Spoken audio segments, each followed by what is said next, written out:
It was a bright, midsummer afternoon when someone had the audacity to interrupt my first week off in a month by stuffing a Quest envelope under my door. The messenger knocked and shouted from the hallway, "Wake up, Parsnip. You have a job." I stood with a huff and stomped across the room.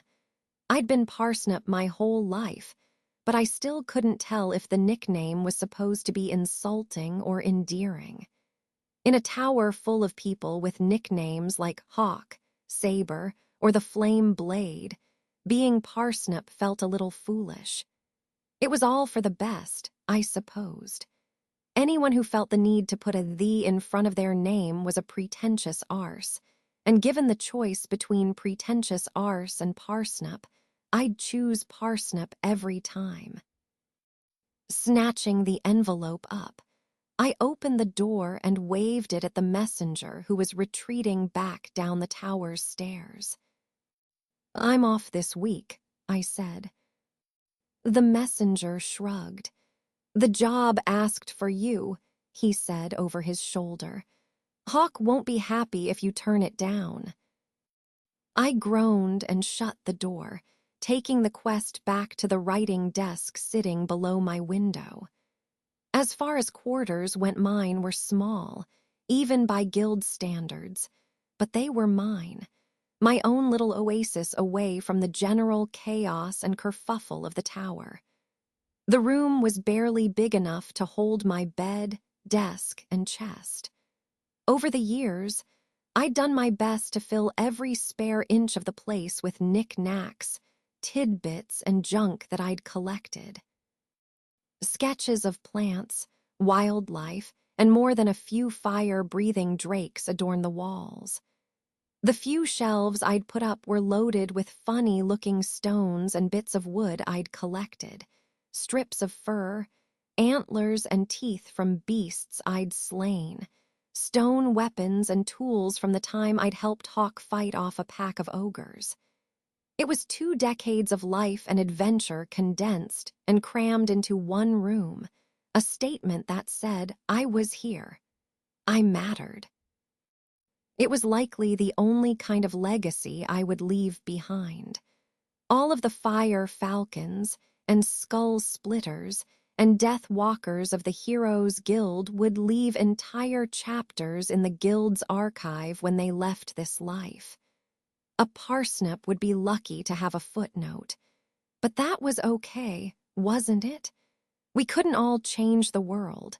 We couldn't all go down in the archives. I was sure that for every Deathblade, there was probably a whole legion of turnips, potatoes, dunderheads, and flapjacks who didn't make the cut. That was okay with me. I could be one more cog in the Guild's great machine, one more unsung zero helping the true heroes along. Being a quiet zero was good. It was enough. I glanced down at the envelope crumpled in my fist. Or was it? Did I deserve to be more? Someone thought so.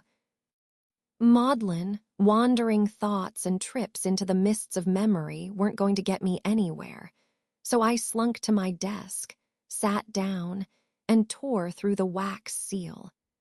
Sinking back into my chair, a sigh of relief slipped past my lips. I wasn't being asked to duel a storm serpent, or to travel to the furthest reaches of the old empire, or to fight an ogre with nothing but a toothpick. I wasn't being asked to do anything a real hero would do. I was being asked to guide the local blacksmith and his sons on a hunting trip. That was something I could handle. I headed down the tower's steps to the armory that was all the way down on the ground floor. Like my quarters, Tower 4 wasn't much, but it was mine. It was home. In contrast to the other guild halls, Tower 4 didn't have any fancy titles or names pinned to it. It was something of a misfit compared to names like Razor's Spire, the Griffin Roost, and the Blackstone. Each had been named for an event or person who was legendary even by Heroes Guild standards. Tower 4 was the outlier. Here nothing interesting ever happened. It was plain and boring. We were a lot alike in that way. Tower 4 was a plain spire of wood and stone. I was a plain girl who most people couldn't pick out of a crowd. Well, I guess that wasn't really true.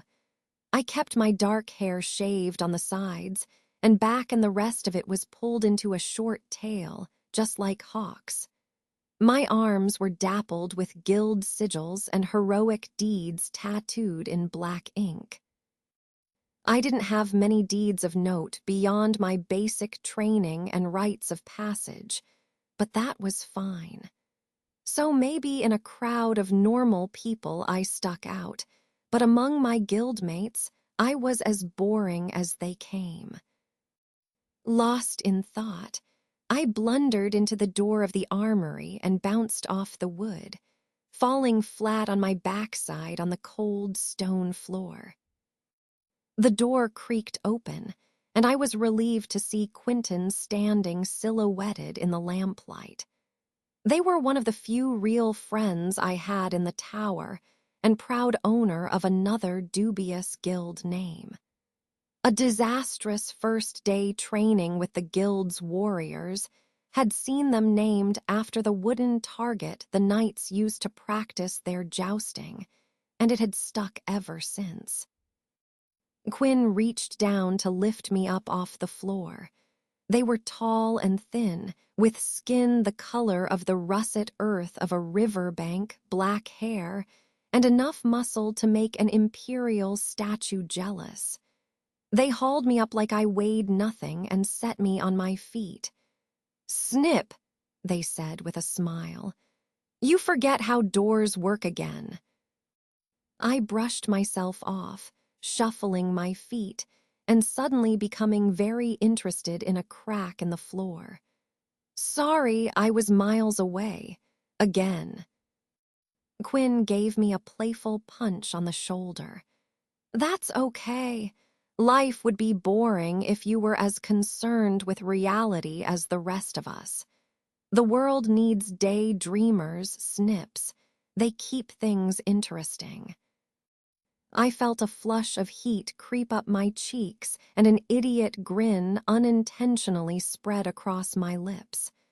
"I don't know," I said, still looking down at my feet. "I don't think interesting is the word I'd use for myself." "You're rushing to the armory with a quest note on your day off. I'd call that interesting." I shrugged. "It's nothing." Quinn held out their hand. "Can I see it?" I rolled my eyes and handed the quest card over. "They asked for you specifically. You're moving up in the world." I looked up from my own dumb feet, and Quinn shot me a smile that lit up the whole room.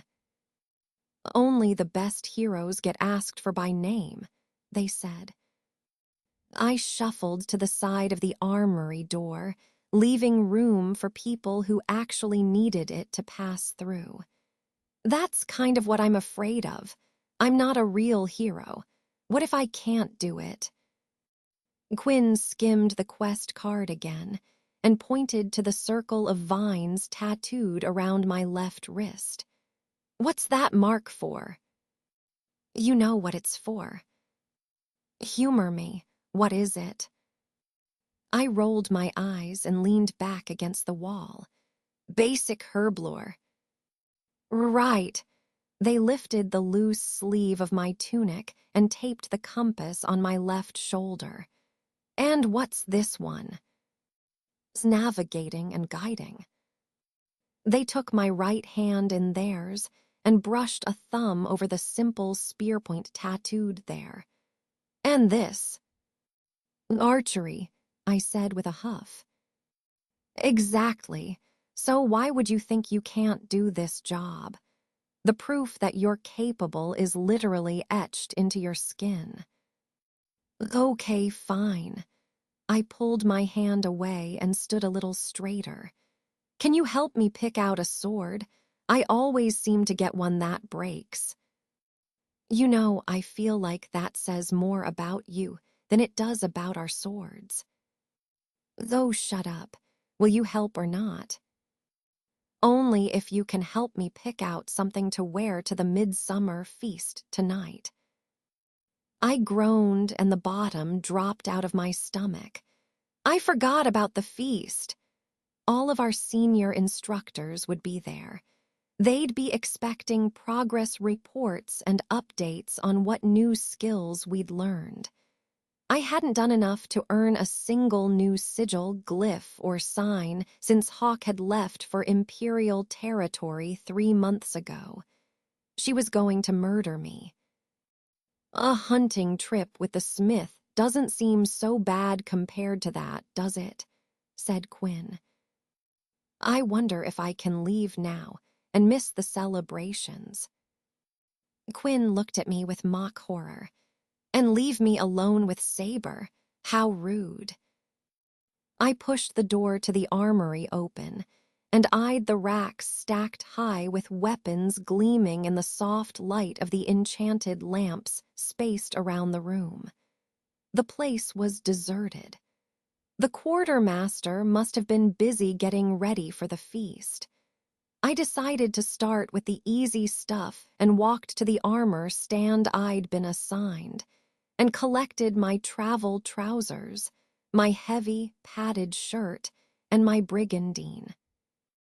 Quinn took the armored vest from me and laid it out on a nearby workbench, inspecting each of the small plates riveted to the inside of it. Satisfied, they turned it over and handed it back to me. As usual, the only thing wrong is the color. I added the brigandine to the pile of stuff in my arms. It was a 2-tone pattern. The left half was bright red and the right a deep blue. What's the matter with it? It's a bit much, don't you think? Says the person who wears the most boring armor in the world. I'd known Quinn for half my life now, and they only ever wore a plain white surcoat over their guild-issue chainmail and breastplate. It's simple, they said. Much better than that garish mess. Agree to disagree. Now help me with a sword. Quentin took my armor, folded the shirt and pants inside the brigandine, and tucked the whole bundle under their arm. How about one of these? They passed me a broad blade that tapered to an acute point. I gave it a few test swings. It's nice, but I'll probably be using it to cut brush and clear trails. I don't think this narrow little point will like that. Quinn's eyebrows shot up and they snatched the sword away from me. Well, I certainly won't let you put such a fine blade through that kind of torture. They walked down a few racks. You'll want something uglier. I picked up an axe, something like this. Quentin shook their head. I still don't trust you with axes. Come on, I pleaded. That was years ago. Quinn pointed to a scar that ran through their right eyebrow. And I still have the scars to prove it. No axes. Fine. I put the weapon away before anyone got hurt. Here, I think this is what you want. Quentin passed me an odd-looking sword. It was a stout blade with a round pommel and a simple crossguard. The blade was single-edged and wider towards the tip than it was at the base. The thing had no point to speak of. Instead, the edge swooped up towards the spine in a gentle curve that left it with a round tip. What is this? Quinn shrugged. I'm pretty sure it's exactly what you asked for. Thick and strong, excellent for cutting. You can swing that into a tree and it's not going to break. I answered with an uncertain groan before walking to the requisition board at the far end of the arming hall. The board was home to a series of wooden cards hanging on pegs. Each card represented various mundane goods that a guild member might need on their travels. I pulled down cards for a horse, several days' worth of rations, and a bedroll, and dropped them into the requisition box next to the door that led out to the stables. The tower's workers would make sure everything I had requested was ready by tomorrow morning. "I think I'm all set," I said. "You ready to pick out your outfit for the evening's ordeal?" Quentin groaned and walked back to the entrance of the armory, holding the door open for me. Their eyes drifted to their own armor stand. I wish I could wear my actual armor. I always feel the most comfortable in that. I cocked an eyebrow at the suit of plate and mail. Really? It looks hot and heavy and the complete opposite of comfortable. We stepped out of the armory and started the long climb up the spiral stair running through the center of the tower. "Yeah," said Quinn. "It is all that for sure, but there is some comfort in the anonymity. People don't ask me so many awkward questions when I'm hiding behind a great helm." I guess that makes sense. We reached my floor and entered my room. Quinn set my armor down next to my chest, and I flung open the chest's lid, taking out my formal gowns. "Now the big question," I said, holding up both dresses. "Are you wearing a dress or no?" Quinn threw themselves onto my bed with a groan. "I don't know. Can I just wear a big shapeless sack with confused and annoyed painted on it?" I dropped the dresses back into the chest. Mouse has friends in the kitchens who might be able to get a sack or two of flour, and I have some charcoal in my writing desk. If you really want to do that, I will. I laughed to myself. Could be worth it just to see the looks on people's faces. "You really wouldn't do that, would you?" Of course I would. I went to the winter ball in a shirt and breeches with you, didn't I? If memory serves, I even drew on a mustache. Quinn grumbled. "I'm a little foggy on that night. I know there was mead, a lot of mead." I definitely had the mustache on. People were so busy looking at me, they didn't have time to stop and gawk at you. So, yes, if you want to wear flour sacks to the feast, I'll do that. Quinn sat up and shot me a weary smile. "You're too good to me, Snip." I answered with a wave and dismissive sputtering noise. "It's nothing." "It's not. It helps a lot. Now follow me. I have an idea."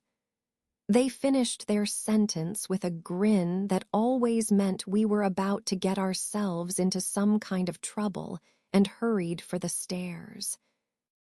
What followed was an epic battle of indecision and experimentation in Quinn's chambers. When I arrived, they were as pristine and bare as always. Bed neatly made. Shelves bearing only a few essentials. Writing desk ordered and organized. Not a single picture of a drake. It was very much not my style. Everything was too sterile, too boring. It didn't take us long to fix that. We went to war on order and organization, and when the battle was over, our anxiety and uncertainty lay slain on the floor amidst the discarded outfits and dropped makeup brushes. We left the room looking stunning in matching sets of loose white shirts with frilled collars and cuffs, black pants, and knee-high boots with a heel just tall enough to make walking a challenge.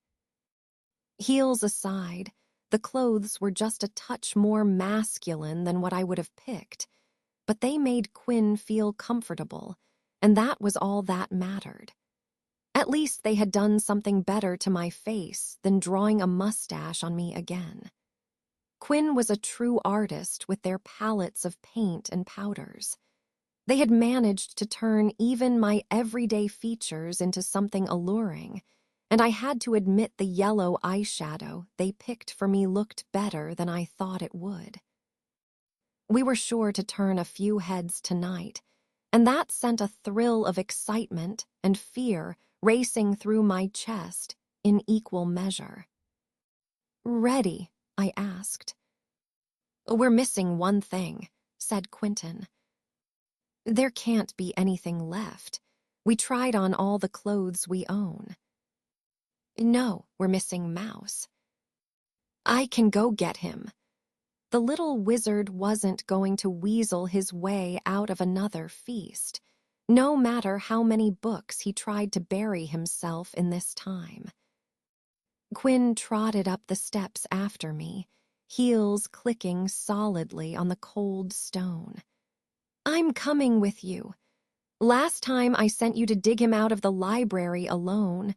The two of you spent an hour talking about fire drakes and storm serpents." "Well, that is hardly my fault," I said, forcing all the incredulity I could muster into my voice. "How?" Quinn laughed. "How is that one not your fault?" "I'm a ranger, right?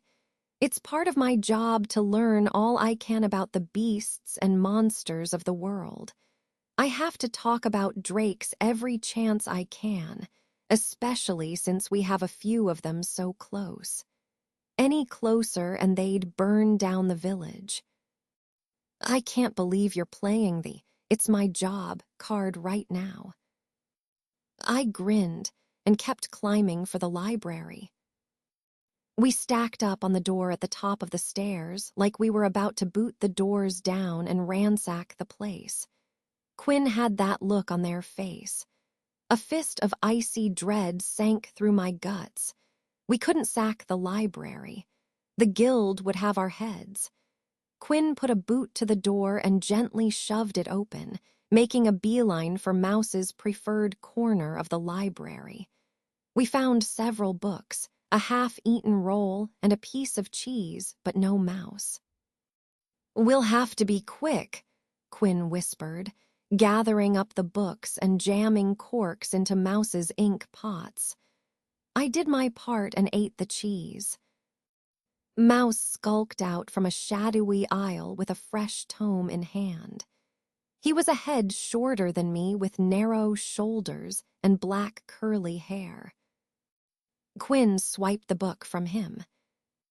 "Heralds and holy saints," Mouse cursed. "What do you think you're doing?" "We're getting you ready for the feast," said Quinn. "And making sure you don't ruin your appetite," I said around a mouthful of cheese. He reached for the book Quinn had taken from him. "Please be careful with that.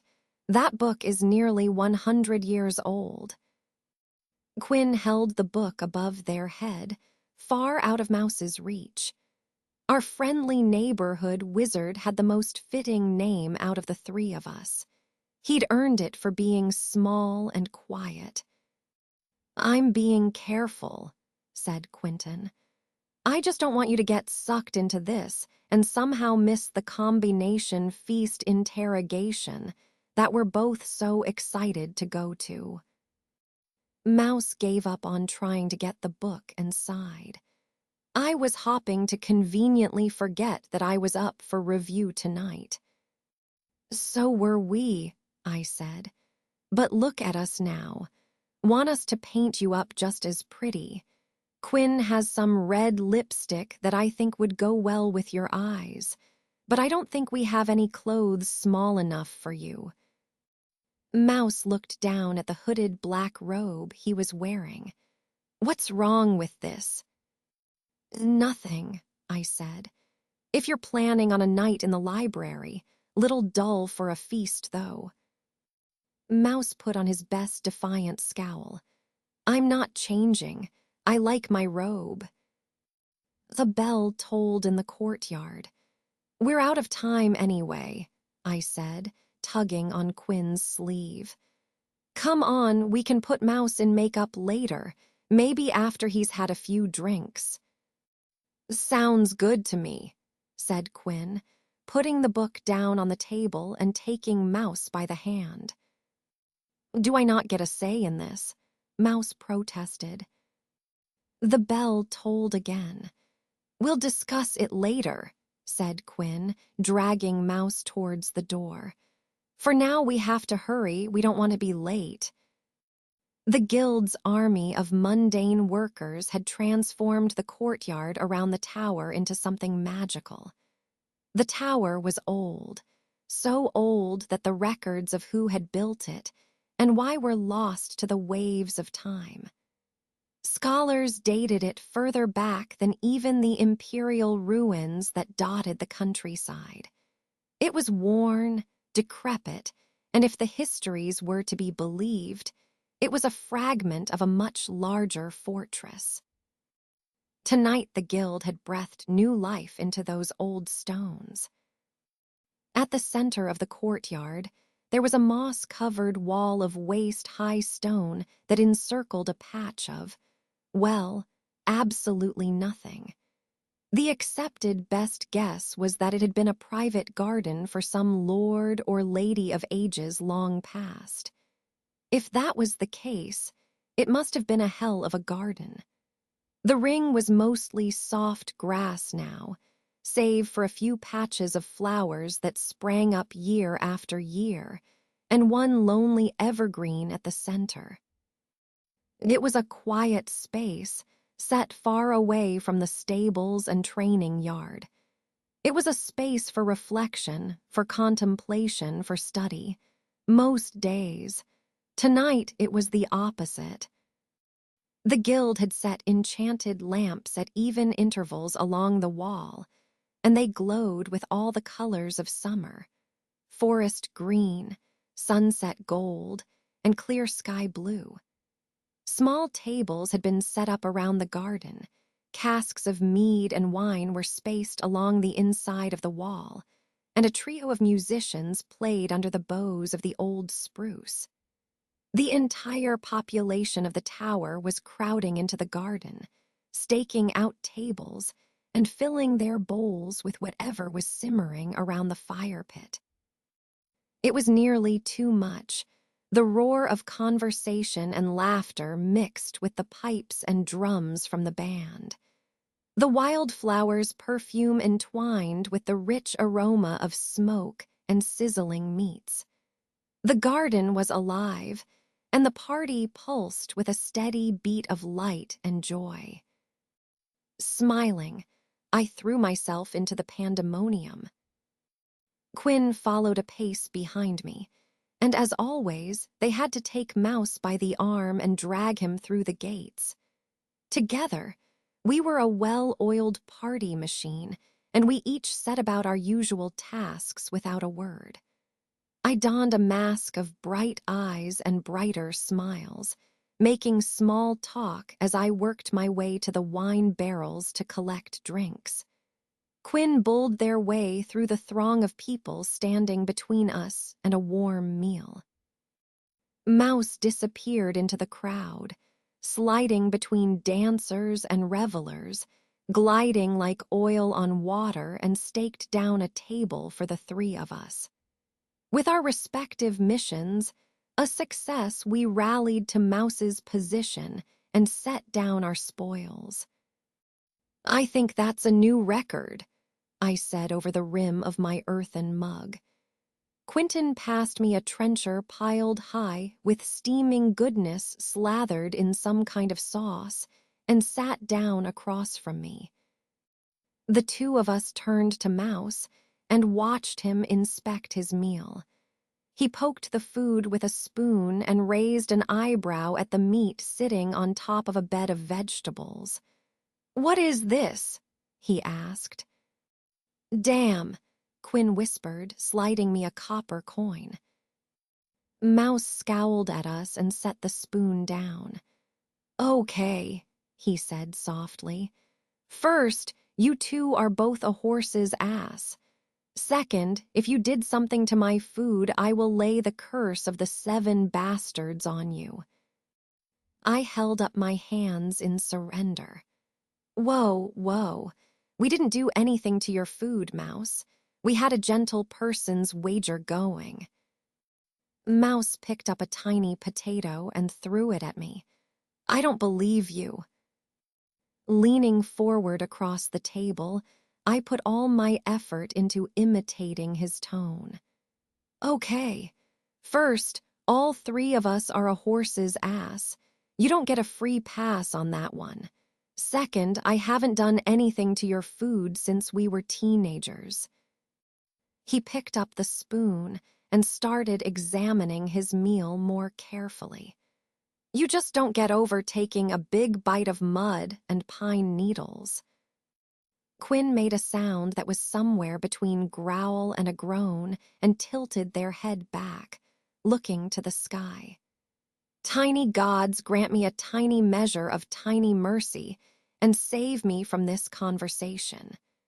They gave the 2 of us a stern look, shutting down our verbal duel before more food could be thrown.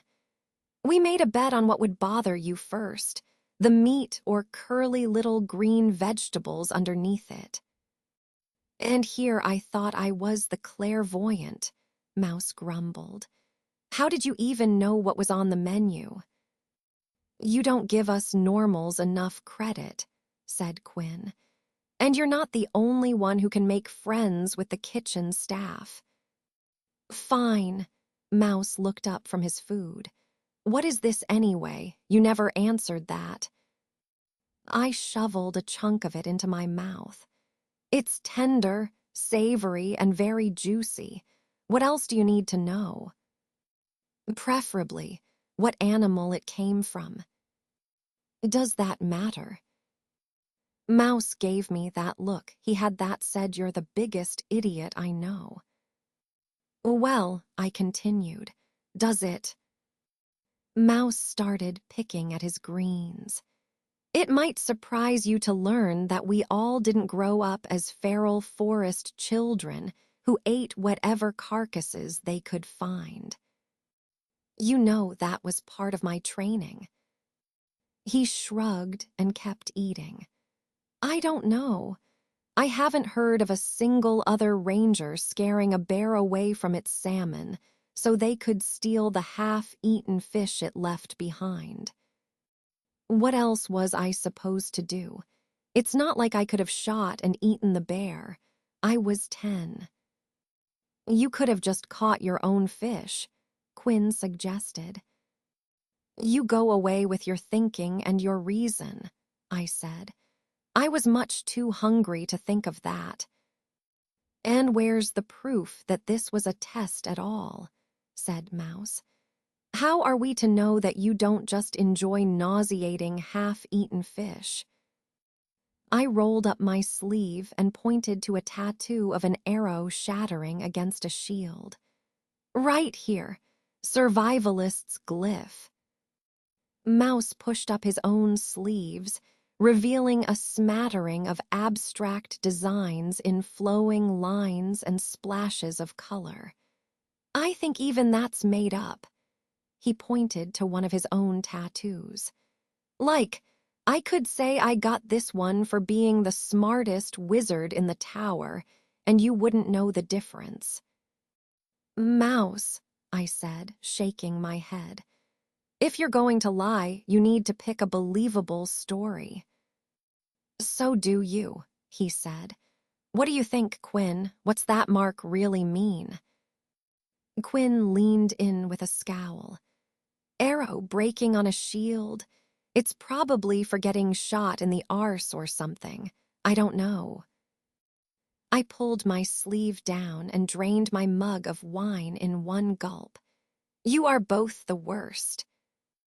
"And you still haven't answered me. What the hell is this meat?" Quentin finally got bored of tormenting the wizard. "It's eel, Mouse. River eel. Mouse turned an odd shade of green and pushed his trencher away. I'm going to get more wine. I pulled the trencher closer to my side of the table and dug into Mouse's unwanted food. Can you get me more drinks, too? Quinn drained their cup and passed it to the wizard. Me, too. Mouse collected our mugs with barely any sighing or eye-rolling and picked his way through the crowd. It was a perfect night so far. No one was bothering us, and our mentors were nowhere in sight. Maybe, just maybe, they were late and I could get away without making any reports or getting yelled at. The night stretched on, and together, we were making a valiant effort in our fight against the guild's wine supply. I slapped my empty mug down on the table. What do you say? I slurred. We drain the casks tonight or die trying. That, said Mouse, handing me another cup, is a less than good idea. Drink this. I closed one eye and peered into the cup. It wasn't wine. What is this? Does it matter? Asked Mouse, throwing my words from earlier back at me. Yes. You have to keep it a secret, okay? I nodded. I can secrets. It's stolen wine, okay, from the senior members' secret reserves. I took the cup and drained it. Lies! It wasn't wine at all. It was cold, flavorless, boring water. Quentin whooshed in out of nowhere and pushed a small loaf of bread into my hands. You should eat more, they said. Mouse made me drink a cup of lies. That's nice, said Quinn. Eat your bread. No, you. I laughed to myself. Wine made me very funny even if no one else thought so. Quinn looked over their shoulder and gave Mouse a nod. Get her up, they said. We need to move. I took the biggest bite of the bread I could manage. Where are we going? Mouse frowned. Quinn stepped in to translate. She wants to know where we're taking her. Look behind you, said Mouse.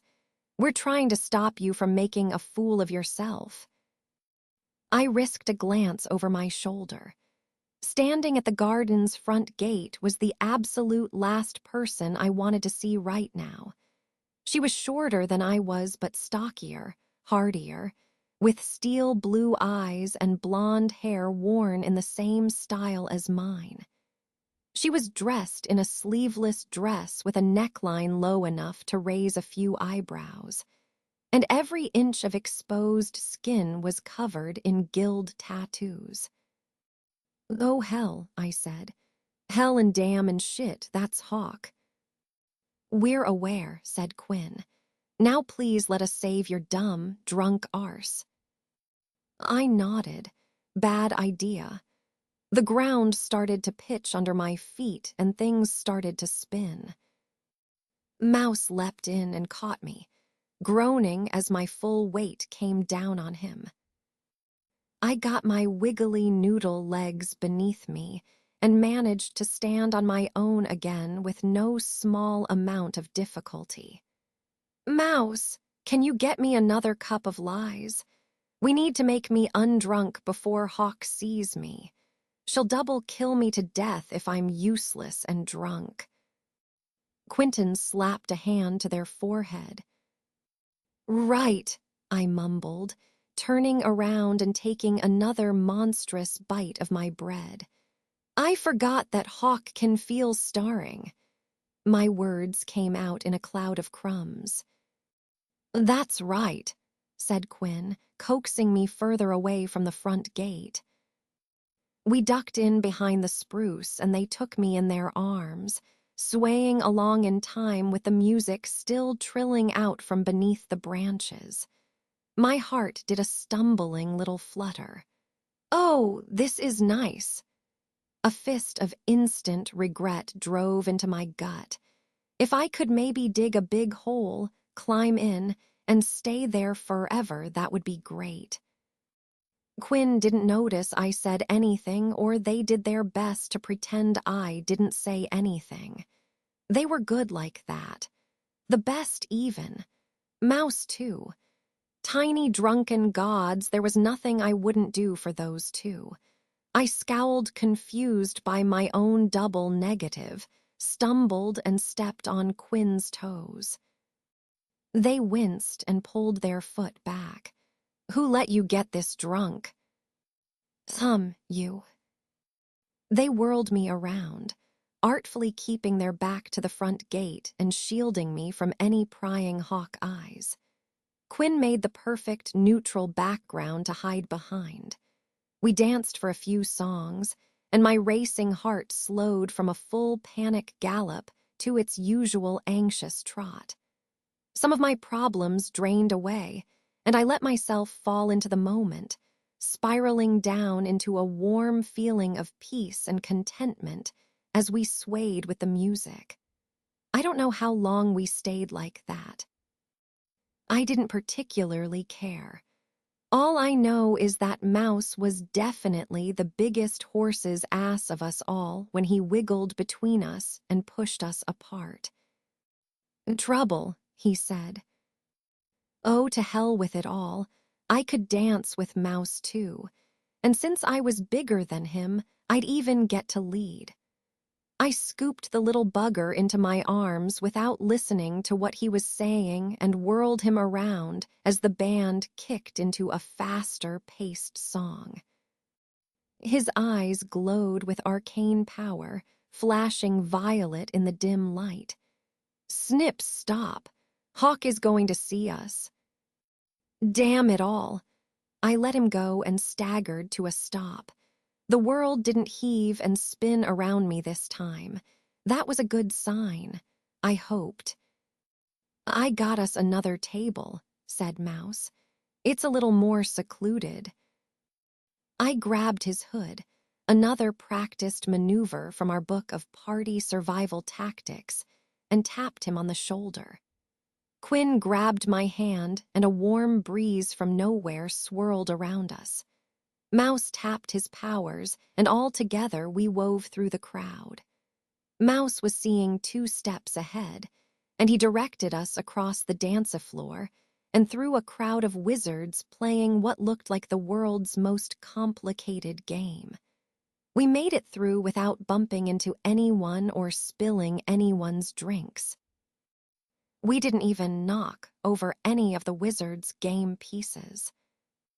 Mouse pushed a thicket of bushes aside and showed us to a quiet table nestled between the greenery. He collapsed into the nearest seat and wiped the sweat from his brow. I sat down next to him and gave him a congratulatory punch in the arm that nearly toppled him out of his seat. Mouse's powers were the ace up our sleeve when we got stuck in a bad situation. I'd lost count of the times we'd used that move to dodge bullies growing up or to bail out of an awkward situation. "That was awesome," I said. Mouse had managed to find large flagons of water for all of us, and I picked one up and took a huge gulp. "Did you see us? We were untouchable. You're such a good wizard, Mouse. The best."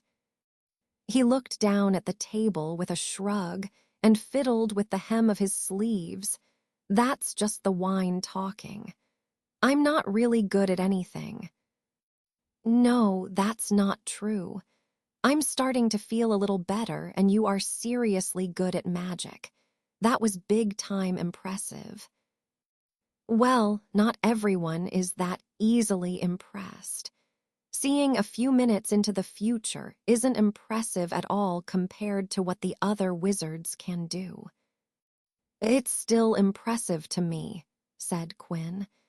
"If I could see the future, I'd probably be sitting here with a different name. I'd be Joust Master instead of Quentin." "But then we wouldn't get to hang out with you," said Mouse. I'd still be me, said Quinn, just with a better name. I caught on to Mouse's trail of thought. Yeah, but if you had a better name, you wouldn't be a weird misfit who can't do anything right like us. Mouse nodded. That's right. If you were Joust Master, you'd have better, more competent friends. You'd be sitting with Super Wizard and Best Ranger ever. I laughed. That's what you think everyone else's guild name is like. They may as well be. Mouse scowled out at the party. Bunch of self-important jerks, the lot of them. In that case, said Quinn, I'm just fine with my dumb name. If having a better name means trading in the best friends anyone could ask for, then it's not worth it. Some part of my heart melted. Mouse pretended to gag. Okay, that's good. If you get any more loving and supportive, I'll throw up. I had more I wanted to say, but didn't trust my wine-soaked brain to make the words come out right. Instead, I leaned back in my chair as a breath of cool night air whispered through the courtyard. It was a perfect night. Good food, great drinks, the best friends and best of all, no awkward conversations with Hawk. A perfect night.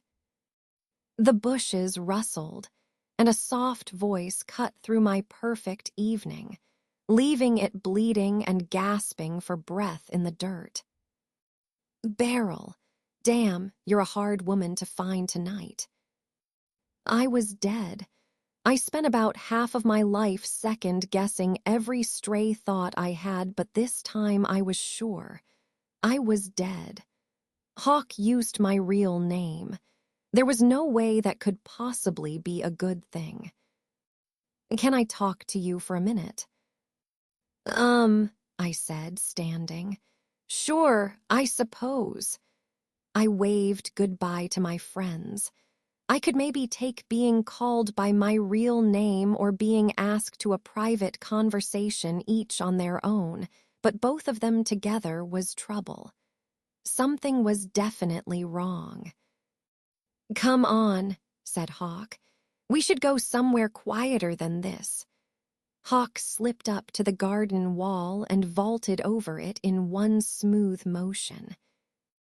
I managed to get over it without falling on my face, and in my current state, that was at least 8 times as impressive as what Hawk did. Where are we going? I asked. You'll see. She led me out past the courtyard to the mossy boulders that stood as the final remains of an immense wall.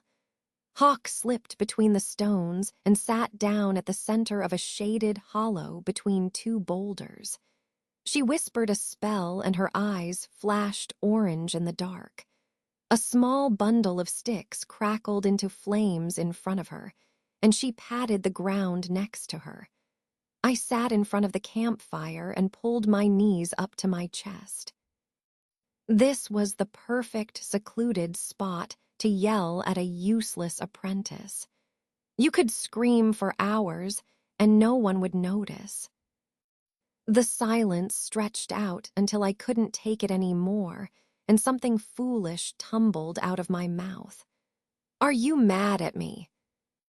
Hawk frowned and tilted her head to one side. Why would I be mad at you? I'm a little confused by this outfit you have on. I'm a little sad my quest took a month longer than it should have. Well, let's dispense with the bullshit. I'm a little bit drunk, but I'm not angry. The dire bear of anxiety and dread took its 1,000-pound paw off my chest, and I took in a deep breath of the cool night air. It seemed to clear my head a little. I may be a little drunk, too. Hawk laughed. It was a soft sound, like the gentle patter of rain on leaves. That's what feast days are for. Now, do I dare ask about this new look? Or is it something you'd rather not talk about? I smiled and leaned back against the stone behind me. It's for Quinn. They didn't want to wear a dress tonight or anything too mannish. I don't have the word for it. They wanted to look more in between, I guess, and I put on the same thing so they wouldn't feel alone. Realization dawned on Hawk. This is the mustache incident all over again. Exactly, except it was Quinn who drank too much that night. Hawk nodded, and the silence between us deepened and started to cool again. I don't have any new marks, I said, dropping my gaze down to the earth and picking at a tuft of grass. Or anything to report, really. I wanted to get the screaming and disappointment out of the way first, and then maybe we could still salvage the evening. Hawk inched closer to me. That's okay. My head snapped up and I met her eyes with a scowl. I was still expecting to find some mix of anger and disappointment or even disgust there. I nearly fell over when all I saw was care and compassion. It is. It is. Hawk turned and dug a concealed pack from out behind one of the smaller stones. She opened the pack and took out a hardened leather case. It was scuffed on the corners and stained from seawater. I had a lot of spare time on the ship into the old empire. She opened the case and took out a bundle of pages.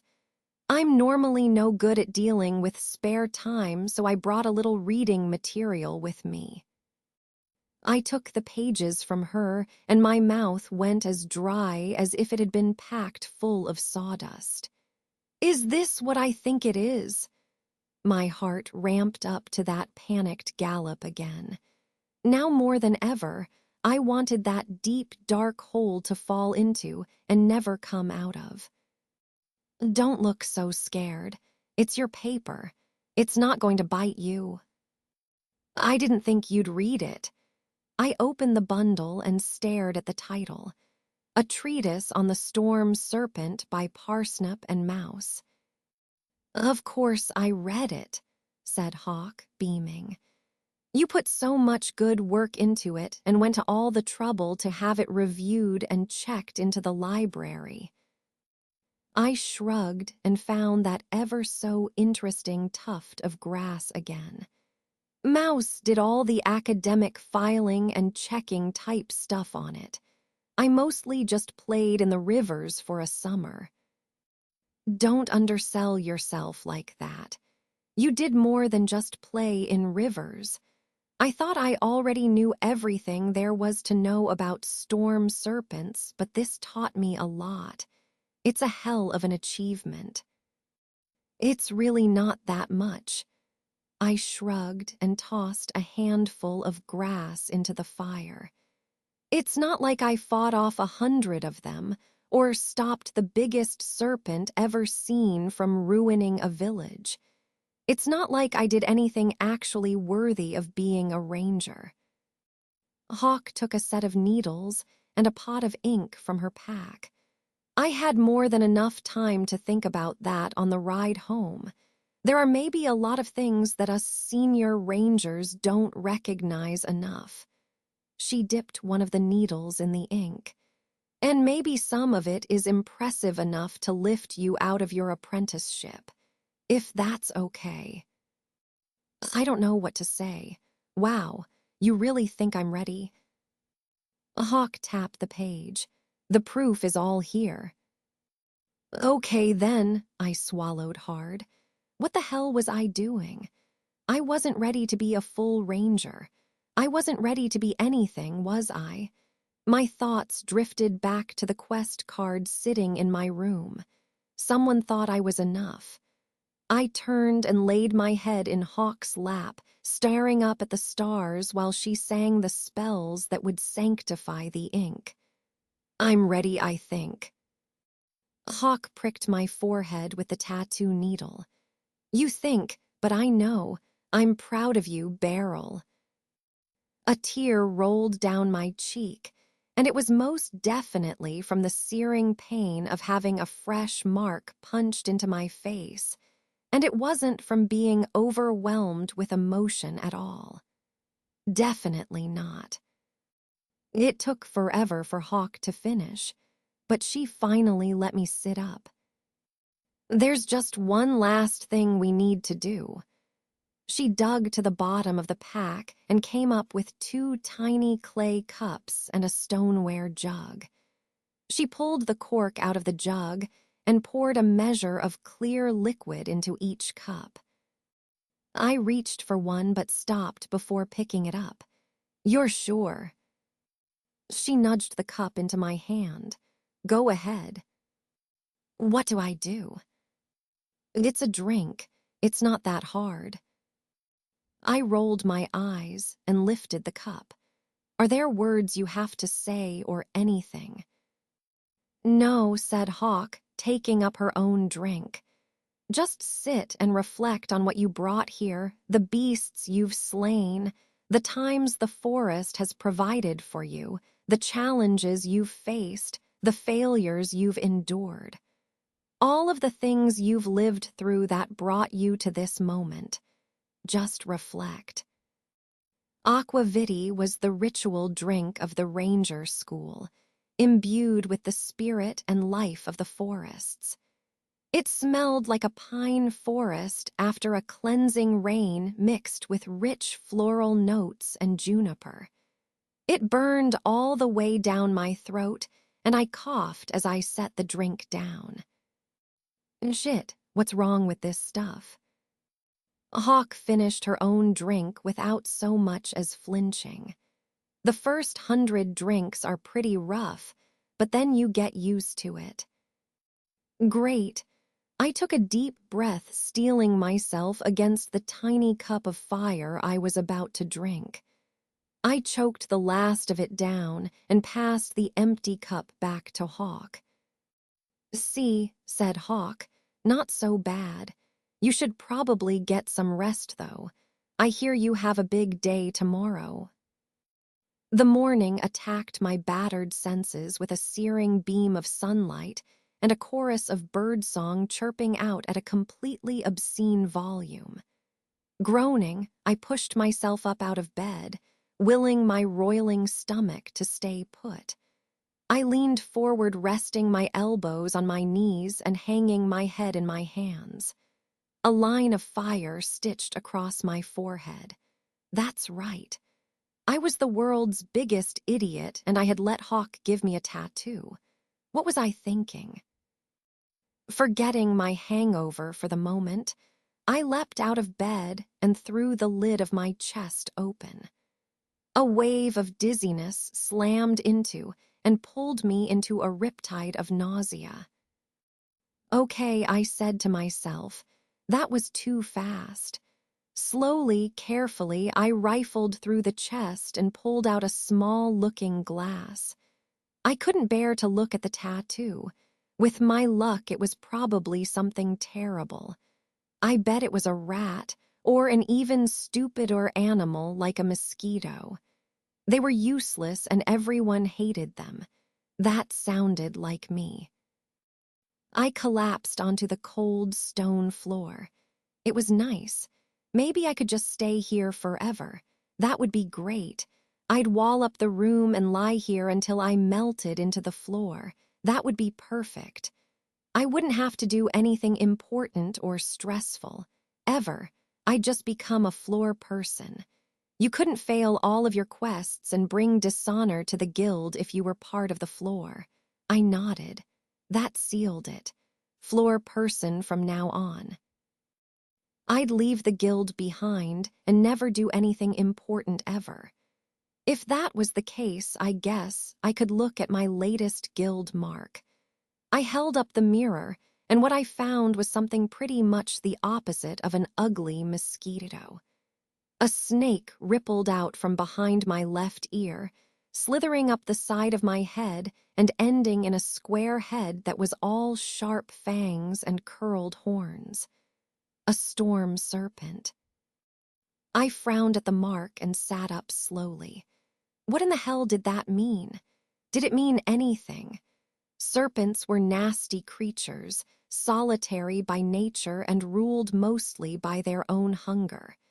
If one got hungry enough, it would even turn on its own and devour its kin.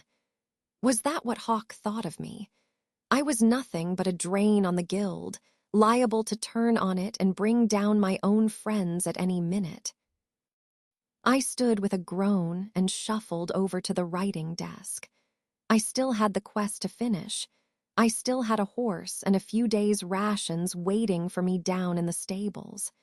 Maybe this life wasn't for me. Maybe this was my chance to quietly slip away from the guild. I didn't fit here.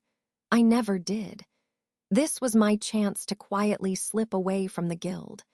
Hopefully, there was a better life out there for me somewhere. I found my pack and stuffed a change of clothes into it before slipping into my armor. The world always seemed a little easier to deal with when you were buried under a layer of steel and leather. I walked down the stairs to the armory. The mood in the tower was lethargic today, and I only passed a few bleary-eyed workers on my way to the armory. The armory door squealed open much too loudly on its stupid, rusty hinges. Everything was the worst. I was never drinking again. The armory itself wasn't in much better shape. The quartermaster leaned over a workbench, staring blankly at a shirt of mail. I knocked softly. "I'm here to collect some stuff." Words were hard. The quartermaster nodded and slunk into the storeroom. He came back with a saddle in his hands and a set of saddlebags slung over his shoulder. He opened his mouth to say something but closed it again, looking very much like he was going to throw up.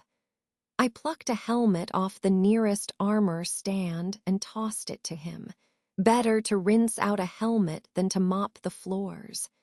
He caught it, but managed to keep his breakfast down. Midsummer was a big night for everyone. We shared a nod, and he opened the door to the stables and helped me saddle a horse. I belted on my sword while the quartermaster strapped my bow and a quiver of arrows to the saddlebags. "Thanks," I said, swinging up into the saddle. The quartermaster retreated back into his armory without a word, leaving me alone with my four-legged friend. The horse I'd been given was named Walter, yet another one of the guild's unremarkable types. He wasn't a particularly fast horse or a strong one, but he had at least one hidden talent. Walter didn't give a tiny rat's ass about anything.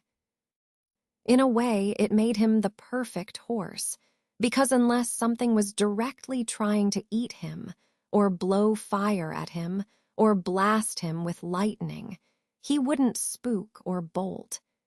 He mostly just stayed quiet and tried to eat whatever he could fit in his mouth. I thumped his ribs with my heels, and together we left the guild, maybe for good. "Well, buddy," I said, "this is it. It's just you and me now." We walked past the ruins of the outer wall and into the sea of green beyond. The wilds beyond the old wall were dark, untamed lands made of close-packed stands of birch and spruce. The trees were older than the tower itself, and they towered above the forest floor, blending together in a solid canopy of leaves and branches so thick it left the forest in a shadowed half-light. I was more than grateful for it. My headache would not tolerate full brightness today. Now, if someone could just make the damn birds shut up, that would be perfect. I closed my eyes for a moment and made another promise to myself not to drink so damn much again. I don't know why I struggled so much with that. It's not like it was hard to say no when people tried to push drinks into your hands, but it always seemed impossible in the moment. It was always drain the cask or die trying. Thank all the gods, spirits, friendly ghosts, indifferent demons, or whatever the hell was actually up there watching over us, that my friends had a few more precious years of wisdom and experience under their belts than I did. They were always there to my stupid self out of the fire. I opened my eyes, relieved to find Walter was still on the trail. That was another great thing about him. He knew the way into town and didn't need a lot of direction. A great match for useless little guild members who were too busy feeling sorry for themselves to pay attention to the road. Giving my head a shake, I put those thoughts aside for now. I could fall into a deep, dark hole of introspection and despair later. First, I had to finish this last job. Then I could be free and clear of the guild and its shit. I would be free to do something. Maybe I'd take some time to study the fire-breathing drakes in the lowlands, finally get working on the next book, Mouse, and I had planned. If we had our way, we'd gradually fill the damn library with everything there was to know about each monster that frequented the area around the tower. Groaning, I added that to the pile of things to think about later. The version of me that would have to sit down and figure all that out was in for a hell of a time in the worst possible way. I didn't envy them. For the time being, I could sit in relative peace and enjoy my leisurely ride into the nearby village. My hangover was finally easing up with its assault on my body, and the sound of the birds pitched down from a skull-shattering screech to a mildly painful, but otherwise pleasant tune. A squirrel chittered from a branch ahead of me. I laughed, thinking that maybe he was dealing with his own midsummer hangover and didn't appreciate me invading his space. As a peace offering, I reached into a pouch on my belt and took out a handful of nuts. I slowed Walter to a stop, dismounted and dropped the nuts at the base of a tree. "There you go, little guy," I said, my voice barely rising above a whisper. "I hope it helps." I was still for a moment, savoring the soft, warm feeling of the filtered sunlight on my skin, the rich green smell of leaves and soil, the soft sigh of the wind. Taking Walter's reins, I walked him down the trail for a while. The horse was working hard today, and he deserved a little break from carrying me and all my armor. It was bad enough that he had to lug all my equipment, but in typical Walter fashion, he didn't complain or show any discomfort. Walter didn't give a rat's ass about anything. "You're a good horse, Walter. You know that." He flicked an ear in my direction, but kept walking. "I bet if you could talk, you'd be able to sit me down and tell me just what to do." I stared at Walter for a long moment, wondering if I'd finally gone completely mad. "But knowing you, I bet you just stand there and say something like, 'Stop worrying about everything. Just believe in yourself and everything will be fine.' And trust me, if I could stop worrying about everything and sit down and not be stressed, that would be great. No matter what I do, I can't seem to make that happen, though.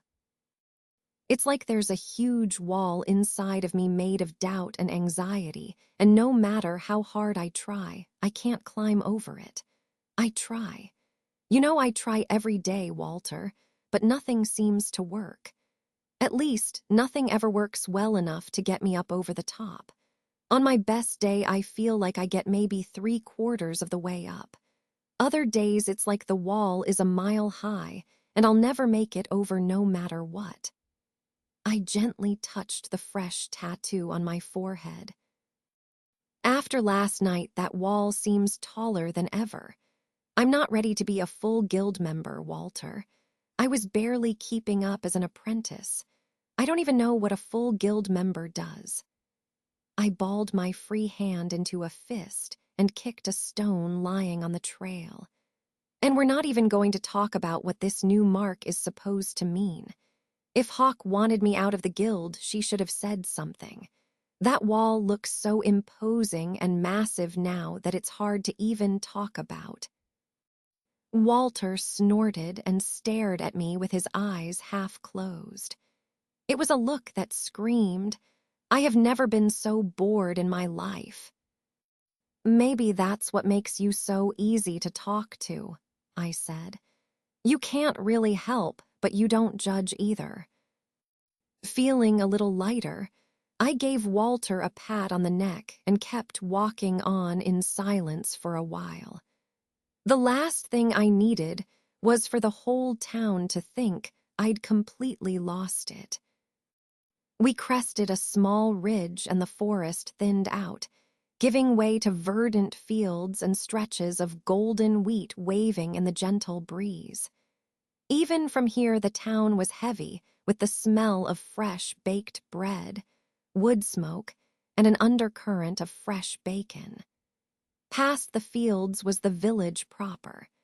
It was a quaint collection of houses surrounding a town square filled with small berry bushes and an imperial statue of some long-forgotten hero.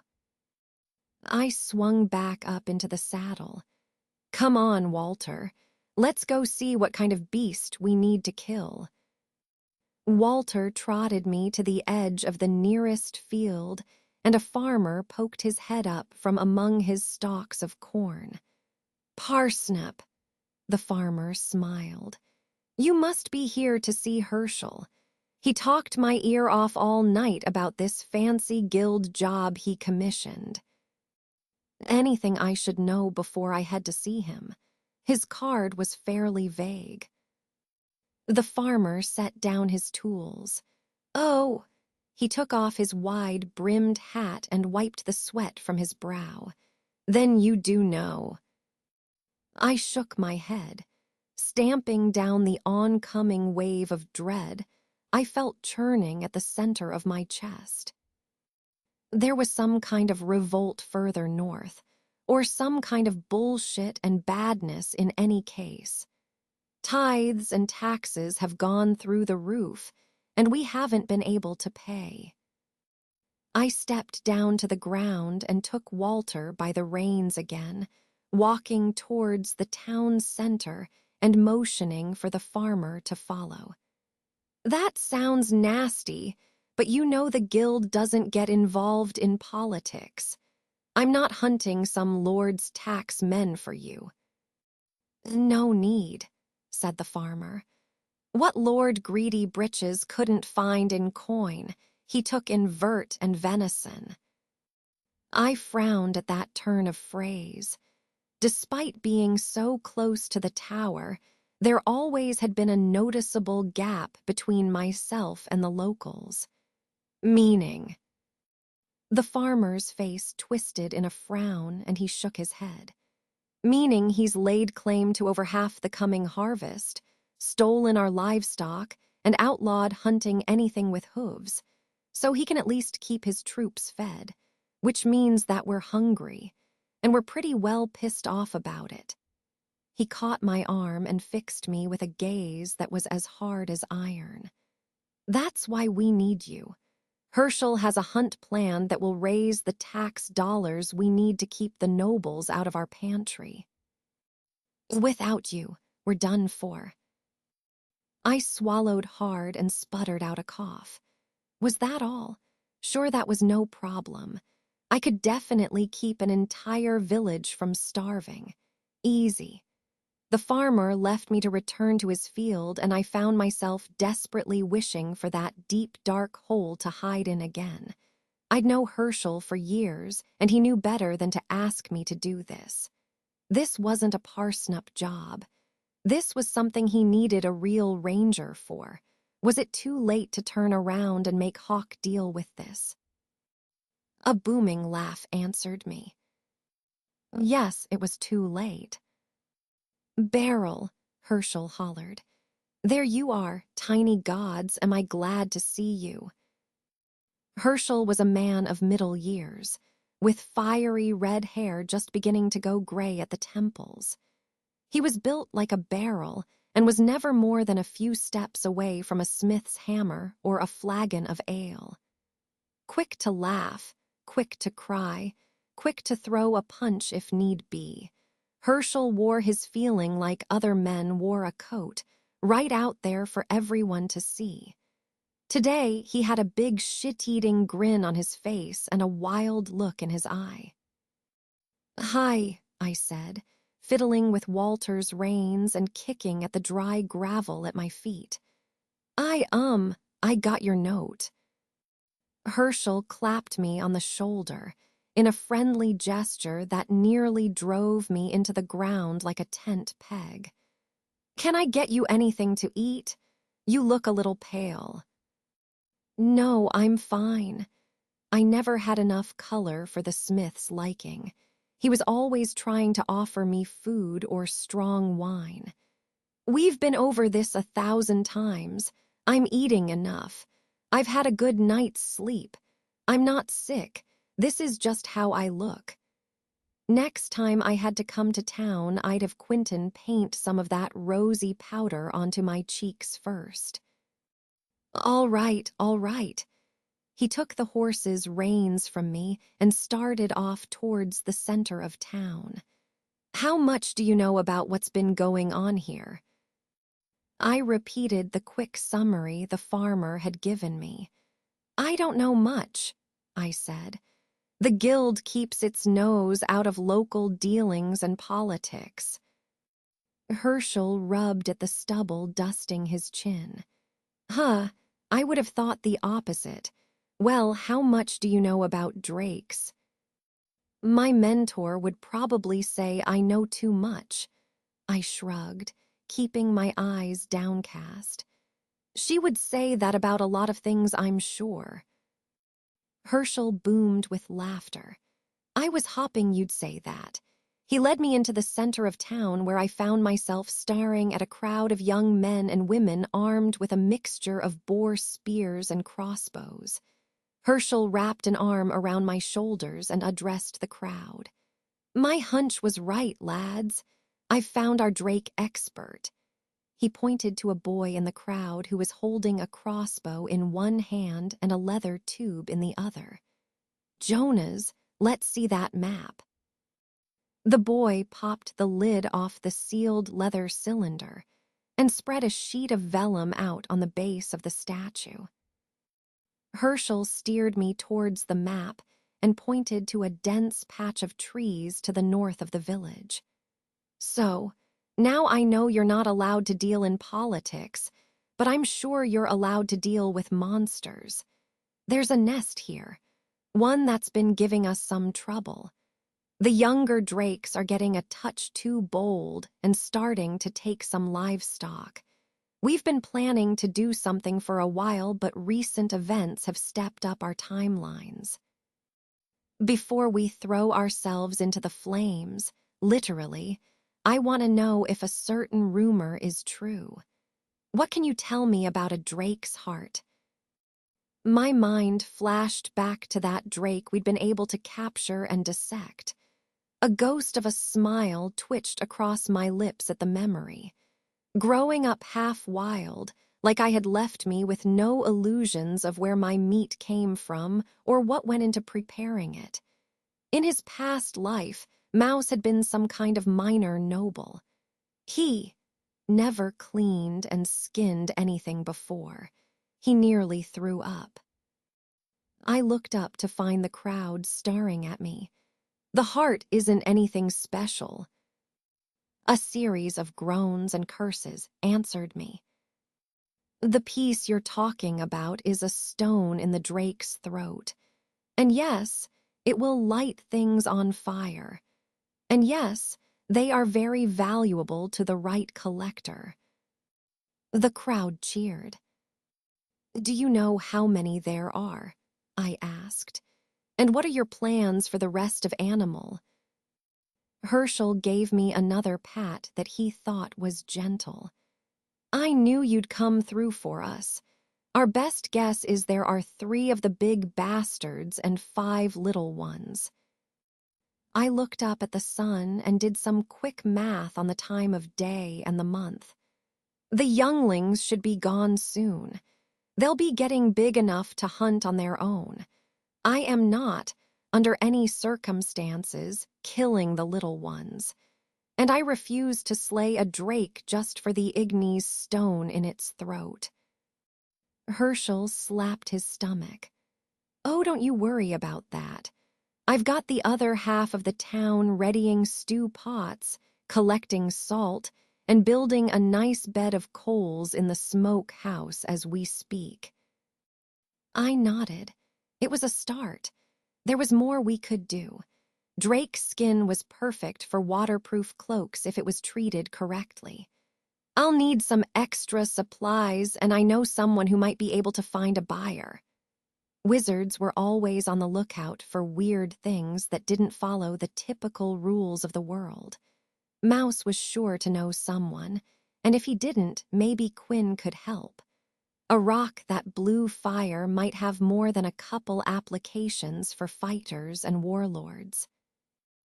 Give me a few days, and meet me out here by the nest. A few disheartened grumbles echoed up from the crowd. Herschel silenced them. Right, you heard the lady. I know you're all eager, but we're doing this the right way. Her way. Pack your stuff. He turned away from the crowd. Thanks again, Beryl. Thanks to you, we'll have a coffer full of coin and meat for the coming months. You've saved us. I swallowed hard, my heart threatening to beat so hard it burst. I hadn't done anything yet, just spouted some empty words. The real work was yet to begin. The weather had soured on us by the time everything was set, and we were ready to go through with our hunt. The sky was a dull gray, and a damp chill clung to the air. After hours of trudging through the forest, I was soaked to the bone from the unrelenting drizzle, and none too happy about it. We were crouched on a low rise that ran in a semi-circle around a damp gully. The ridge was heavy with brush and birch saplings, while below was mostly moss and stagnant water. I shook my head. All this wet was not good for my bow. You know what? Herschel said with a dark laugh. If these things get pissed enough, we'll all be warm and dry soon. Right. I knocked an arrow and squinted down at the clearing below. And we'll be good and crispy, too. You sure this is going to work? I don't see why not. Herschel gestured down to the clearing below us. Not that I'm doubting you, but I don't see any drakes down there. Just wait. Did we use the wrong bait? I shook my head. I've never known a drake to pass up fresh meat like that. The village was prohibited from hunting deer, but I wasn't. Thanks to that handy loophole, a fresh carcass was strung up as bait. The leaves across from us rustled. Here we go. Herschel loaded his crossbow and leaned forward, squinting, shoulders tense, hands holding the weapon in a white-knuckled grip. The beast skulking in the underbrush let out a low growl, and a column of steam rose from the bushes. Roaring, the drake leapt from the underbrush and dug its claws into the deer carcass. The drake was the size of a horse, and thick cords of muscle rippled under its scaly hide. Its back and its joints were covered in heavy, bony plates, and a crest of vibrant orange spines crested the top of its head. I stood and drew the bowstring back, letting out a breath and steadying my aim. I released the string, and the bow sang out with a sharp twang. The arrow leapt down into the clearing and slapped off the drake's forehead with a hard snap. A volley of crossbow bolts answered it. Sharp points rolled off the monster's back like water off a duck's back, and it let go of the deer, screaming in fury. An answering cry rang out from our side of the clearing, and the other half of our force rushed forward with spears, harrying the rear of the beast. I pulled back another arrow and let fly. This one found its mark sinking into the meat between the drake's neck and shoulder. Its stomach heaved, and a dribble of liquid spilled down from the corner of its jaws. The drool caught fire and pooled in the wet leaves below. Steam hissed and smoke curled into the air. "He's going to bust," I shouted. "Keep him focused here." The drake made a throaty, wet sound that was somewhere between a belch and a roar, and a jet of burning, gel spewed through its open maw. I ducked behind a tree trunk, suddenly thankful I was surrounded by damp bark and wet moss. The heat was blistering, and part of me, the reasonable part, I'm sure, wanted nothing more than to throw myself to the ground and wait for the monster to go away. That part wasn't in control right now. I drew the bow again and stepped out from cover. The spearmen were making progress, and the beast was bleeding from several small cuts. One spear had struck true, and 3 farm hands were wrenching on it, holding the drake's leg in place. Another spear bit deep into its hamstring. It was pinned now. It was time to deal the killing blow. The drake met my eyes, and I saw nothing but hatred there. It tilted its head, redirecting the stream of burning bile. I loosed the arrow. The shaft parted the stream of fire, and the arrow buried itself in the soft flesh on the roof of its mouth. The stream of flame slowed to a trickle, and the drake fell. A cheer rang up from the clearing. I wanted to be excited. Really, I did. This was maybe the first actual ranger-ish thing I'd ever done in my life.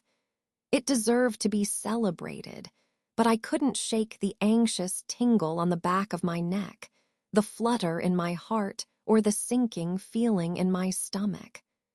I felt just like I did when I knew Hawk was staring at me from across the room and was about to yell at me for being stupid.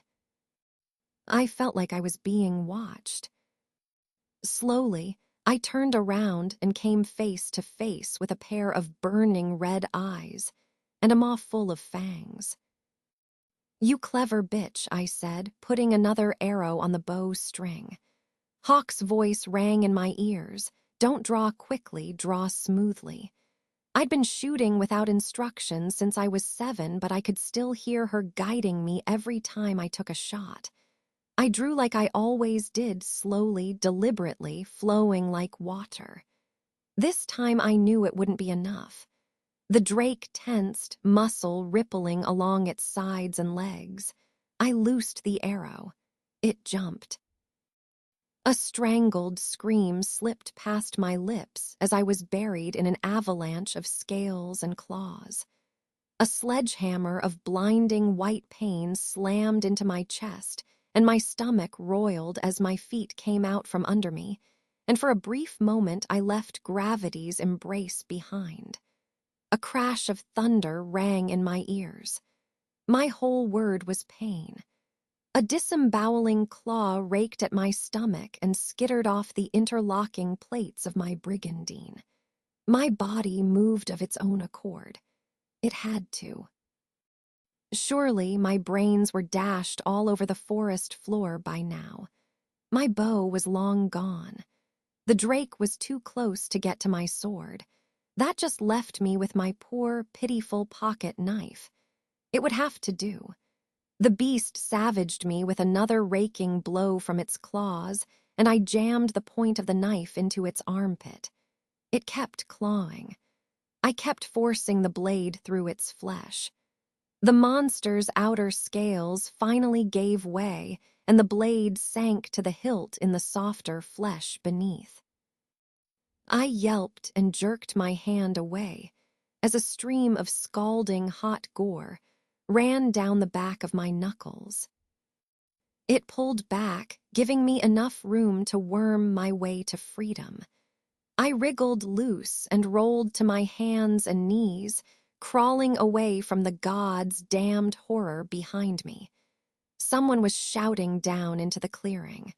They were looking for someone named Beryl. I hoped that they found whoever that was. The voice finally gave up and tried something else.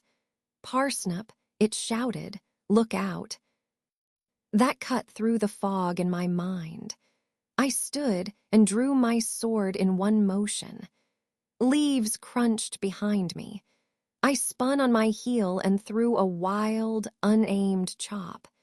The blade thunked into something solid, and the hot copper stench of blood filled the air. I wrenched the blade free, and things snapped back into focus. The drake was on me again, rearing up to strike down at me with its claws. I sidestepped and brought the sword down again, catching the beast on the wrist as it slashed. The farmers filled the gap I'd occupied a heartbeat before with spear points. One thrust caught it under the chin, and it started to fall, boiling blood running down the spear's shaft. As a last defense, the drake spat a cloud of flaming bile. The farmers ran back, letting go of the spear jammed into the monster's neck. Idiot that I was, I ran forward, wincing as a droplet of burning goo landed on my cheek. I wiped the flaming snot away with one hand and grabbed the spear, forcing up with all my might. The spear bit as deeply as it was able, and the monster fell, its dying breath rattling in its chest. I hauled the spear out and fell to my knees, more tired than I'd ever felt before in my life. "Well fought," I said, putting one hand on the drake's forehead. "Well fought."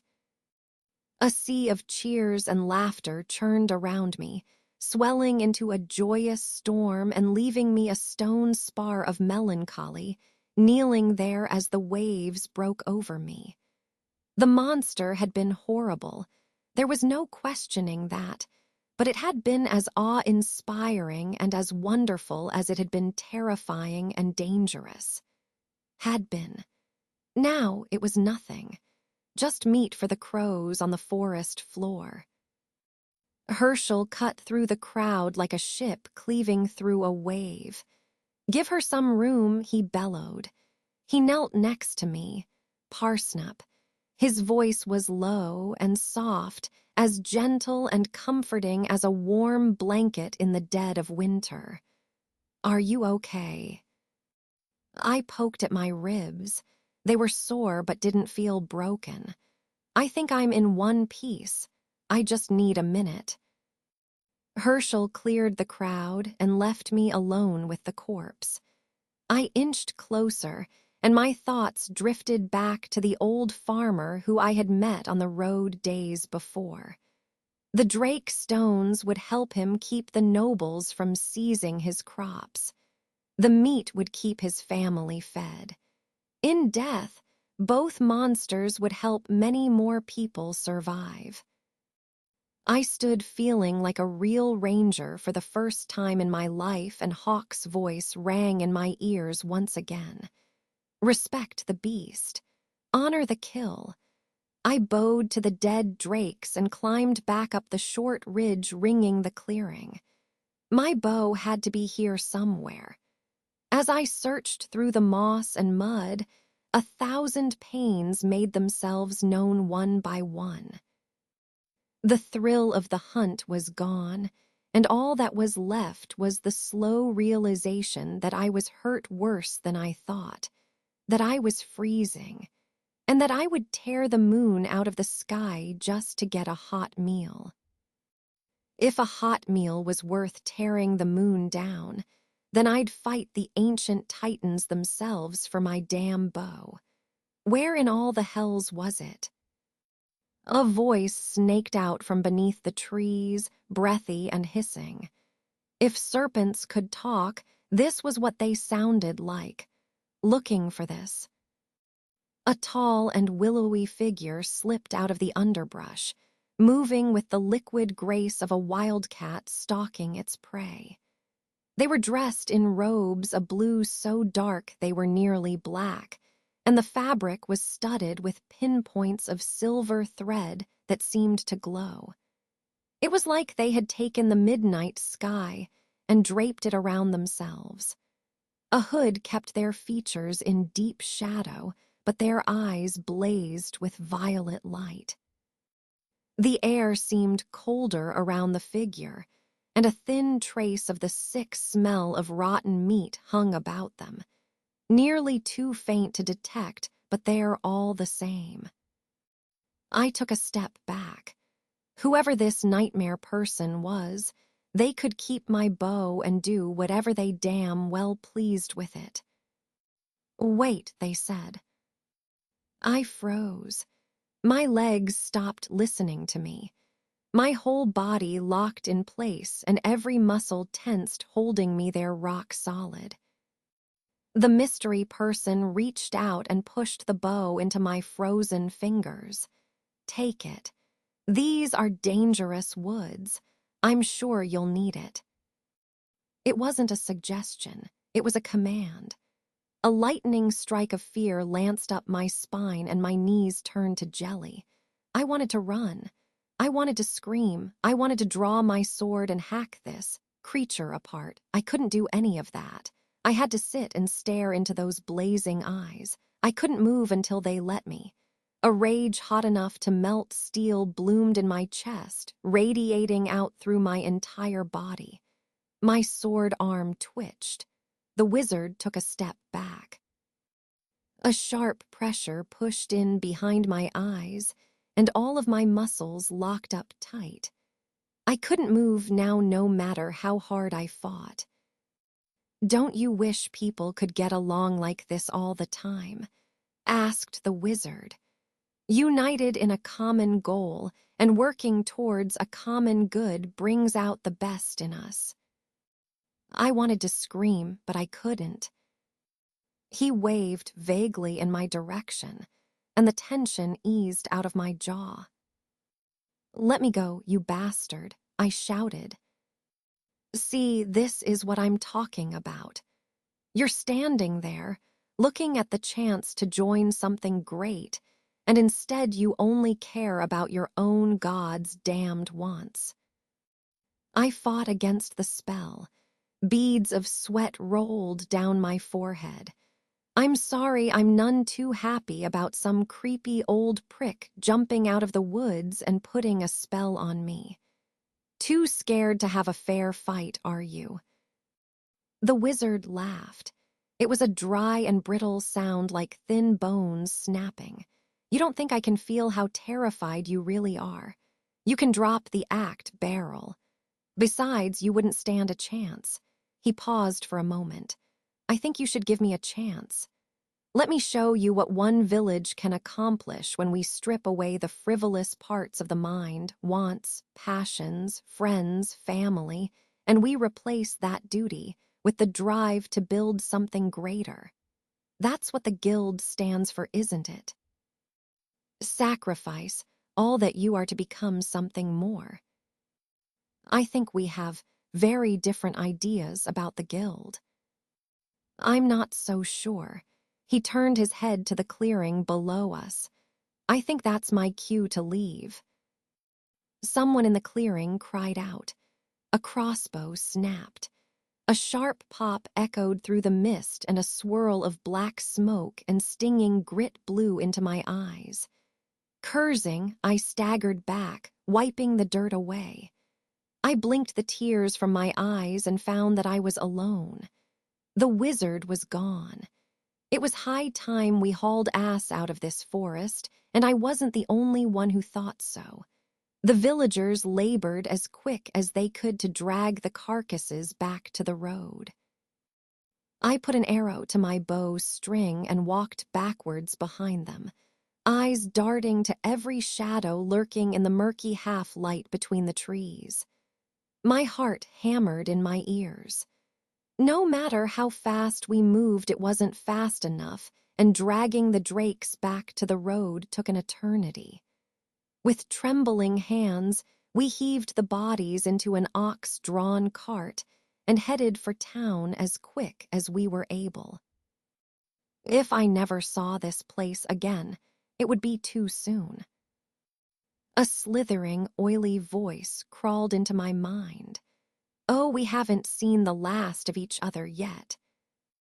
I searched frantically for the source of the voice. It's quite a feat to take down a drake, the voice continued. Doubly impressive that a pack of half-armed peasants managed it.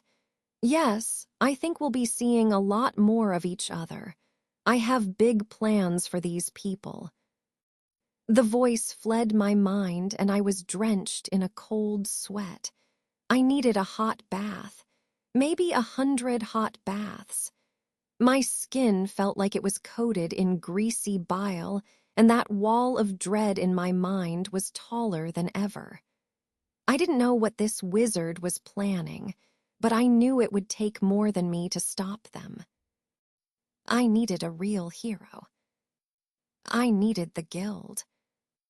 The day was bright and warm, but inside I felt cold and bleak. After my hunting trip, I had found my way back to the guild instead of riding off towards the horizon in pursuit of my own dreams. I hadn't struck out on my own. I hadn't taken up arms against my own demons. I hadn't scaled that black wall in my mind. I had slunk home defeated, like always. I was a failure. I had always been a failure. That's all I could ever be. All I would ever amount to was a scribbled footnote on a forgotten page of the archives.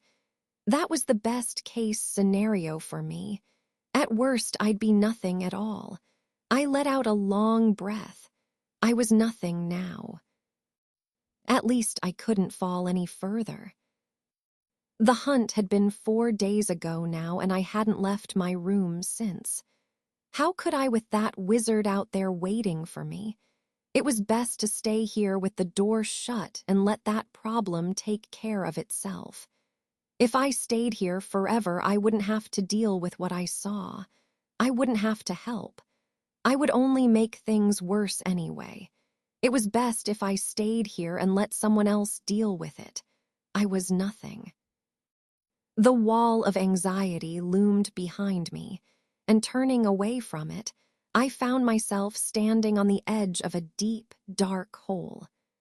Maybe it was better to throw myself into the pit and save myself the headache of deciding what to do. I would make the wrong choice and let everyone down. I would fail Hawk. I would fail my friends. I would fail Herschel and his villagers. A soft knock broke the silence and pulled me away from the edge of that hole. Groaning, I stood and walked over to the door, opening it a crack. "Go away," I said. My voice was alien to me at this point. It came out as a dry, rasping croak. My words sounded more like old parchment tearing than a human voice. A hand wormed its way into the crack. It was pale, and the nails were painted a deep, shiny green. It was Hawk. Great. I could almost see myself in the reflection on her nails. I looked like a bag of dog shit that someone had hit with a mace. Hawk couldn't see me like this. I pushed the door closed. Stubborn jackass that she was, Hawk didn't move her hand. "You can crush my fingers, Parsnip, but I'm not leaving." I moved the door open an inch, but no further. "What do you want?" "I want to make sure you're okay. I haven't seen you on the grounds." "I'm fine. It was a lie." "You don't sound fine." "Maybe this is just how I sound now." Hawk put her shoulder into the door and leaned into it, slowly sliding me back across the floor. I didn't have the strength to resist. "Have you eaten anything?" Hawk asked. I quit trying to keep her away. Might as well let her and get this over with. Mouse dropped some food and water. Yesterday, I think. Hawk swung the door open all the way but stayed at the threshold, looking me up and down. Can I come in? I nodded and sat down on my bed. Hawk strode past me and pulled the chair out from my writing desk, setting it directly across from me and sitting down. We sat staring at each other for a long while. I didn't have anything to say. If Hawk wanted to talk then, that was her issue. She fished a quest card out of her belt. The villagers asked for you again. You must have impressed them. They did most of the work, I said, shrinking back into my bed and pulling my knees up to my chest. They probably don't need me. Hawk scowled down at the card. This says otherwise. They want you to help track a sorcerer. Her brow creased in a frown and her shoulders tightened. That can't be right, can it? Why would they think a sorcerer was near the village? The guild would know. Our wizards would sense that. I balled my hands into fists and clenched them so tight I could feel my nails digging into my palms. Whenever I closed my eyes, I saw those twin spheres of violet flame staring back at me. I still felt like 1,000 freezing maggots were crawling across my skin, leaving me covered in filth. What happened on your trip? Hawk asked. I couldn't answer, and I definitely couldn't answer Hawk. Not after the mark she'd put on me. Not after she'd so clearly tried to force me out of the guild. Does it matter? I snapped. Hawk flinched back at the heat in my tone. She looked up from the quest card and her expression softened when she met my eyes. Of course it does. Bullshit, I said. I know you don't really care. I know you want me out of the guild. You couldn't have been any clearer with you, Mark. So why don't you drop the act? I know I'm a disappointment to you. I know I'm a failure. I know you don't want me here. You don't have to pretend to care anymore. Her eyes flitted up to the serpent resting on my brow, and her face scrunched up in confusion. I'm not sure I understand, she said, spreading her arms in surrender and shaking her head. I don't know what you were thinking. I stood and squared my shoulders, leaning in and leaving barely a foot between us in the cramped room. I literally wrote the book on storm serpents. I know what they're like. I know that they spend most of their day laying at the bottom of the river, waiting for food to come to them. I know that when they get hungry, they only put the minimum effort in. They strike fast, but give up if they miss or if their prey puts up a fight. I know that they'll devour their own if given the chance. You didn't pick a very subtle message. I get it. I'm lazy, I give up too easily, and I'm a danger to my guildmates. Hawk stood and sidestepped past me, gaining some breathing room and shuffling closer to the door. Her eyes fell to the floor and her shoulders slumped. Hawk seemed to shrink in on herself, and when she spoke, her voice was barely a whisper. I'm sorry. I should have explained the tattoo. A tear rolled off her nose and splatted on the floor. I blinked in shock and my mouth opened and closed like a beached fish, searching for the right words. I had steeled myself for screaming, for an argument, for a damned fistfight if it came down to it. I was ready for anything but tears. I couldn't handle tears, not from Hawk. She never cried. Not when her mentor was eaten by an ice worm, not when an ogre wrenched her shoulder out of joint, never. What was I supposed to do about tears? Hawk looked up and a touch steel returned to her eyes. I know you wrote the book. I know you're smarter than me. But that doesn't mean you get to put words in my mouth. You might know how the serpent acts, what its schedule is, and why it hunts, but I've spent the past 45 years of my life learning how they fight when they strike and how gods damn tough they are to bring down. They're quiet, that's true. They do lie down where it's dark and calm, but they aren't lazy. They're watching. They're planning. They're picking the perfect time to strike. After 4 decades with the Guild, not once have I seen someone predict when or where they'll strike. Not once. And they don't give up when things get tough. They're smarter than that. They know when it's better to run and keep themselves safe. But when they're backed into a corner, nothing fights harder than they do. You see something that's lazy, weak, and cruel. I see something that's quiet, contemplative, and smart. I see something that's tough and fierce, but unconventional. I see something that no one gives enough credit. I see all of those same things when I look at you. Hawk turned to leave, putting one hand on the door. So if you want to sit up here and rot, fine. But I know you're better than that. She closed the door gently and left. I stood there for a moment, still tense and angry, ready for a fight, but I had no one to vent that pain onto anymore. I deflated, shoulders bowing in defeat and head hanging low. That was a typical Hawk moment. A typical backhanded blow of you're great, but you need to be better. You're not enough. Maybe she was right. I shook my head and pulled myself back from the abyss. She was right about one thing for sure. I couldn't sit here and rot. I needed to get moving. One step at a time, even if my friends had to carry me. I started my journey away from the abyss in the library, where I found Mouse in his usual corner, building himself a wall of books. In the full light of day, the library was an impressive sight.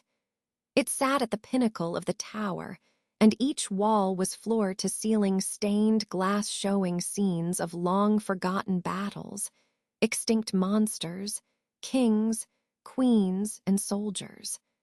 With the sun streaming through the windows, the library was filled with soft light in every color imaginable. On clear days like today, I could almost understand why Mouse spent all his time up here. The only thing missing was the fresh scent of trees and the warm touch of the summer wind. Instead, the library was choked with stale air that was heavy with the cloying scent of leather and old paper. Even thinking about it made my throat itch. Actually being here made me want to have a book through a window to let some fresh air in. He wrinkled his nose when he saw me coming. "Hey," he said as loudly as he dared in the library. His eyes lit up, and he smiled even though the rest of his face seemed to say that something smelled awful. It was probably all the old books. "I'm glad to see you up and about," he continued. I was nearly ready to send Quinn up to break the door down. "Where is Quinn?" I asked. My voice broke as that pair of violet eyes flashed up from my memory. "I need to talk to both of you." Mouse stood without closing his book or capping off his ink pots. There in the training yard. Saber has been running all the warriors ragged since the feast. Poor Quinn has barely had time to eat. Do I have time to steal something from the kitchens for us? Mouse and I left the library and started the long climb down to the ground floor.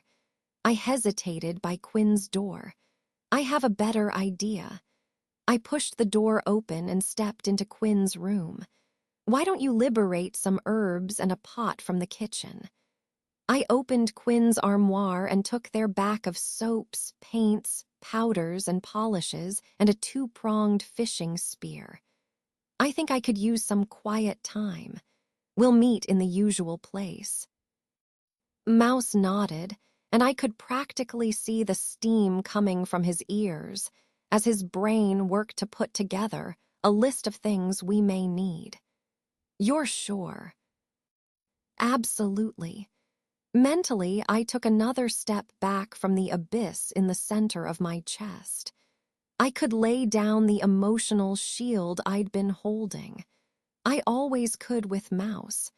I'm really not okay right now, and I need a day away from everything. Mouse snapped a fist to his heart in a guild salute and gave me a sharp nod. My lord, anything for you. I swallowed past the sudden lump in my throat. One day I would find some way to show Mouse just how much his support meant to me. Mouse rushed down the stairs ahead of me while I finished picking through Quinn's supplies. Maybe I'd make him a nice robe out of fur and drake skin, something to keep him warm and repel snow and rain. I think that would work. He always complained he never could get warm enough in the winter. He'd like that. I closed the armoire and chest I'd raided, returning Quinn's room to a state of relative order. The sharp clatter of wood bouncing off stone made me jump. I whirled around, drawing a short utility knife from its sheath on my belt. My eyes wide and wild, I scanned the room for threats. There was nothing. Nothing dangerous anyway, but a bundle of something wooden wrapped in thin cloth had fallen out from behind from the armoire. There was a red ribbon tied around the bundle and a tag with my name on it. I picked it up gingerly, terrified that whatever was inside was already broken. Was this for me? It must be if my name was on it. Would Quinn want me to open it? Probably not now. There was likely a good reason they'd hidden it. What if it was broken, though? I had better open it to make sure. That was the right thing to do. I untied the ribbon and pulled the bundle open. Several sheets of parchment spilled to the floor. Shit, I said, bending to scoop them up. Each page was a draft of a letter addressed to me. What are you up to, Quinn? I probably shouldn't have read them, but what else were you supposed to do when a stack of parchment landed in your hand? You read it. It was a reflex, most definitely beyond my control. Parsnip, the first letter in the stack, began. I'm sorry we missed each other at the end of the feast last night.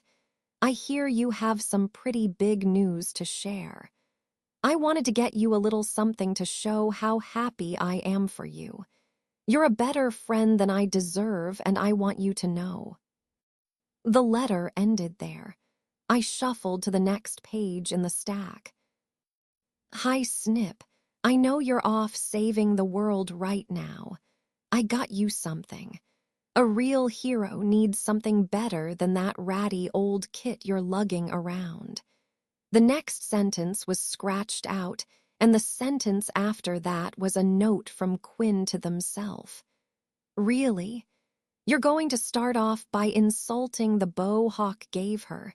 You know better than that, you oaf. I grinned at that. Quinn was always too hard on themselves whenever they were writing. Mouse often had to play scribe for them because, as they put it, Mouse had all the best words. I flipped to the last page. Snip, I don't know how to say this. Wish I could do it in person, but Saber has us running all hours of the day. No time for anything but training and sleeping. Mouse says it's been a couple days since you left your room. I don't know what's going on or how I can help, but I want you to know that The letter ended in the telltale black splotch of a spilled ink pot. Tears stung at the corner of my eyes. I didn't deserve people like Quinn and Mouse. It seemed pretty clear that they wanted me to have this present. I freed the gift from the bundled cloth. The first thing that came loose was a quiver full of arrows. Frowning, I took one out. They were nice arrows, but nothing special, certainly nothing to write a letter over. The quiver itself was interesting, though. It was much wider than it should have been, and it was made from a fine leather that was embossed with vines and flowers. It was beautiful, and I couldn't stop myself from belting it on. This was a two-part gift. Quinn's neatness be damned. I picked up the cloth and shook the other half of my present onto the bed, throwing the wrapping onto the floor. The other half of the gift was the cutest bow I had ever seen. It was half the length of my usual bow, and the tips recurved outwards. I picked it up. It was light and made of layers of bright orange wood with a line of dark horns sandwiched between them. Holy flying hell, I breathed. Quinn, what did you do? This was an imperial horse bow. It must have cost a fortune. 2 armies of emotions squared off on the battlefield that was my heart. One side was overwhelmed with joy and ready to cry because of how much effort Quinn was putting in to show me that they cared. The other army was bitter and annoyed that they must have spent all of their savings on something for me. I was sure there were better things they could have put that money towards.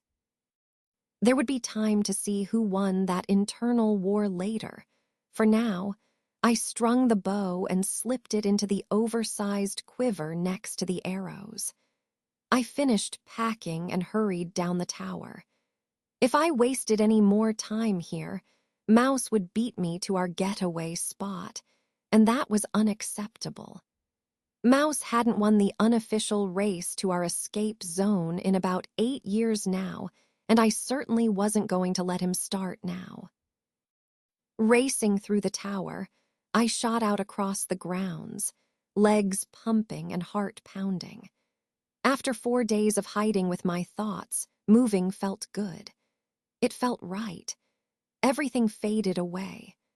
All my dread and my fear was set aside for the moment, and the only thing that mattered was beating Mouse to our home away from the guild.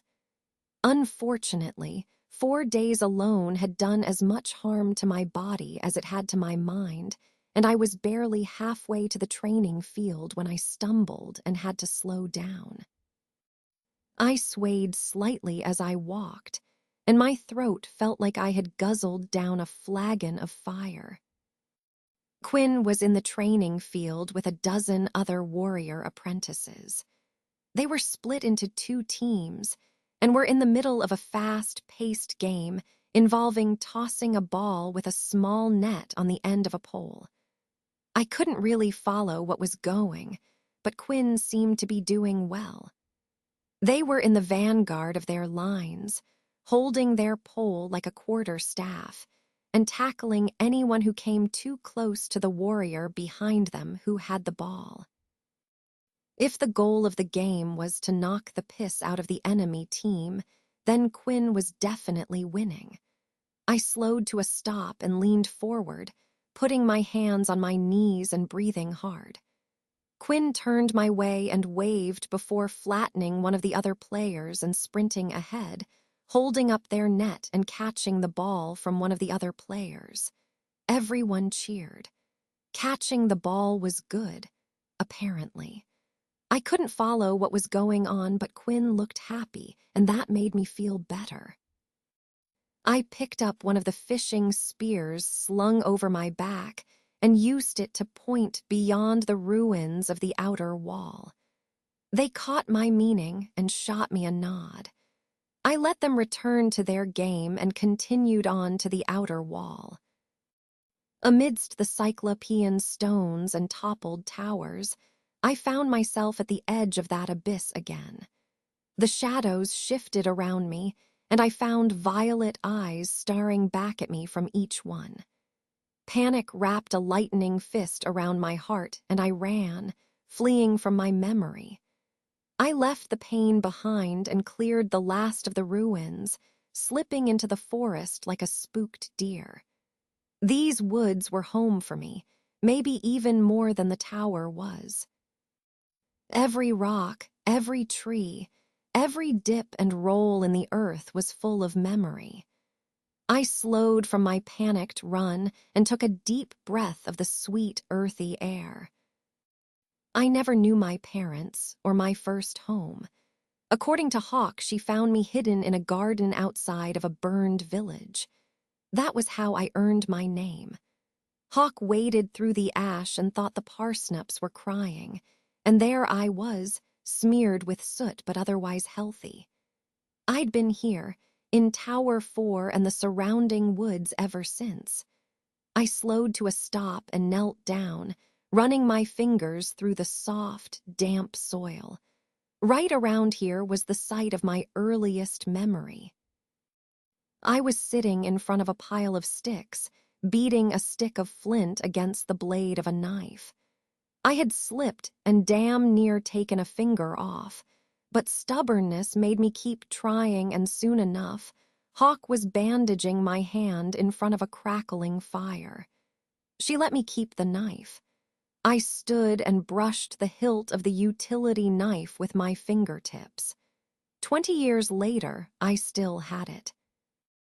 With a sigh, I blinked away the memory and kept walking, finding the old spruce that was still scarred with my initials. The letters P and J were carved into the bark and surrounded by a heart. What a disaster that relationship had been, especially when Javelin's master had found out about it. He was so angry, and I never could understand why. When we told him, he kept telling Javelin that this was just a phase, that she'd grow out of it. Eventually, she did. I didn't, and we drifted apart. The past swept up in its current and carried me along through the forest at a leisurely pace, letting my mind drift back to safer and happier times. I walked past the place I'd snared my first rabbit, the stream where I'd caught my first fish, the clearing where I'd shot my first bow. Better times.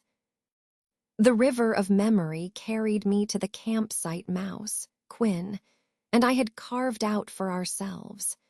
We were teens when we cleared it, angry and desperate for an escape from the tedium of guild apprenticeship. Back then, all we had wanted was a life of adventure. All we had wanted was to strike out on our own and live free like real heroes. Now, all I wanted to do was run away from all of that.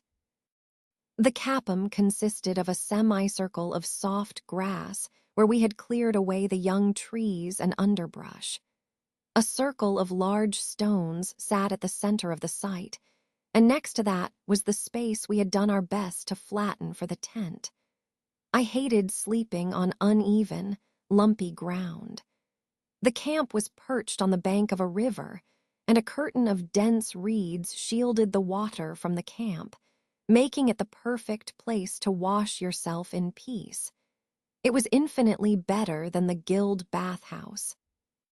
In all my years here, I had never figured out where the water in the bathhouse came from, or if it was ever changed.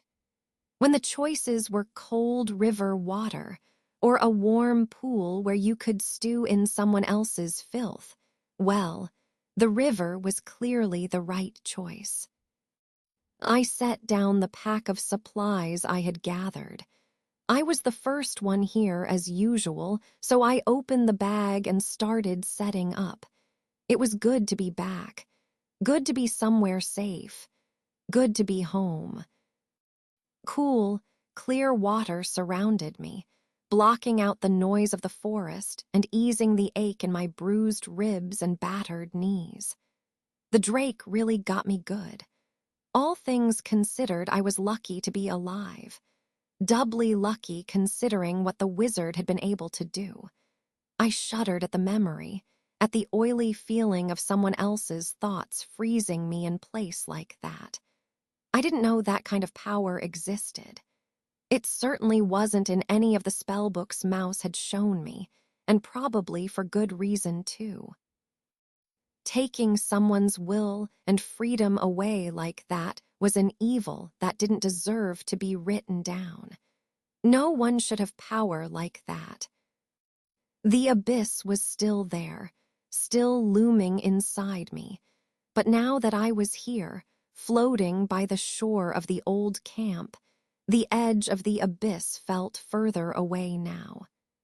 It was like I could think about everything that had happened without worrying that I would trip over the edge and tumble into the dark. A voice called out from the campsite. I paddled closer to shore and stood up, wading in until I was about waist deep. Parsnip, the voice called again. It was Mouse. "I'm here," I said. "You can come through if you want. I'm wearing my swim scales." Swim scales were pretty well standard issue guild equipment. They were a vest and a pair of short pants made from storm serpent hide. Great for keeping you warm in cold water and for keeping stingweed and nettlefish away from your sensitive bits. I could mouse rifling through bags and stirring the campfire. "I'm all right here," he said. "I have some stuff to unpack." I waded in the rest of the way and pushed my way through the reeds. "What are you doing?" Mouse was setting up a stand for a pot over the fire, and a handful of quillback spines were laid on a flat stone, warming in the heat of the flames. "I'm not sure I'm willing to let you practice your tattooing on me. I thought they were still making you practice on pig skin." Stargazer said I was ready. Stargazer is 1,000 years old and 3/4 blind. I'm not sure he's the best judge for art anymore. Mouse finished building the metal stand and passed me an empty pot. "He's the best wizard in Tower 4. I think he knows what he's talking about." I rolled my eyes and collected some water. That's not overly encouraging. Isn't the best of Tower 4 equal to the worst of anywhere else? I came back to find Mouse looking down at his feet like someone had just stepped on his favorite puppy. "Well," I caught his hood and gently pulled him back. "You know that's not what I meant. You know that you're a great wizard." "That's a lie. I'm not a great anything." I spun him around so I could look him in the eye. "Mouse, look at me. You are a great friend to me, and one of the 2 people I trust completely. You're the bookworm little brother I never had, who's also somehow a few years older than me, and that is 10 times better than being a great wizard. You could ask me at any time, in any situation, and I will always choose a great friend over a great wizard." He tried to pull away, but I pulled him into a quick hug. He did his best to wiggle free, but I think I needed the hug more than he did right now, so I held him tight until a branch snapped at the other end of the clearing. "This is awkward," said Quinn. "Are guys fighting? Or do you need a few extra minutes alone?" Mouse shoved me away. "Neither." His cheeks flushed bright red and he stuttered out a few loose syllables, struggling to find an explanation for what was happening. "Mouse is refusing my attempts to cheer him up like always," I said. An odd expression ghosted across Quinn's features. They almost looked relieved. "Okay," said Quinn. "If we're playing beat Mouse over the head with love and friendship, I'm game."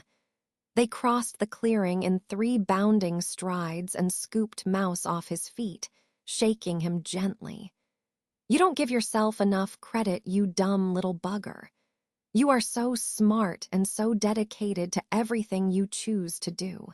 You are a true inspiration to me." They set Mouse down, and the little wizard took a moment to straighten his robes. "Thanks," said Mouse. "I guess." "Any time," I said.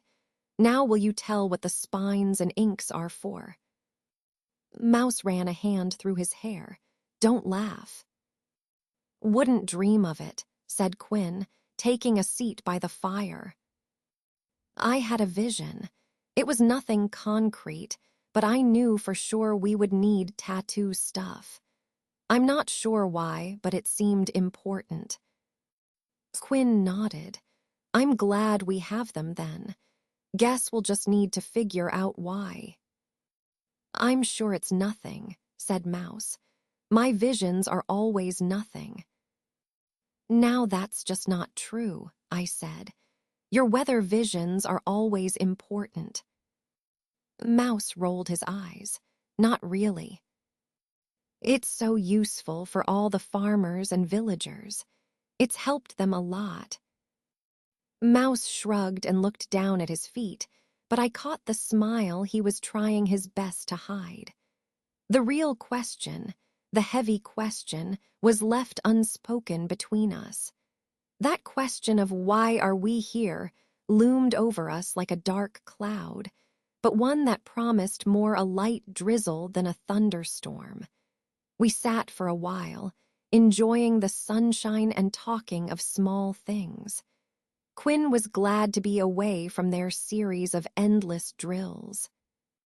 What is Saber working you so hard for anyway? I asked. Because he's old, Quinn said with a scoff. And he's too creaky and battered to run or fight himself, so he's living through us and taking great joy in running us until we throw up. Sounds terrible, I said. Quinn nodded and reached into a leather satchel they had hung off their belt. It's why I brought this. They pulled out a bottle of strong red wine, little something to take the edge off. Mouse's eyes lit up. Quinn, have I ever said how much I love you? Quinn popped the cork and handed the bottle to him. Don't think you have. Not lately anyway. Mouse took a sip. You even swiped my favorite. I didn't think there were any of these left. Quinn shrugged. Well, maybe someone set one aside just for you. For me, Mouse asked, but why? Quinn snatched the bottle back and took a swig. Because I like you, and I can that I haven't been the only one working too hard. You've been beating the tar out of your brain all while taking time to check in our poor Parsnip. It's more than I've been able to do. Mouse shrugged and stared down at his feet, kicking at a patch of dirt. I appreciate that too, I said. Honestly, I probably would have starved to death without you. It's been a hard couple days. I can tell, said Mouse. You know, if you need to talk about anything, we're here for you. Lore, said Quinn, offering me the wine. If you don't want to talk about anything, we're here for that too. If you just want to drink and catch fish and forget things all day, I'm happy to help with that. I pushed the bottle away. I think talking about it could help. Maybe. I don't know. I feel like you should at least know what's been going on. I settled in and relayed the events of the past couple days, from the quest card to the wizard, all the way to the 4 days of feeling too afraid to move out of my room. After I finished my story, my friends were both quiet for a long while. Quinn moved to sit next to me and threw an arm around my shoulders.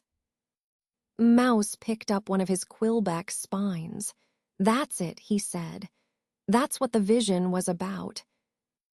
I shook my head.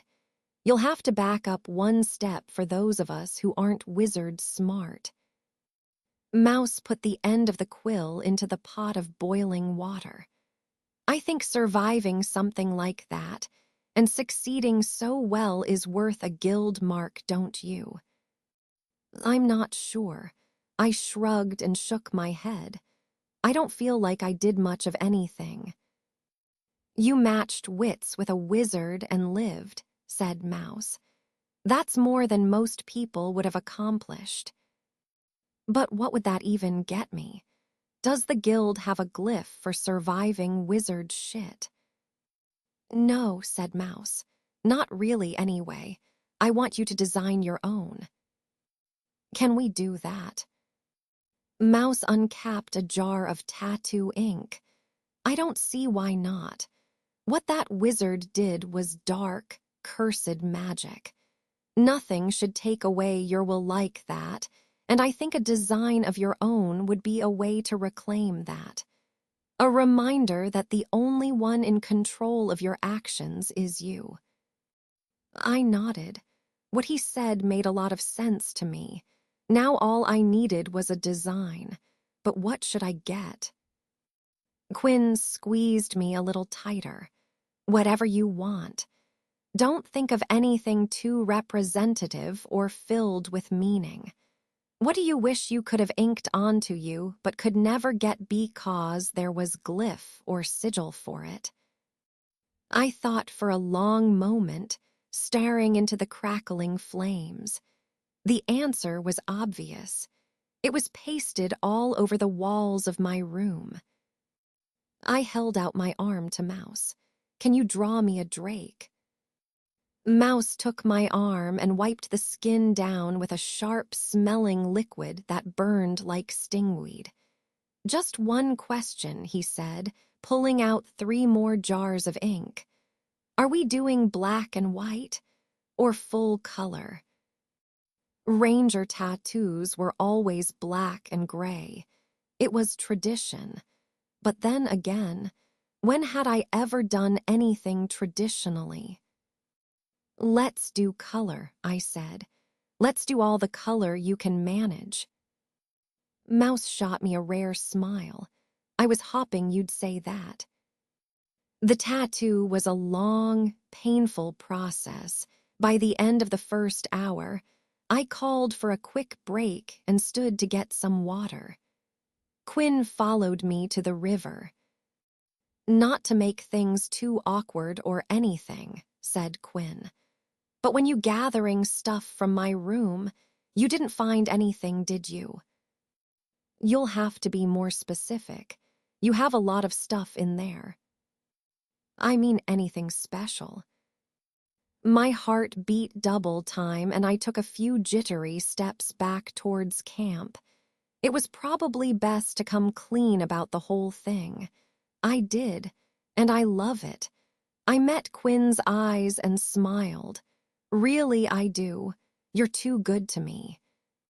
Quinn let out a sigh and a relieved smile spread across their face. I'm glad. The draw weight wasn't too much, was it? I didn't know how heavy your current bow was. And I feel like I'm not a good judge for that kind of thing. I mean, I can swing a mace all day, but could never get the hang of the bow. It's perfect, I said, pushing my way through the reeds. And you can't shoot because you try to pull with your arms. Quinn threw their hands in the air. What the bloody hell else are you supposed to pull with? I stopped, planted my feet, and mimed drawing a bow. You need to put your chest and back into the draw, too. Quinn shook their head. That's why warrior work is easier. Hit things with mace or sword or spear, and it doesn't get more complicated than that. It's easy. I sat back down and held my arm out to Mouse. Easy for you, maybe. I don't need to remind you what happened when I tried it. Mouse shuddered. Oof, he grunted, the axe incident. That was a one-time accident, said Quinn. A total fluke. Aside from accidents like that, warrior stuff is simple. That's easy for you to say, said Mouse. You're 8 feet tall, 4 feet wide, and all muscle. I keep telling you, it's not all about muscle. You could be a great swordsman, I bet, Mouse. I've heard of plenty of smaller duelists who had long, successful careers. Nasty little buggers, all of them. They're quick and fight dirty. Mouse shook his head and took up his quills again, pricking a fresh layer of into my skin. I don't mean to sound rude, said Mouse, but that sounds terrible. I think I'll stick to my books. Quinn made a dissatisfied grunt. Books. It's always books with you. You know it couldn't hurt you to read more. You might even learn something. Quinn rolled their eyes. But then I'd be putting you of a job. If I did the reading myself, you wouldn't have to read for me and summarize things. You're right, said Mouse, every syllable dripping with sarcasm. I love doing that for you so much. I'd be so lost with that extra free time if I didn't have to spend hours doing readings for you. Right, said Quinn with a smile. I knew you loved it. Plus, it keeps you out of trouble. Mouse looked up from the tattoo. What trouble do I get into? You two are the ones who are always stirring up bullshit. A harvest festival 2 years ago, said Quinn. Mouse grumbled and returned to his tattoo. That doesn't count. How does that not count? I asked. You broke into Stargazer's study. You stole those magic cards he uses. It doesn't count because he deserved that. The old fool had the nerve to tell me I couldn't handle a deck, that someone with my lack of talent wouldn't be able to use the cards. I showed him, though. Quinn took a long pull of the wine. I still haven't seen these cards. You sure you aren't making this up? Mouse pointed to his pack with an ink-soaked quill, and Quinn picked it up and appended it, spilling the contents across the grass.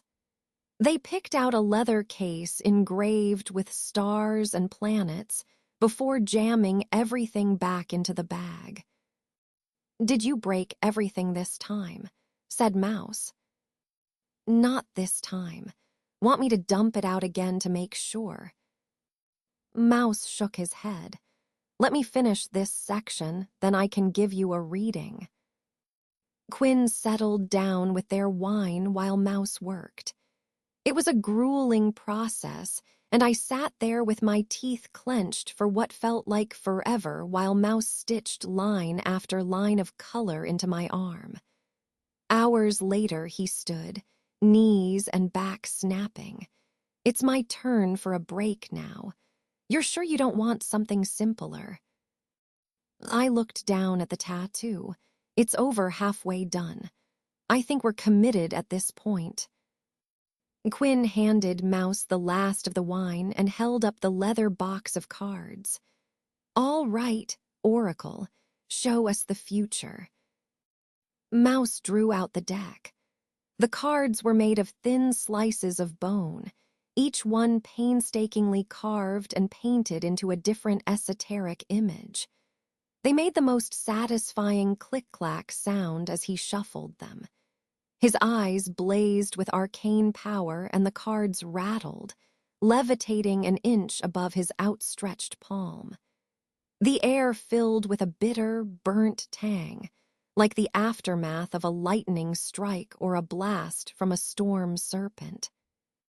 3 cards snapped free of the deck and landed in the grass, leaving jagged circles of frost where they fell. Mouse went pale and drew in a sharp breath. Quinn looked down at the cards and then back up to our wizard. What does that mean? With shaking hands, Mouse pointed to the first card. It showed a stone spire reaching towards a full moon on a misty night. The Tower of the Moon. This one represents a place of study and reflection, or even somewhere sacred. He tapped the second card. It was a chariot wheel wreathed in flames, the wheel of chaos. It means that an unexpected change or a disaster is coming. He closed his eyes for a moment and took a deep breath before touching the next card. It was a skeleton kneeling in a forest with their head bowed and hands clasped. And death. Death sounds. Bad, said Quinn. It isn't always, said Mouse. It can be a transition or an important change, or it could be death. So what does it mean? Mouse slipped the cards back into the deck. If you look at things one way, we could say that an important but unexpected change is coming to the guild. Right, I said, but what do you think? Mouse swallowed hard and clenched his hands into fists to stop them from shaking. I think something terrible is about to happen. Quinn and I stood shoulder to shoulder in cool, knee-deep water, spears poised above the surface. We were standing in a slow-flowing bend of the river that was heavy with grass and reeds. The vegetation offered plenty of hiding places for fish, and the more curious, or maybe the more stupid fish, would be interested enough in our feet to wander into spear range. We called those fish dinner. The sun was dipping down to the horizon and swarms of flies were buzzing up into the air and flitting across the water. The flies were biting, annoying little bastards, but the more they buzzed over the water, the closer the dumb fish came to us. It was a worthwhile trade. I could take a few bites in exchange for a meal. You think we should head back and check on Mouse? I asked. He seemed pretty well shaken by that reading. Quinn struck with their spear but came up with nothing. I don't really want to come back without something to eat. Plus, he seemed fine when we left. Looked like he just needed some quiet time. You know how he gets. I shrugged, I guess. Quinn lanced down at another fish. Don't poke him too much. He'll come to us when he's had a chance to rest. He doesn't need us pestering him all the time. A flash of silver scales rippled in front of me, and I thrust down, wincing as the rough bandage Quinn had put on me chafed against my new tattoo. The spear struck true, and I came up with dinner impaled on the end of my spear. Nice, Quinn cheered. You got one, bit small though. I walked back to a large flat stone on the shore. I'll clean and scale this then, while I wait for you to get frustrated and give up. Quinn waved me away and returned to their fishing. I laid the fish on the stone and got to work. Long years of practice let my hands work while my mind wandered. The wall of anxiety loomed closer now, and I felt as if I had scaled midway up its face. I was better, but never over it, and now I felt as if I was dangling on short ledge, unsure if we were pulling ourselves up to an unexpected but irreversible change, or if were we plummeting down to disaster. It was probably best to take things one step at a time. I glanced down to the bandage around my tattoo. I was in control. I could do this. Maybe. This wasn't something I could do alone, but maybe with the three of us we could get through it. We could start with the quest card Hawk had given me. That wouldn't be too much trouble, would it? I'd take Quinn and Mouse and do some scouting around. If things turned out to be too much, we'd run home and get someone more qualified to help us. Quinn slapped another fish down in front of me, and I set to work gutting and scaling it while I put together a loose plan in my mind. With the guts and scales dealt with, we walked back to camp to find Mouse laying under a tree with a tiny book in his hands. You've learned how to conjure books out of nothing, have you? Asked Quinn. My robe has pockets, Mouse answered. Lots of pockets. How did the great fish hunt go? If you take your nose out of the book, you'd see, I said. Mouse licked his finger and turned the page. I can't. The book is so much more interesting than reality. Quinn turned to me and gave me a conspiratorial wink. Since he's so interested in his book, help me find some pans and some salt. 2 or 3 handfuls should do it, right? Mouse snapped the book shut and shot to his feet. Nope, not happening. My stomach will not tolerate another Quinn's special dinner. I'm not that bad, am I? I handed my catch to Quinn and put a hand on their shoulder. I'm sorry to say it, but yes, you are that bad. Your cooking is the only time I've ever had pork that was burnt on the outside, raw in the middle and too salty all at once. Quinn handed the food over to our qualified chef with a grumble. It made sense at the time. We were hungry. Big flames means faster cooking. Mouse set an iron skillet over the coals. It really doesn't. He dusted the fish with a pinch of salt. Do you want to actually learn? Quinn titled their head to one side. You know what? I think I would. I'll taste test, I said with a smile, letting my problems fall away for a moment. I settled under the tree Mouse had occupied a moment before and stared up at the leaves waving in the wind. I let my mind go blank, thoughts spiraling away from me like autumn leaves in the wind. I drew in a deep breath of the warm summer air and laid down all my thoughts and feelings while Quinn and Mouse cooked dinner. There was something magical about this place, something in the air and in the trees that made everything all right. Nothing could hurt me here. I lifted the edge of the bandage around my arm, peeking in at a tongue of brilliant orange flame etched into my skin. If Mouse had done as good of a job with the rest of it, then I would be very happy. He had been right, too, with the fresh ink a reminder that I was the only one controlling my mind, the only one controlling my choices. That abyss of fear at the center of my chest seemed to shrink. It was still there, but it was manageable for now. I could walk around its shores, or span a bridge through the center of it without pitching into the depths and losing myself. Mouse, I said, standing and walking over to the campfire. Is there a way for someone without magic to protect their minds from spells?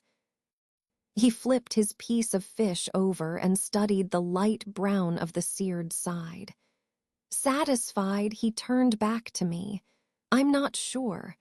I have magic, a very small amount anyway, and I'm not sure how I would do it. When you were hit by the spell, what was it like? Quinn's head snapped up. Keeping in mind that you don't have to say anything you don't want to. It's okay, I said, taking another look around camp and reminding myself that everything was okay, that I was safe here. I shared the story of the sorcerer's attack, the way his words slithered into my mind and held me in place. Something inside me kind of broke, and I remember being more angry than I've been. I could almost move. Maybe that's part of it then. It wouldn't be impossible for strong emotions to tip the scales on a spell. Remember when Lightning and I broke up? I was so upset I couldn't predict anything but thunderstorms and crop failures for a month. Quinn let out a low grumble and flipped their own fish over. The cooked side was darker than Mouse's, but not quite burnt.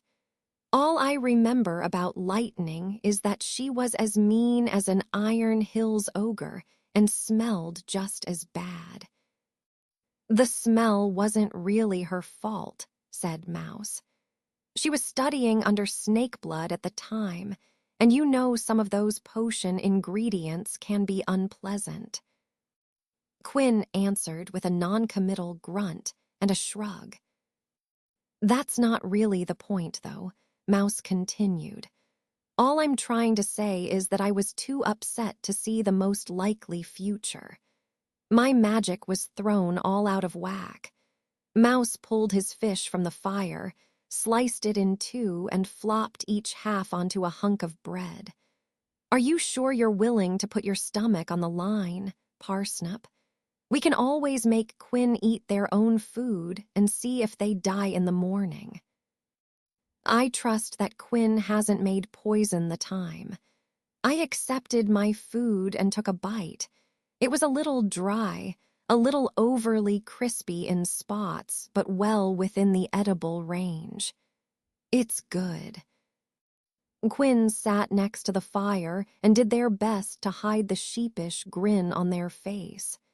You're just saying that. It's probably trash. If it was terrible, I would tell you, I said, taking a seat next to them. Remember the smoked pork you tried to make? Quinn groaned and took a bite of their own meal. Don't remind me. I shouldn't have asked you for brutal honesty. Mouse sat across from us with a wince. I'm still sorry about that. Calling it inedible boot leather was too much. We all shared a small laugh and agreed to leave the past behind us, finishing our meal in silence and watching the sun dip down below the horizon. Twilight painted bands of violet and gold across the sky, studded with the first bright, bold stars of the evening. I leaned my head on Quinn's shoulder and felt more of the anxious tension leave me. If I go back to the village, will you come with me? I asked. Quinn shot me a half smile and shook their head. I'm almost offended that you feel like you have to ask. A wave of disappointment crashed over me, and my heart dropped down into my stomach. I pulled knees to my chest and stared down at the coals smoldering in the fire pit. That's okay, I mumbled. You don't have to come. Don't speak so foolish, said Quinn. We were going with whether you asked us or not. Mouse paled and started wringing the hem of oversized sleeves. That's right, he stuttered. I'm not sure how much good I'll be, and I'll probably just sit behind you and be useless, but I'll be there for moral support, I suppose. I don't think I can do much else. Quinn fixed the wizard with a scowl and waved a finger at him. You stop your foolishness, too. You're an excellent wizard and good for so much more than moral support. I closed my eyes and took a deep breath. I knew I couldn't handle this on my own, but thankfully I didn't have to. Mouse let out a displeased whine and took off the steel skull cap helm that Quinn had handed him. He spread his arms and frowned down at the thick, padded armor we had dressed him in. Do I really have to wear all this? Quinn took the helmet from him and put it back on his head, tying the laces under his chin. Yes. Mouse grumbled and slipped his satchel full of supplies and rations over his shoulder. Even the helmet. Especially the helmet, said Quinn. If you can only have one piece of kit, it should be a helmet. So why am I wearing all this other shite? Because we have more options than just a helmet. You need something sturdier than your robes. My robes are plenty sturdy. I rolled my eyes and picked up my scarred brigandine. The tears in the cloth still hadn't been repaired, and the steel beneath was scratched. Are they sturdier than my armor? Because this is what happened last time I was out. Mouse swallowed hard and tightened the heavy belt around his waist. Okay, he said, drawing out the word. I'm good to go with this. This is fine. Quinn gave him a hard slap on the shoulder. That's better. Now I'll need help getting all my stuff on. It was an ordeal to get Quinn stuffed into their armor. When we were done helping them into the layers of mail and plate, I was convinced they wouldn't be able to move at all. But they pulled a sword down from the weapon racks and whirled it in a flourish that was nearly as fluid as if they were unarmored. Ready? They asked. I finished lacing up my armor, slipped my new bow into its quiver, and grabbed a wide-brimmed helmet of my own from one of the armor racks. Ready? Let's go. Quinn threw open the doors to the stables, and we came nose to nose with Saber. The old warrior was a head shorter than Quinn, but he was stockier, all muscle and gristle with curly hair that was dusted with gray, and a coarse beard the color of polished steel. He was wearing a pair of leather pants and a vest made of black scales that was open to show off the wealth of guild marks he bore. Even from here I could see awards for slaying monsters, winning duels, surviving sieges, and across his chest was a cracked skull with a single red, glowing eye. The mark of the warrior returned, something given only to those who the Medica had deemed beyond saving, but had been too stubborn or angry to die. Saber put his hands on his hips and stared up at Quinn. Alesha, he growled. His voice was deep and raspy, like an axe being honed against a grindstone. Ensconced behind their layers of steel, Quinn didn't seem to react, but I knew them better than that. I caught the barest dip of their head and the way their left foot shuffled back a fraction of an inch. It was like they were on the training square and fighting the urge to flinch away from a blow hurtling towards them. I couldn't blame them either. None of us liked being called by our real name. When you joined the guild, you left all of that behind to become something more. Hearing your own name out loud could be a reminder that you were only human, or a threat that you might not be guild material. Sir, said Quinn. Their voice was steady and as cold as iron on a winter morning.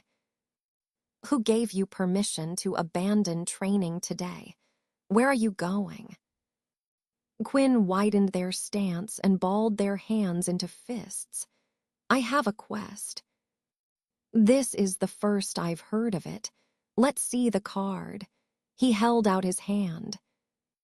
I shuffled forward, heart galloping like a panicked horse and knees shaking like they were made of water.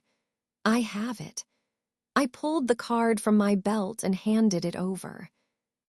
Saber scanned it and flicked it back towards me, letting the card fall into the mud. This quest isn't for you. Back to your post. There are drills to run today. Oh, stuff it up your arse, Quinn muttered. Saber bristled, taking a step forward and puffing out his chest. What was that, apprentice? Quinn's helmet turned towards me slightly, and I could feel their eyes looking out at me from the narrow slit in their helm.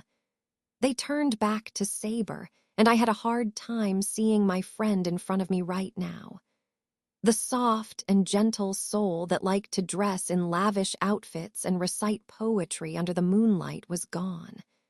Buried under all that armor, Quinn was a faceless, fearless force of destruction. They stepped forward, bumping into their mentor and glaring down at him. I said, "Stuff it up your arse, sir." Saber turned as red as a beet, and his eyes bugged out of his head.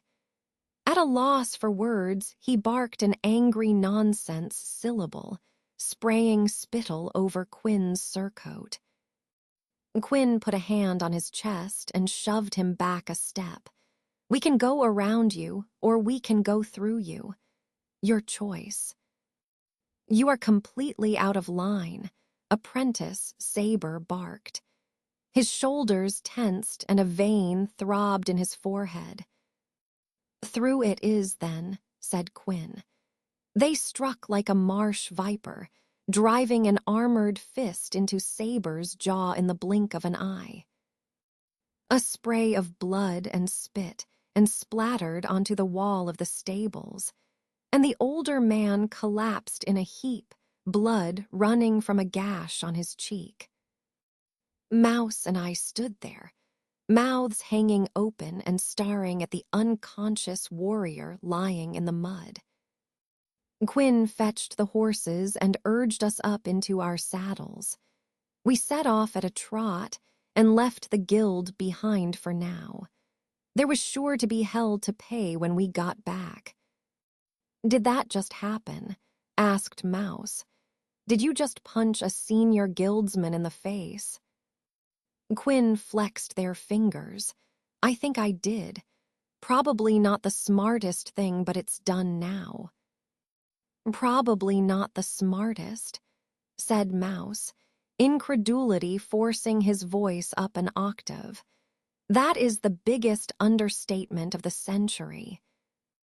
"Way I see it," said Quinn, "is that he's either going to be pissed and kick me out of the guild, or he'll finally see me as more than that gangly kid who got flattened on the jousting course, and we'll be best friends." I scoffed. "I doubt it will be that simple." "Seems to be the way it always goes in the warrior branches, especially with Saber. The only shades of gray in him are in his hair." Quinn kicked their horse into a canter. I followed them, urging Walter to pick up the pace. He did, reluctantly, and if he had a voice, I was sure he'd be saying how much of a pain I was. "And you're okay with either outcome?" I asked. Quinn shrugged. "If this is it for me, then I couldn't have a better mission to leave on. Riding off into sunrise to face an evil wizard with the woman eye." They cut off their trail of thought abruptly and coughed. "With my best friends, I mean."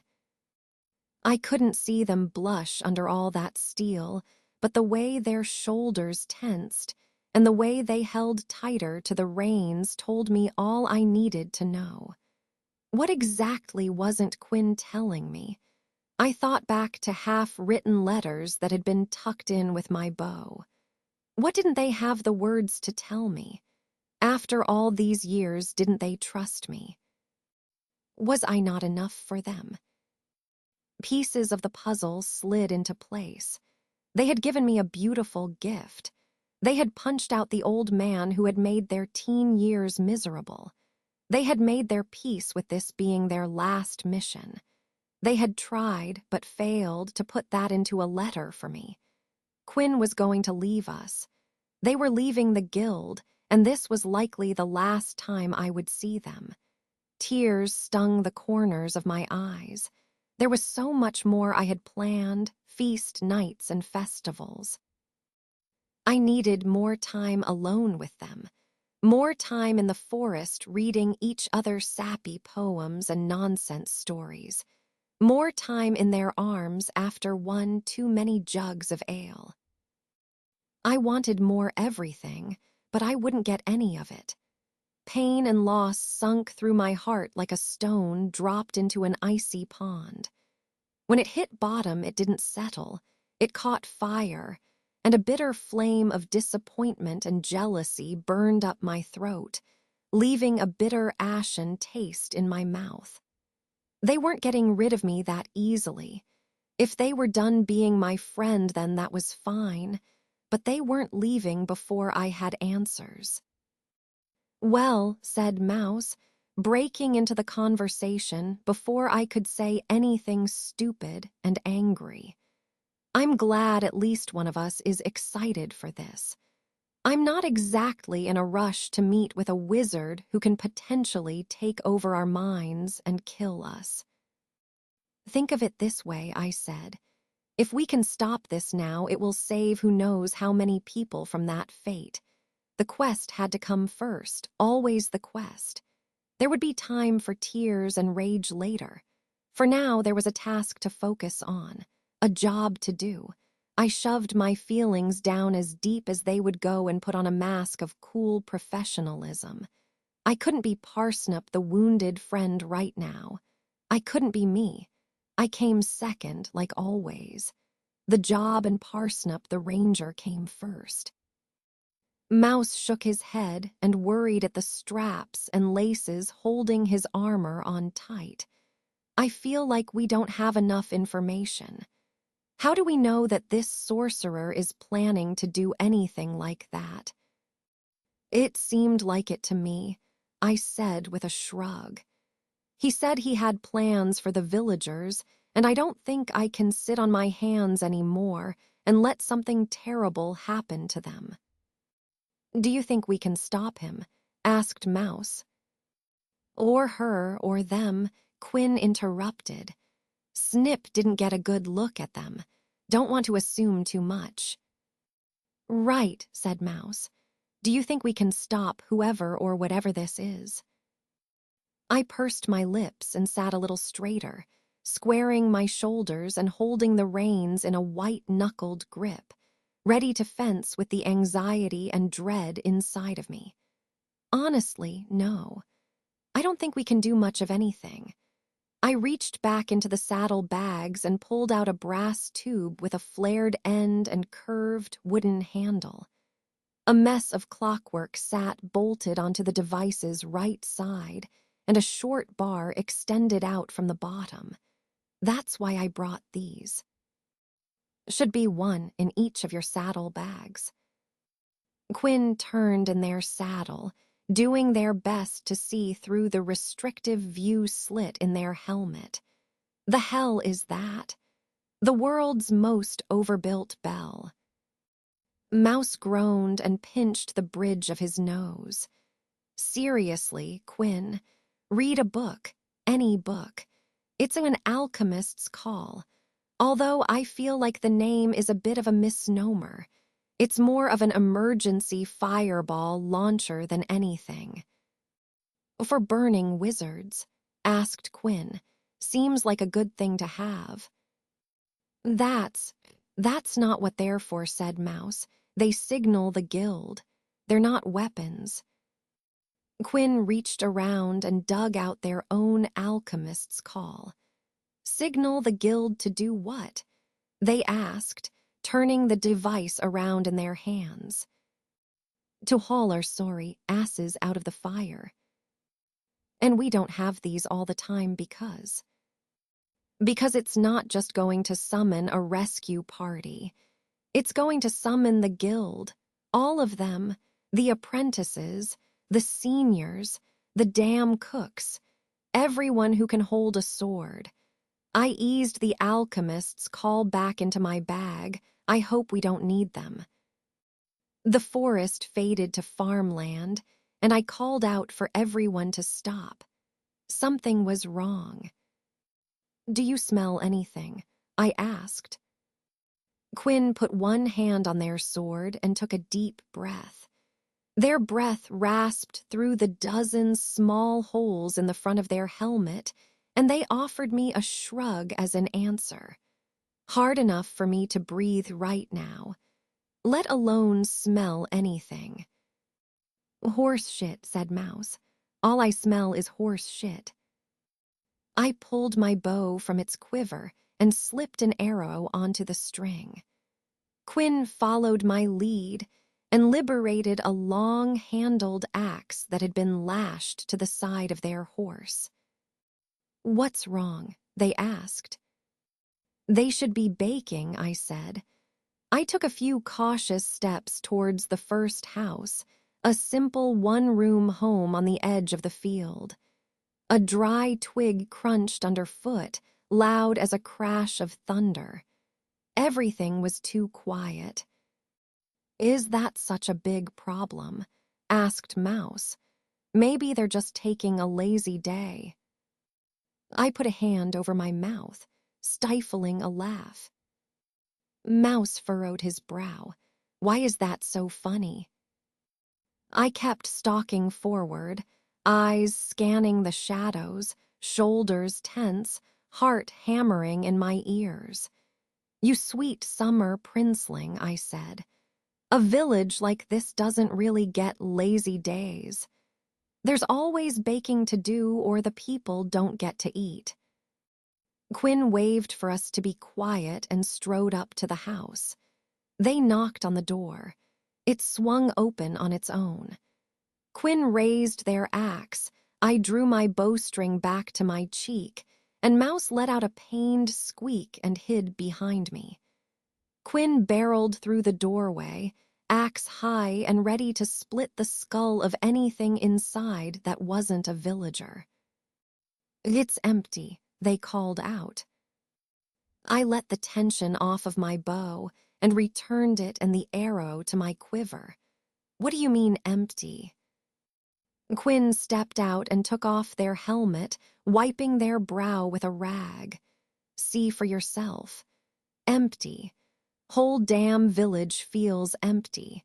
They cocked there to one side, scowling. "Can't even hear the little ones running around the streets. They're usually raising some flavor of hell at this hour, aren't they?" Quinn was right. Mornings in the village were kings of chaos. There were always either children running rampant in the streets or underfoot in the fields, or older kids complaining about chores, teens sleeping late and parents yelling them out of bed. Today there was only cold, lonely silence. I stepped into the house. The farmers looked like they had picked up and left in the middle of supper. The table was still set with bowls of fresh tomatoes and peppers, corn flatbread and cheese. The meal was half eaten and a clay cup of water was knocked over. I touched the table. The spill was dry. Kneeling by the hearth, I held my hand over the coals in the fireplace. Ice cold. Whatever had happened here had happened hours ago. Quinn knelt next to me. No blood, no bodies. It's like they get sick of their food and left. Mouse stepped in and leaned against the doorframe. Is that an option? Maybe something came up that they had to deal with or run from. I stood and led our group back outdoors.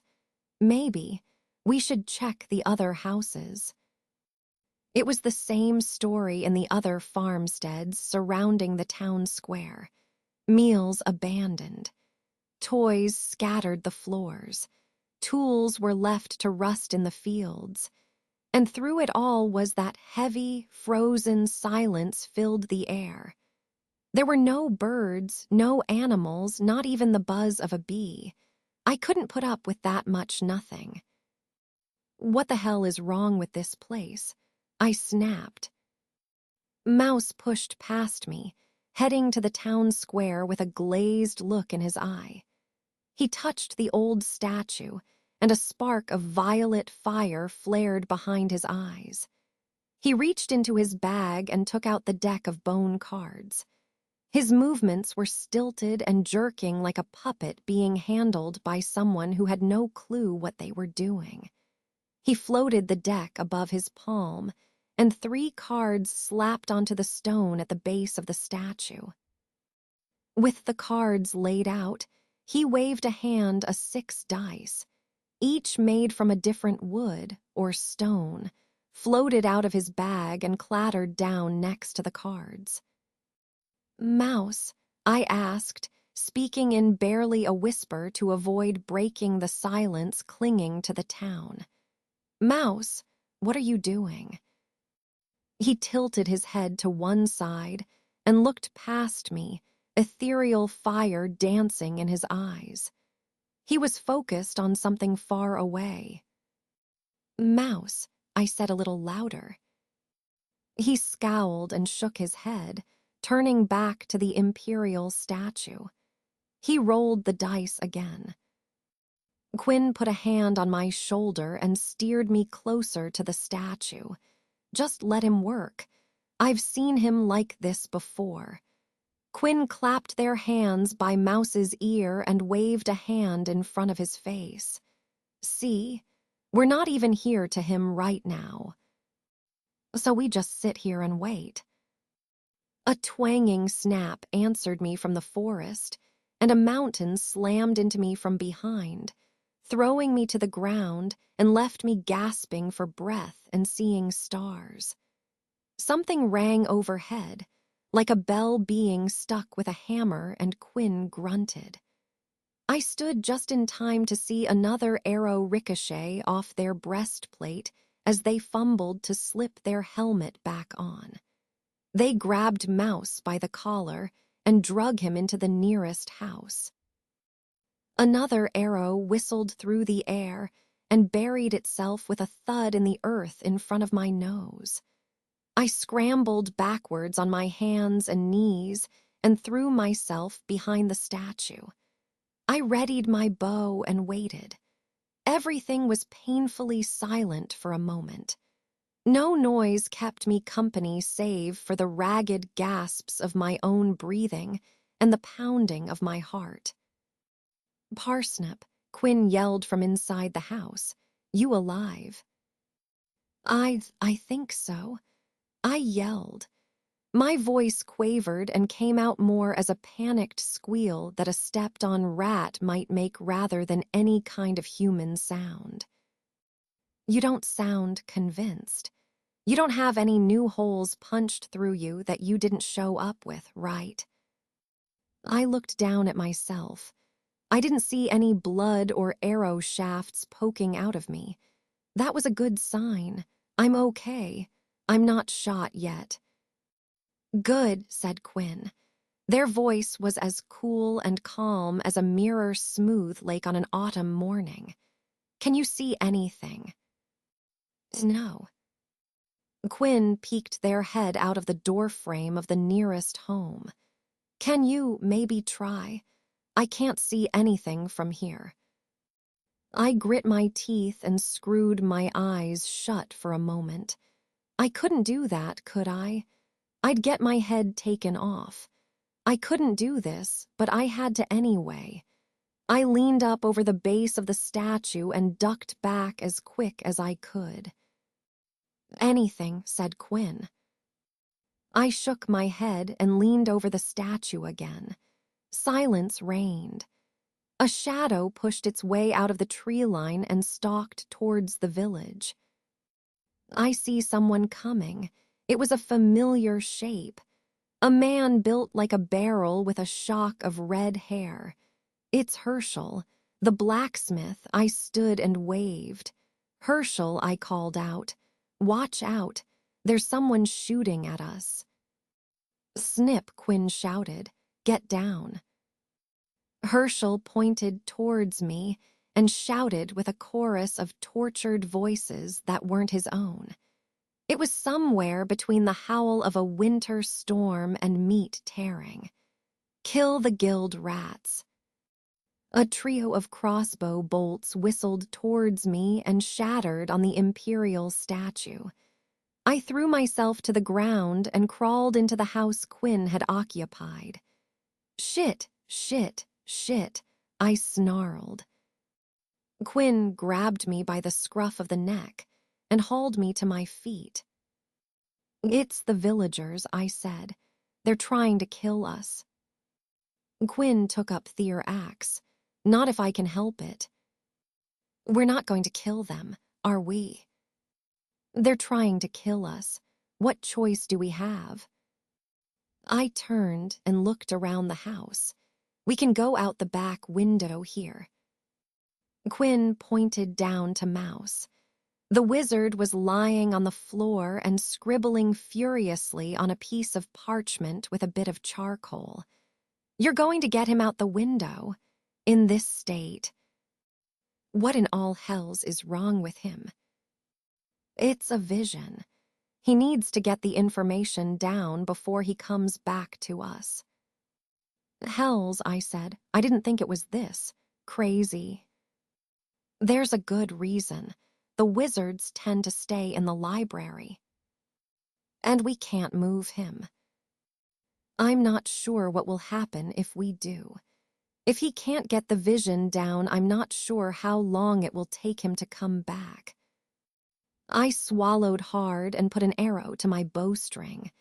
Then I think our choice is made. We hold here, protect Mouse. Quinn nodded and lifted the axe. Plan. Charge when I say so. Good enough for me. I leaned my back against the door frame and shouted outside. Herschel, I don't want to hurt anyone today. Can we talk? That slithering, oily voice from my hunting trip answered me, skating across the inner surface of my skull. Herschel is not here. He's been drawn into the fold. One more bee for the hive. I blew out an explosive sigh and a groan. I was done with this. I was done with today. I wanted my friends and my friendly blacksmith safe. And what in sweet fuck is that supposed to mean? It means he's happy. He's finally something greater than himself. You can either step into the fold or be destroyed. What if I just want my blacksmith back? He was never here. I swung out around the doorframe and drawing the arrow to my cheek. I can see him, right there. Give him back. The wizard laughed. You want the body?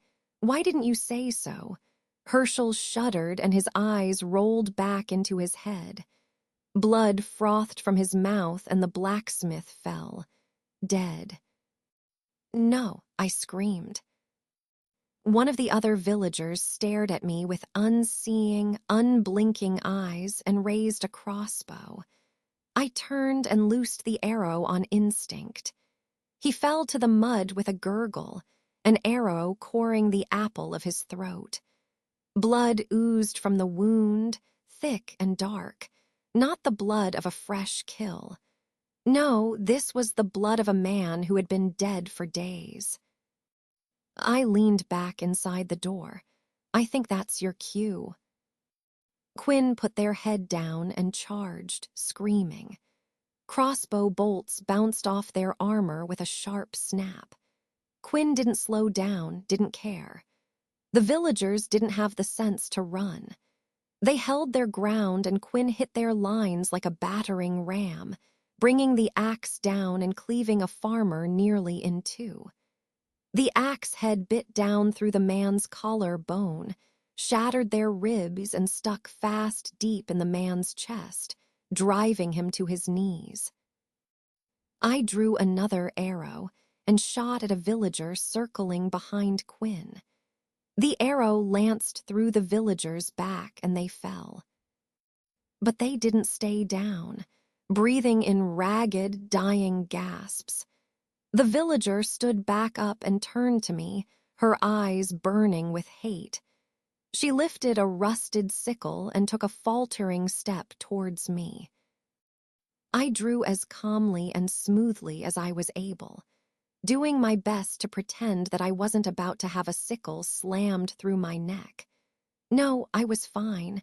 I had all the time I needed for this shot. The bowstring twanged and the arrow slammed through the woman's heart. Black blood and flies crawled from the wound and the woman fell. I drew again, putting an arrow through the knee of the next farmer rushing towards Quinn. The man fell and Quinn seized the opportunity, striking his head from his shoulders with a grunt of effort. There was no end to our attackers. A man rushed me with a rake, and there was no time to shoot this one. I drew my short, little wood chopper sword and slashed at the rake, breaking the shaft in two. He swung one of the halves down on my head, crashing it against my helmet. Ears ringing, I staggered back a step, but my arms swung on its accord, moving with years of half-remembered training. Steel bit flesh. A hand thudded to the earth, and I regained my composure, setting my feet and ending the swing in a high guard. The farmer wouldn't quit. He cocked his remaining arm back to strike again.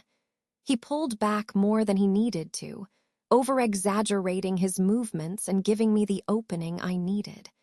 I hit like the storm serpent and buried my blade in his neck.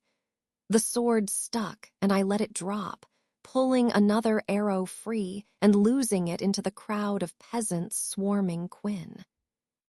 One of them fell, and Quinn backed into the gap, retreating towards the house. More shapes swarmed out of the forest. We couldn't hope to fight this many. I bent and retrieved my sword. Quinn stood back to back with me and held their axe high, ready to let the world overtake us and go down fighting. A crash of thunder split the air behind us, so loud I could feel it rattle my teeth, and violet fire painted the sky. I turned to see Mouse standing in the doorway, pointing his alchemist's call to the sky. Smoke drifted from the barrel. A legion of undead marched against us, and Mouse had summoned the guild to war. "If there's a running away piece to our plan," said Mouse, "now would be the time to use it, don't you think?" I reached for another arrow and drew it back, shooting another peasant through the right eye. The villager collapsed, and I shot again, skewering another villager through the chest. This one didn't quit. Breath rattling like a dying man, the farmer lifted a scythe. Quinn hammered their axe through the undead peasant's neck before he could bring the scythe down on us. "It's called a fighting retreat, Mouse," said Quinn. "Sounds better that way." Mouse flinched as a crossbow bolt buried itself in the wall next to his head. He stared at the quivering bolt, eyes wide as buckets. "Can we fighting retreat the hell out of here, then?" I slipped the bow back into its quiver and took up my sword. Things were too close for the bow and about to get messy. I scrambled to deflect an avalanche of blows from a chipped and rusted. The battered blade slammed into my guard and sent a painful shock ringing all the way to my elbow. I faltered, and my blade slid out of position. My breath hitched in my throat, and my heart fluttered as the world moved forward in slow motion. The undead man moved like he was swimming through honey, drawing the blade back for another strike, stepping into the blow, swinging the sword for my throat. I wouldn't stop it in time. I was going to die. A length of pale, ash wood slipped over my shoulder and caught the blow. Wood and steel clashed with a sharp snap. I slipped under the tangle of weapons and stuck low. The heavy sword sliced through the corpse's leg like an axe splitting dry kindling. He fell, but there was no time to finish the job. A forest of weapons, rusted tools, and rotten sticks bristled towards us from a press of newly dead villagers, half-rotten, shambling bodies, and corpses so old they were little more than desiccated flesh stretched over rattling frames of bone. Quinn's axe crashed into the fray and blasted through the head of an eyeless horror that was all leathery skin and broken teeth. The corpse's head came apart in a cloud of dust. "Back!" Quinn shouted above the din of battle. I turned to run. My legs were water, and a lightning bolt of fear danced up and down my spine.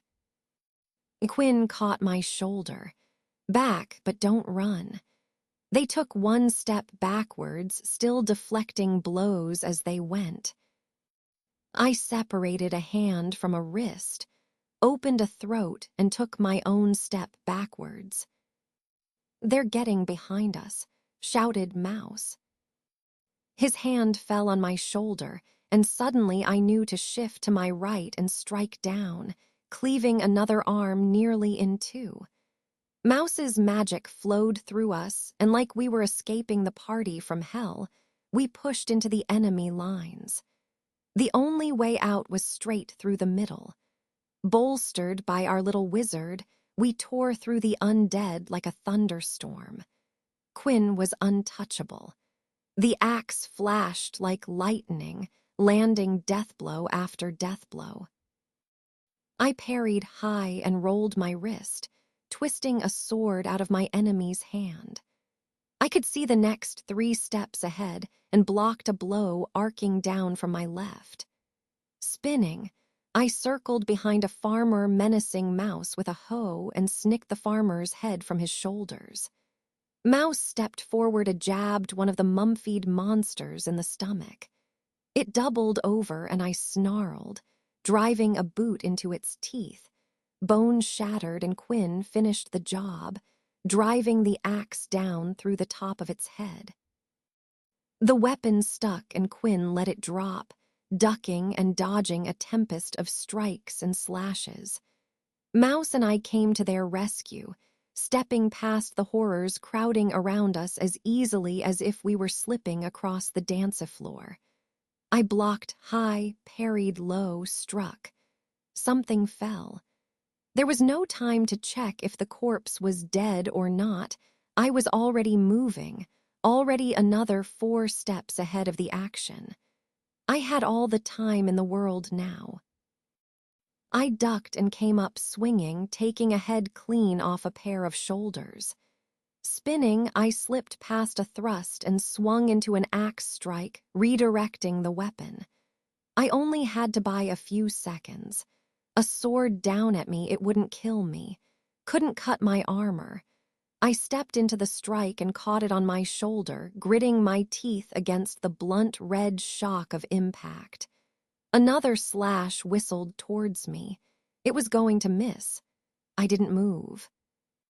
The corpse stumbled, and right on cue Quinn filled the gap and ran it through with a sword. Mouse cleared a path through the corpses, swinging their staff in a series of wide strikes, shattering sword arms and breaking kneecaps with every strike. With a few more steps we were through, and covered in smears of black and red gore we sprinted for the forest, nimble as spooked deer. We flowed over gnarls of roots, scampered past fallen branches and loose stones, leapt streams. We ran until Mouse stumbled to a stop and the power left us. I staggered and flopped forward onto my face, splashing down into a cold stream. The ice water was a relief. I rolled to my back and lay there, taking in long, ragged gasps of air. Quinn's helmet clanged down next to me, and they stripped off their greaves and mail leggings. Freed of some of their armor, Quinn flopped down next to me and started gulping down water straight from the stream. Mouse collapsed downstream from Quinn and threw off his helmet. He dunked his whole head in the water. The water ran red with blood. "Mouse," I coughed, "are you okay?"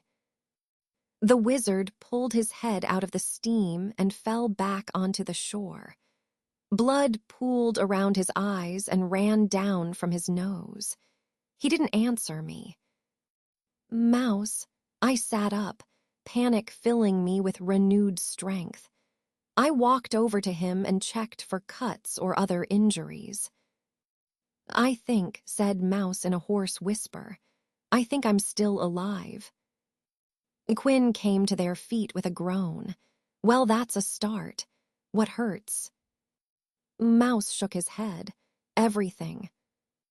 "That sounds less than good," I said. Quinn rummaged through my pack and took out a roll of cloth.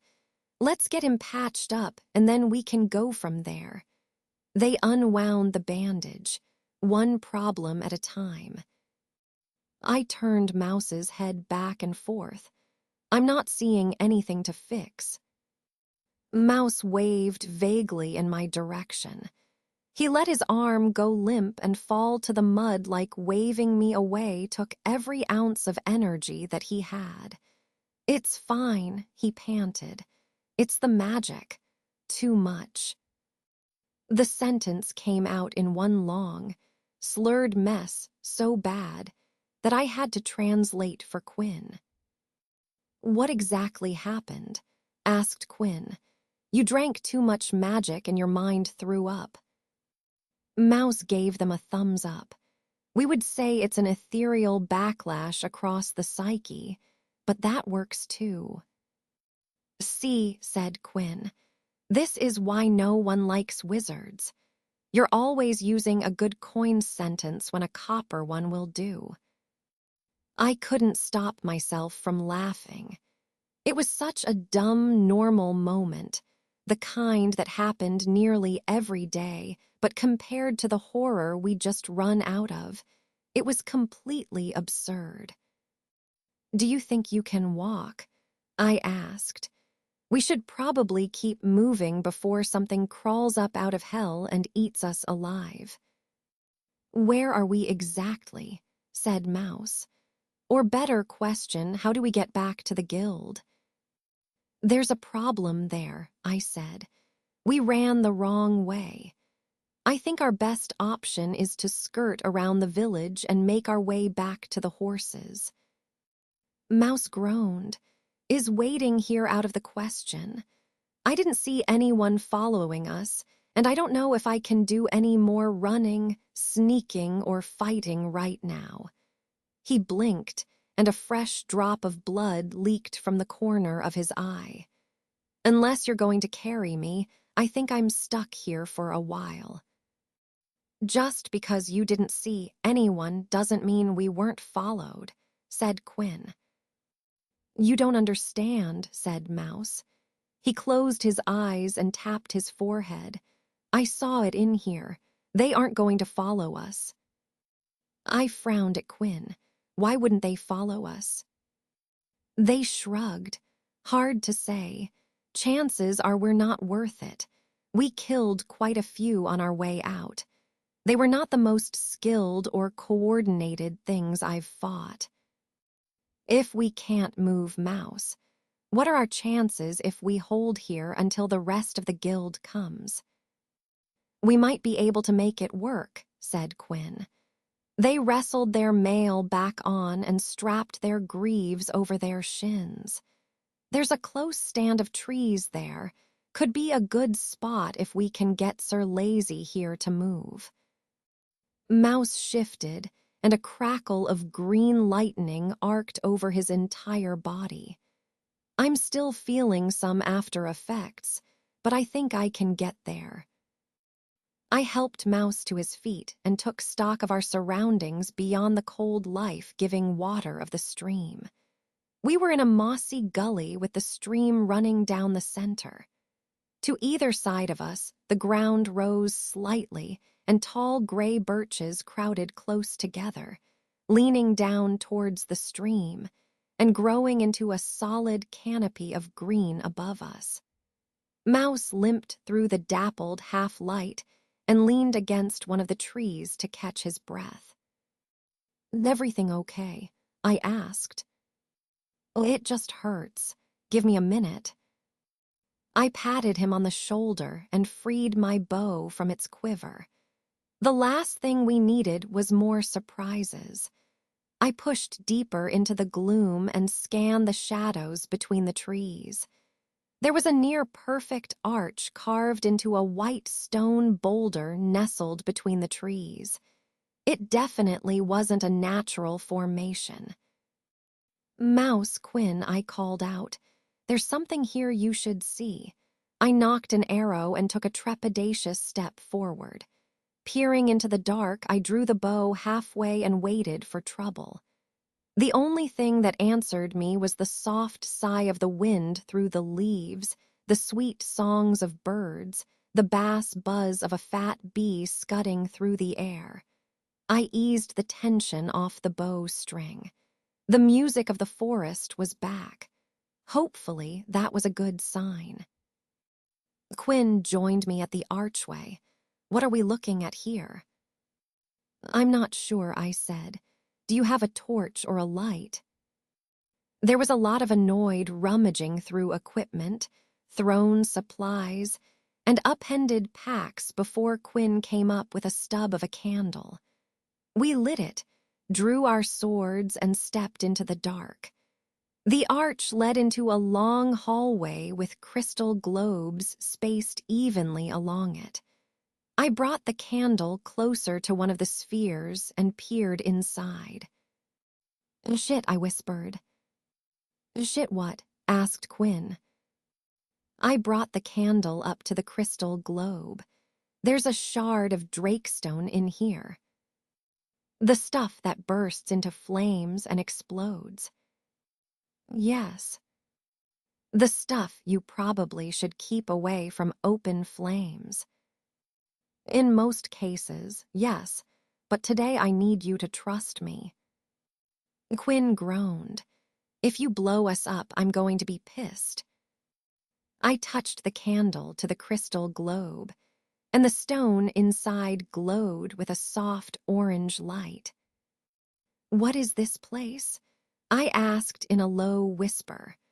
One by one, each globe in the hall flickered to life, filling the ruin with a gentle, warm light.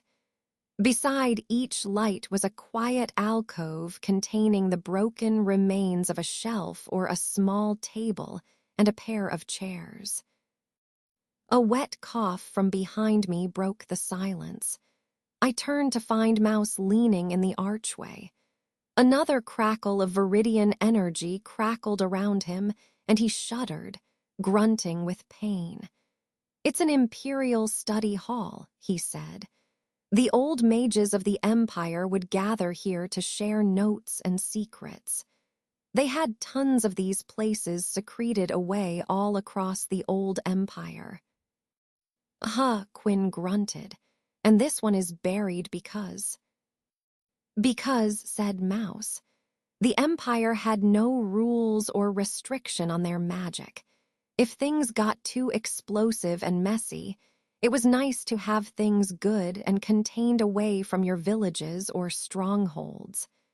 Mouse hobbled further into the tunnel and slipped into an alcove, pulling out an ancient book that was scorched to a blackened lump.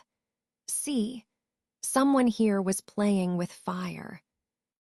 "At least it's a relatively safe place to hide until the guild arrives," I said. "How far does it go?" asked Quinn. Mouse shrugged, sending another flash of emerald sparks flaring out from his shoulders. "It's hard to say. You know how the Imperial Stone Singers could build." "I really don't," said Quinn, shaking their head. Mouse tested his weight on the remains of a chair that was plastered with cobwebs. "If we have any luck at all, we'll find you a history book down here." A breath of damp, icy wind blew up the tunnel and a brittle crash followed it, like glass being stuck. "Mouse," I said, "the only luck we have is bad luck." Quinn drew their sword and inched down the tunnel, creeping further into the gloom swerp point first. I drew my own blade and followed close, sword held high and ready to bring it down hard on anything that came near us. The trek down the hallway was maddening. I kept looking over my shoulder to make sure we were making any progress at all. The tunnel stretched forward forever. Every few steps was a globe of drakestone followed by a recess with a shelf, display case, cabinet, or table. It was unending, unchanging. Every few steps, I turned and saw the entrance was nothing more than a tiny pinprick of light. Something whispered in the shadow ahead of us. "What in all hells was that?" I asked. Quinn swallowed hard and squared their shoulders. I'm not sure. They put their head down and took another step forward, walking like nothing in the world could stop them. If a brick wall sprung up in front of us, I was sure they would go straight through it. I wished I had even half that confidence. If I were here alone, I would have turned around and run a long time ago. Quinn skidded to a stop. A shadow roiled ahead of us. The lights flickered. "Did you see that?" I whispered. "I did," said Quinn. Their voice was still cool and steady, but I knew Quinn too well. I knew they were barely keeping it together. They leaned back, away from the darkness slightly, and their hands shook. Should we keep going, or head back? I turned around, looking for the light of the entrance.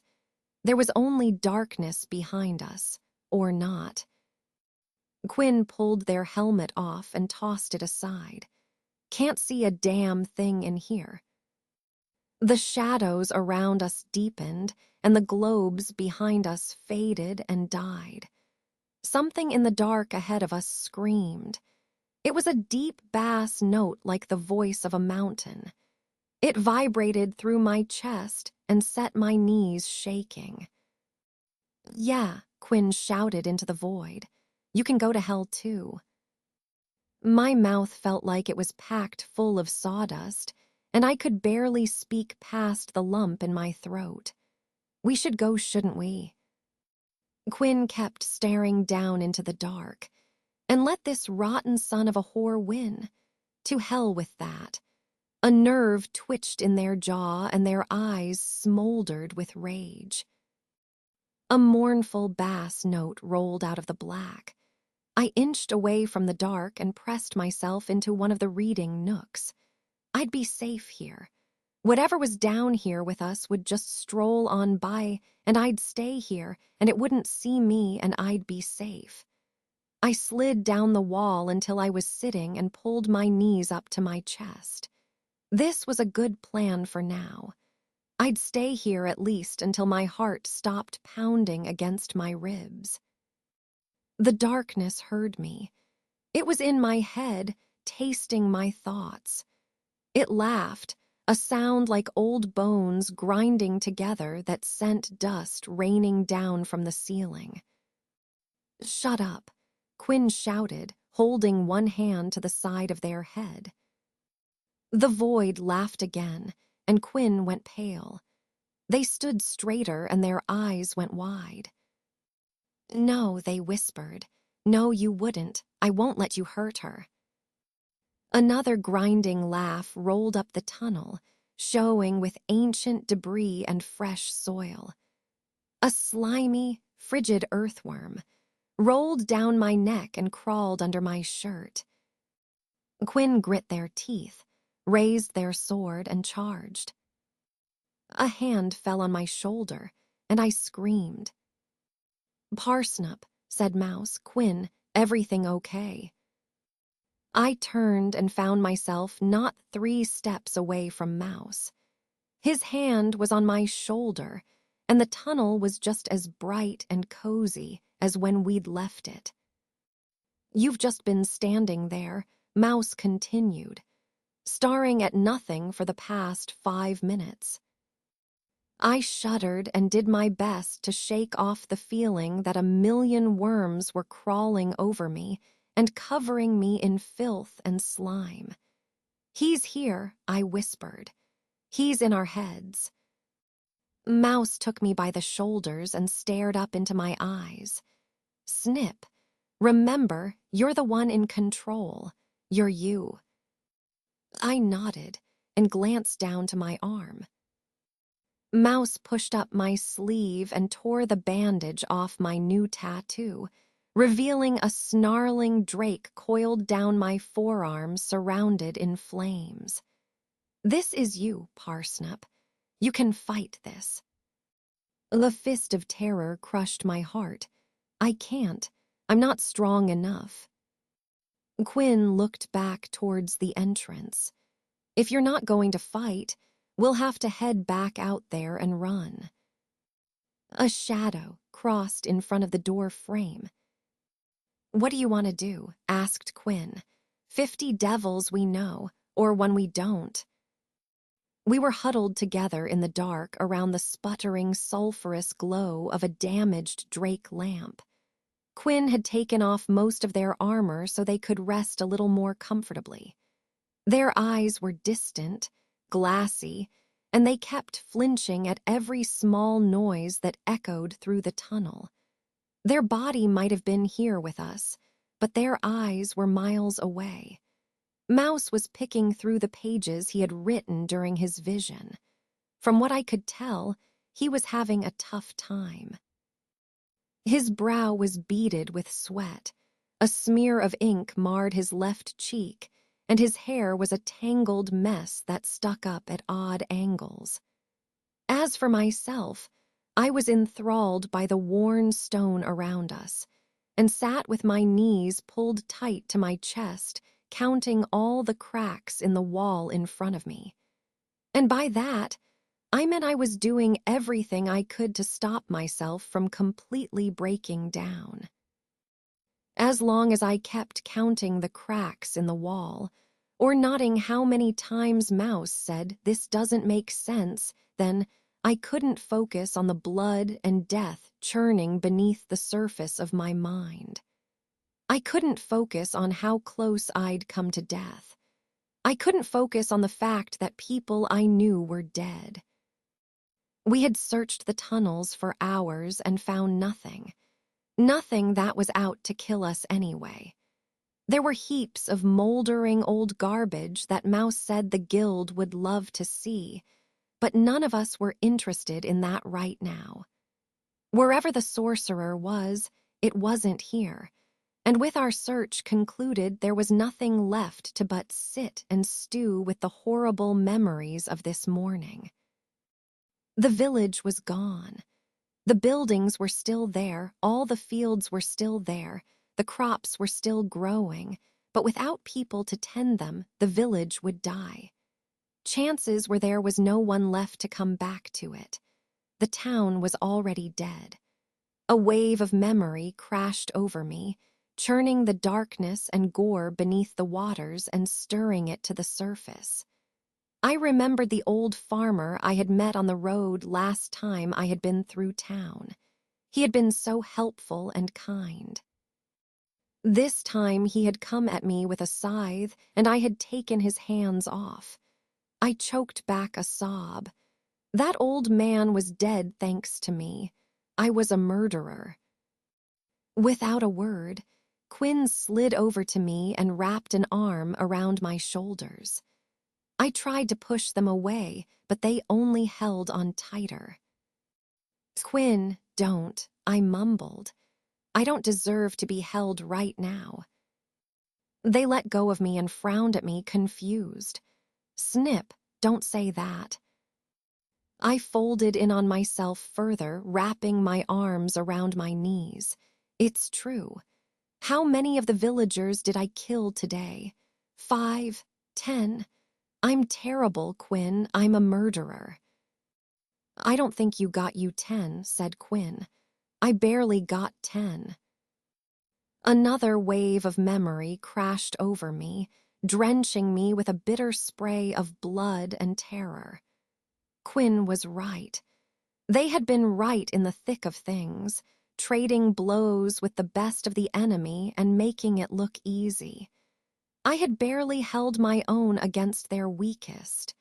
If it weren't for Mouse, who had the least training of all of us, I'd be dead. "I'm sorry," I said. "You're right. I'm not as much of a hero as you are. I wasn't really doing anything back there. I'm worthless compared to someone who can actually fight." Quinn grit their teeth, shut their eyes for a moment, and took a deep breath. "That's not what I meant." They couldn't quite keep all of the heat from their voice. "That was fine. They were right to be angry with me. I deserved it." "I wish you weren't so hard on yourself," said Quinn. They still sounded angry. I'm sorry, I mumbled. No, you don't have to be sorry. It's fine. I'm sorry for being sorry too much. Great, I thought. Now I'm not only the worst person, I'm not even making sense. If it helps at all, said Mouse. There was nothing we could have done. Those people were long gone before we arrived. Another wave broke over me and couldn't hold back the tears any longer.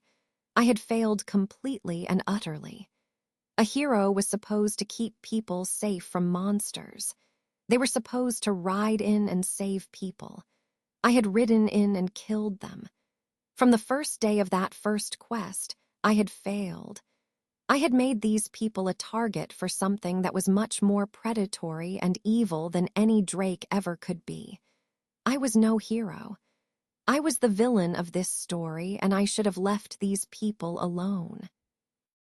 I should have taken Walter and ridden off into the distance. The guild would have been better for it. Quinn clearly refused to be dissuaded from their attempts to comfort me. They swooped back in and put their arm around me again. They didn't say anything this time, just held me until the worst of the tears and sobs subsided.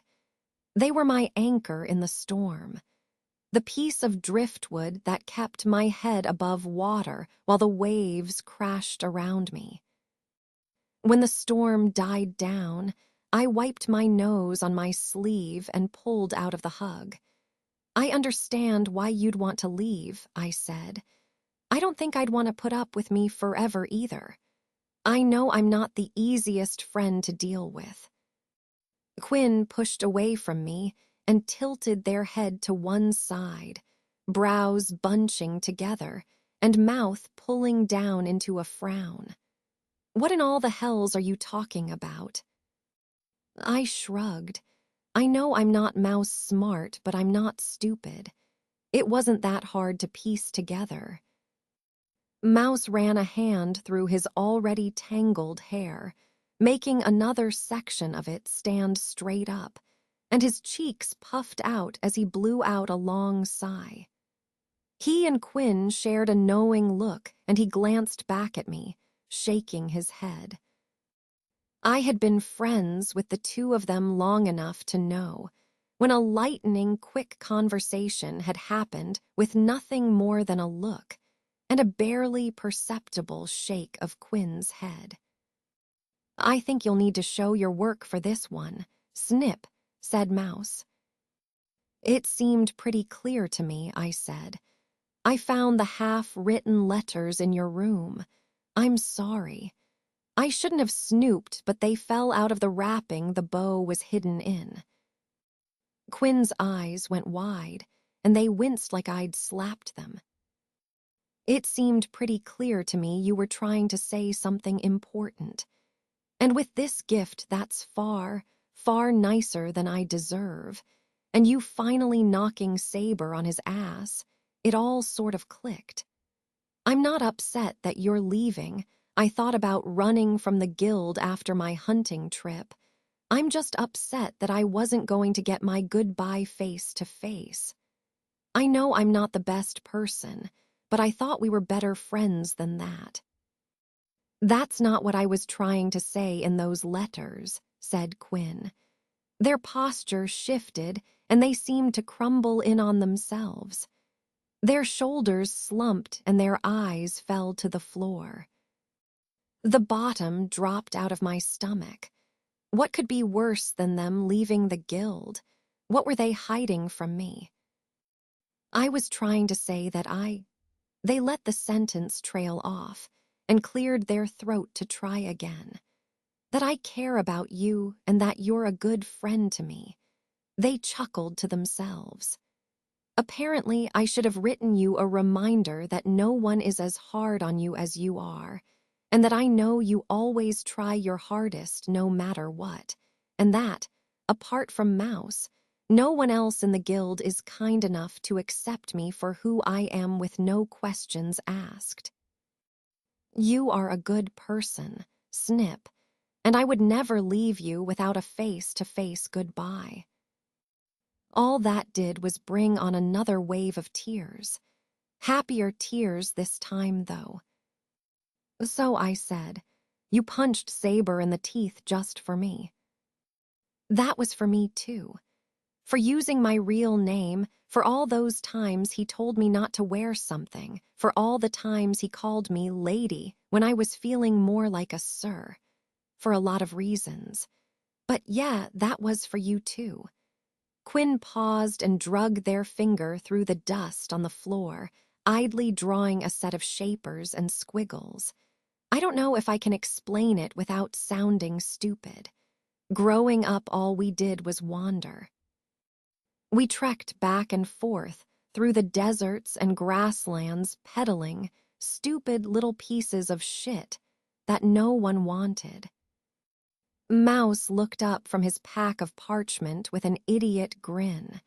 You sold little pieces of shit. No wonder people didn't want to buy that. Not literally, said Quinn, rolling their eyes. They were stupid little trinkets, charms that were supposed to magic, jewelry, things like that. And that's all that life was. Roaming, trading, giving people things they didn't want. None of it helped anyone. Hell, with some of the snake oil we traded, we probably actively hurt more than a few people. The guild changed that for me. It made me feel like I could make a difference, but working under Saber, I'm right back in that trade caravan again. I'm just going through the motions, accomplishing nothing day after day. It's hell. The last real guild job I did was 2 years ago. This was the first time in a long time that I've had a reason to get out of bed, and nothing was going to keep me away from that. I hung my head and sighed. I'm sorry it all went to shit. It's okay, said Quinn.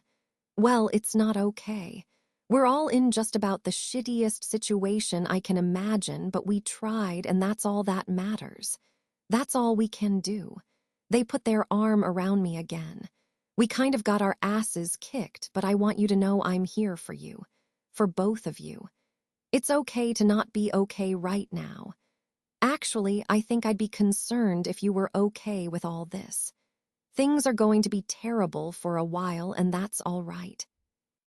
Once you get yourself pulled together a little, then it'll be Mouse's turn to break down, and we'll be strong for him, and then it'll be my turn and you'll both lift me up when I need it. We can get through this together.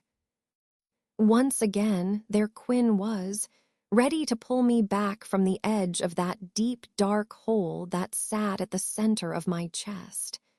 I leaned my head on their shoulder.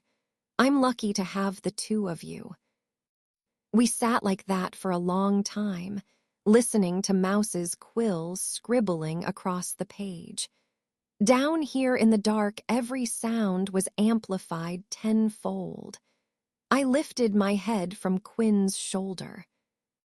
Mouse, I said, you've been scribbling away for hours now. Can we help with anything?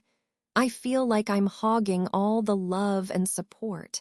We're here if you need it. You don't have to hide in your papers. Mouse waved vaguely in my direction. I'm as okay as I can be, I think. You know, I've always been bad at the whole talking and sharing thing. He scowled and scratched something out on the page. I just can't make sense of this vision. I need to work through it. It's frustrating as hell, but it's better than the alternative of falling into the spiral of replaying that battle over and over again in my head. I don't know how we're here or how we even survived, so this helps. I think. It's something I know I can do, or at least I thought it was something I knew how to do. He snarled and tossed his quill across the room. It turns out that I'm just as useless at this as I am at everything else. I stood and walked over to Mouse's side of the Drake lamp, putting a hand on his shoulder and looking down at the pages he'd been transcribing. The document was a mess of scribbled-out sections, hastily scratched paragraphs, footnotes, and questions in parentheses. "I don't know what I'm doing here," said Mouse, picking up a stone and throwing it into the dark. "Why did you bring me here? Why did you force me into all of this shit?" "I'm sorry," I said. "No," said Quinn, shooting to their feet and towering over the two of us. "We didn't force you into anything, Mouse." They turned and pointed at me. "And you don't get to beat yourself up over that. We all chose this. It's miserable, but we are not going to stand here and blame each other for things we can't control." Mouse rolled his eyes. "That's easy for you to say," he mumbled. Quinn bristled, throwing their hands in the air with a scoff. "What in all the tiny hells of the world is that supposed to mean?" Mouse stood and squared his shoulders, balling his hands into fists. He tried and failed to glare down at Quinn. It wasn't really a feat one could manage when they were head and shoulders shorter than the other party. "It means," said Mouse, "that I never get a god's damn say in anything that you two get up to. You're always just towing from one thing to the next, and this time it's gone too far." He turned and kicked over his pot of ink. What the hell even were those things out there? Because they sure as all hells weren't people. Not anymore. That shouldn't be able to happen. Bringing one body up from the grave and driving it like some kind of macabre puppet shouldn't be possible. None of the wizards can do that. Not me, not Stargazer, not even Stormcaller in the Thunder Keep can pull off a stunt like that. And that's just one body. How many were out there? 50? 100? The scale of that just isn't possible. There's nothing we can do against that, yet here you both are again, taking me by the hand and dragging me through the shit. The fire of Quinn's anger sizzled out and they sank back to the floor, hunching forward and holding their head in their hands. "I don't know what you want from me then. I'm not clairvoyant, Mouse. I can't predict when things will go wrong and tell you to stay home." They sniffled and wiped away a tear. "I guess I'm just not strong enough to keep you both safe." I shuffled over next to them and put an arm around them. Mouse picked up his pages and reordered them. "You're right," he said, sitting down on the other side of Quinn and leaning his head on their shoulder.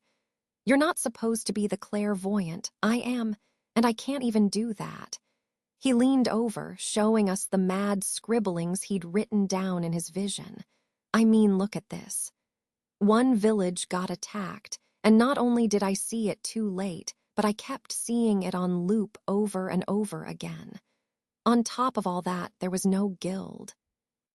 He turned the page over, showing us a hastily scratched drawing of the tower.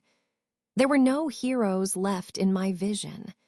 Tower 4 was empty, the Raven Spire was burned to ash, Thunder Keep was rubble. There was no one left except us. I tensed, gritting my teeth, and felt the color drain from my face. "And you're sure this isn't what you were supposed to see?" Mouse shrugged. "It's always metaphor with these things. Nothing means what it actually means. I just need to figure out what the vision was really saying." A dark peal of laughter echoed through the tunnel, deep and brassy like the bell of a timekeeper's tower. "Maybe," came a soft, slithering voice, echoing off the insides of our skulls. "Maybe that's exactly what you were supposed to see." Quinn reached for their sword, eyes darting back and forth through the dark.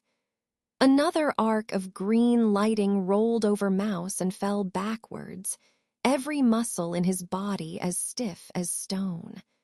I scrabbled to my feet and drew out my bow. The voice kept talking. Things back at the guild must have truly degraded over the years if this is the best they have to offer. My eyes flicked down to the snarling drake on my arm, and a measure of foolish bravado spilled through me. I let out a sharp bark of mocking laughter. I wouldn't give this whoreson the satisfaction of indulging their ego. We are the furthest thing the guild has from the best. They don't even know you exist. You're the shit under their boots. Mouse stared up at me in abject terror. No matter, said the sorcerer. In the end, it makes little difference. For now, though, it does change a few things. The voice paused for a moment and then chuckled to itself. Wouldn't you rather be on the winning side for once in your lives? We already are, Quinn snapped. The sorcerer made a contemplative hum. And who do we have here? Ah, Alessia Sand. Forgotten child of a forgotten merchant clan, serving no purpose, amounting to nothing. Don't you wish you could be something more? Mouse groaned and pulled himself into a sitting position. Lord Easton, said the sorcerer, so glad you could join us. Go to hell, said Mouse through gritted teeth. Well, it's easy to see why they threw you out of court with a tongue like that. And so you slink away to the guild in shame. I could make you great, you know. We could rebuild the empire together, you and I. I knocked an arrow and shot down the tunnel into the dark. The arrow skipped off hard stone, achieving nothing. Shut up, I snarled. I did my best hawk impression and started barking orders to Mouse while Quinn strapped on their vambraces and slid on their helmet. On my orders, Mouse built a wall out of whatever tables and ancient shelves we could find. With the makeshift barrier in place, we settled in to wait. The plan was simple. We hold out until the guild arrives or we die trying. I slipped an arrow onto the string of my bow and squinted into the dark. Mouse, can we get those lamps running again? Mouse nodded and scurried to the fire behind us, grabbing out a burning board and touching it to the nearest Drake stone lantern. You sure this is a good idea? He asked.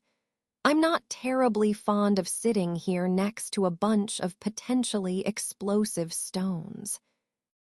Unfortunately, we don't have many other options, I said. I need to see in order to shoot. The alternative, said Quinn, standing and drawing their sword, is waiting here in the dark and fighting all of those walking corpses up close. At least this way, Snip can thin the herd for us first. I wish we didn't have to fight at all, said Mouse. I'm not built for this. Well, I said, if you feel that strongly about it, we do have an out. Mouse laughed. Oh, right. I can bend the knee and rule over this wizard's new empire. That's exactly what I want. He rolled his eyes. It's not like I ran from home to avoid all of that or anything. Just the thought of growing up to run our fiefdom was too much for me. I'd be in a complete panic all day, every day. I'm much better here with my book and my studies. Things are better that way. Quinn rolled their shoulder, limbering up their sword arm. I almost agree with what he said about me. Even with the guild, I feel like I'm wandering aimless sometimes. But someone who's willing to burn villages and raise the dead isn't someone I want anything to do with. Looking at our options, I know who I want to follow. I turned and I could feel Quinn's eyes peering at me from behind their helmet. I hope to all hells you're not talking about me.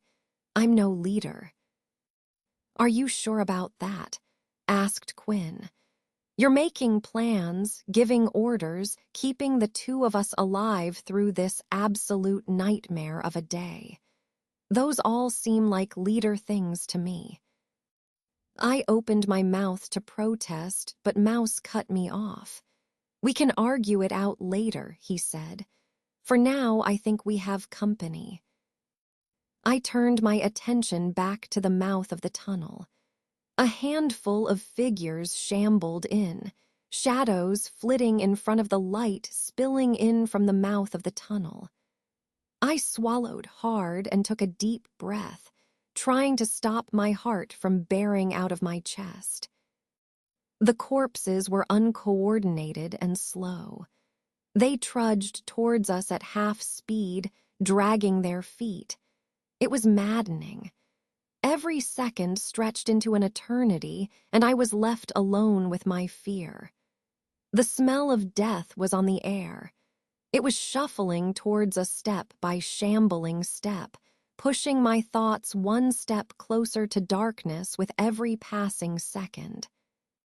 The world was one ever-churning millstone, grinding us to dust day by day. Most people didn't feel it, they didn't notice it. You only really felt the full weight of the stone when you were taller than the grains around you, when you weren't the right shape.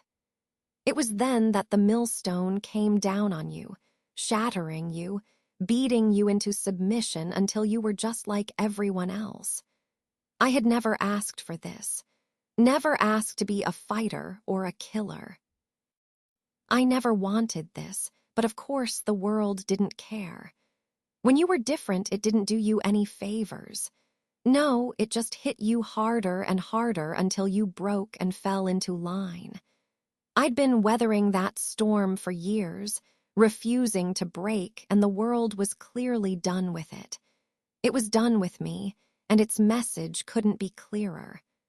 The stone was rolling, and our only choice was to let it destroy us. So fucking be it. I could let myself be destroyed, but I wasn't going to go quietly. This world would have to fight tooth and claw to bring me down. My bow sang, the sharp twang of the string a mournful knell down here in the dark. One of the shamblers dropped, an arrow protruding from its right eye. I must have been someone terrible in a past life. Only someone who had been a real villain deserved to have days like this. The bow sang again. Another shambler fell, gurgling through the fresh hole punched in its throat. Why didn't I deserve to be happy? Why didn't I deserve a quiet life with my books and my art? "Snips," said Quinn, breaking me out of my darkness. "If we don't make it out of this, there's something I need to tell you." The bow sang again, and I slipped a fresh arrow onto the string, losing another shot and felling another monster. "You can tell me later," I snapped, "because we're all getting out of this alive and safe." The bow played its last note, signaling the end of my black overture. I threw it down and drew my sword, ready for our next piece to begin, the discordant symphony of steel on steel. The sorcerer took the lull in the battle as his cue to jump in with another idiot remark. "Beryl," he said, "I know the anger in your heart. That pool of poison, the scarlet mist that burns in your chest. I know the resentment that comes from being forced to live another life. I spent 50 years crushed under that burden, but no longer. All you have to do is say yes. Join with me and you can have the life you've always wanted." The first shambler reached over our slapdash barricade. I chopped its hand off at the wrist. "Oh, shove it up your arse," I shouted. With a growl that came from the deepest pit of the darkest hell, the dead surged forward, rushing the barricades. Reality broke apart at the seams, and the world shattered into a staccato series of still images and screams. Steel split flesh. Dark gore pooled on bright metal. The clash and ring of battle echoed down the tunnel, sharp and deafening in the small space. Lungs on fire, heart hammering in my chest, I swung again and again, every move an attempted killing blow, a parry, or a counterattack. My sword arm moved its own will, and I followed it, pushing every other thought from my mind. There was no room to think anymore, no room for feelings. There was only the desperate need to survive. The animal hunger to kill or be killed. One shambler leapt our wall, and reality wove itself back together, reuniting in agonizing slow motion. I swung, but it wouldn't be enough. Like always, I was never enough. The shambler heaved itself over the wall, clutching a rusted mace in its desiccated fist. It arced through the air with a demon, liquid grace and raised its weapon high. My sword met it in the air, biting deep into its ribs and wrenching my arm sideways as it dove past. It brought the mace down on Quinn, and their helmet rang like a bell. The warrior stumbled, legs wobbling, and collapsed in a heap. The animated corpse landed on top of them. I dragged my sword free, but all I could do was stare. The frozen abyss inside of me stared back. Quinn had been my bridge over the dark water of despair. Without them, how would I keep myself from drowning? I stared down into that darkness, and with no one to pull me away from it, I threw myself in. Sinking through that abyss, I expected to find my rage, that familiar fire that burned inside me, but instead, all I felt was cold. I was numb, and without feeling anything, I grabbed the shambling corpse by the stringy hair and wrenched its head back. With 2 long, sawing cuts, I took its head off and turned back to Horde. Mouse was flailing at the barricade, doing his best to beat the dead away from the makeshift wall with his staff. I moved with the slow, deliberate pace of a winding river, never rushing, but bit by bit wearing through everything that stood in my way. Another 2 corpses fell, and I vaulted the wall, throwing myself into the fray. These corpses were older than the ones we'd fought before, slower. Moving ever forward, I stabbed and I slashed and I slaughtered. Skulls broke beneath my book. My blade opened throats and cleaved limbs. Bones broke under my fist. I fought heedlessly, paying no mind to my defense. All that mattered was the kill, the push, the need to carve a way out of the dark and murder our way to freedom. A bone club hammered into my helmet, denting the metal and leaving my ears ringing. My knees turned to water and I wavered but refused to fall. Swords, daggers, and claws stormed around me, glancing off my metal hide, biting through the leather and cloth around my legs, lancing through my upper arm. I couldn't stop. I couldn't let myself fall. The dead dragged me down. I clawed my way back up. Inch by inch, I made my way out of that tunnel. I rode forward on a wave of fetid blood and broken bodies, bursting out of a hell that was dark and drenched in gore, and stepping into one that was bright and doused in living flame. The forest around the tunnel's entrance was burning with every color of the rainbow, leaving a trail of multicolored flames that led straight to the village. The air reeked of burnt hair, scorched flesh, and campfire smoke. The screams of the dying rang in my ears, mixing with the susurrating snap and crackle of trees aflame. I staggered and fell to one knee. This was too much. I was lost. I had nowhere to go. I had no one to help me. My hands shook so badly I dropped my sword. A racking cough rolled through me. Smoke stung my eyes. The moss heaved and roiled beneath me. Something staggered out of the dark behind me and put a hand on my shoulder, anchoring me in the moment and letting me know I was safe. Without looking, I knew Mouse was there, like always, quietly picking me up and putting me together every time I fell to pieces. "We need to find help for Quinn," he said. He pulled his hand away and his mouth fell open. His fingers were stained with blood, and for you too. I groaned and shoved myself to my feet. Standing up was as difficult as lifting a mountain on my shoulders. "Quinn first," I said, barely recognizing the hoarse whisper that came out of me as my own voice. They might be hurt worse than I am. They could be dead for all I knew, but I wasn't going to say that. Saying those words out loud made them too real. If I said those words, I would have to deal with all the feelings that came with that. I scanned the trees, unable to focus between the flickering shadows and the patches of churning blue and violet fire. "Where?" I started, unable to get the sentence out before another wave of smoke sent me coughing again. "Where do we go?" Mouse pointed to the flames. "Anywhere but here." I turned and limped away from the flames. What is that? I've never seen fire like that before.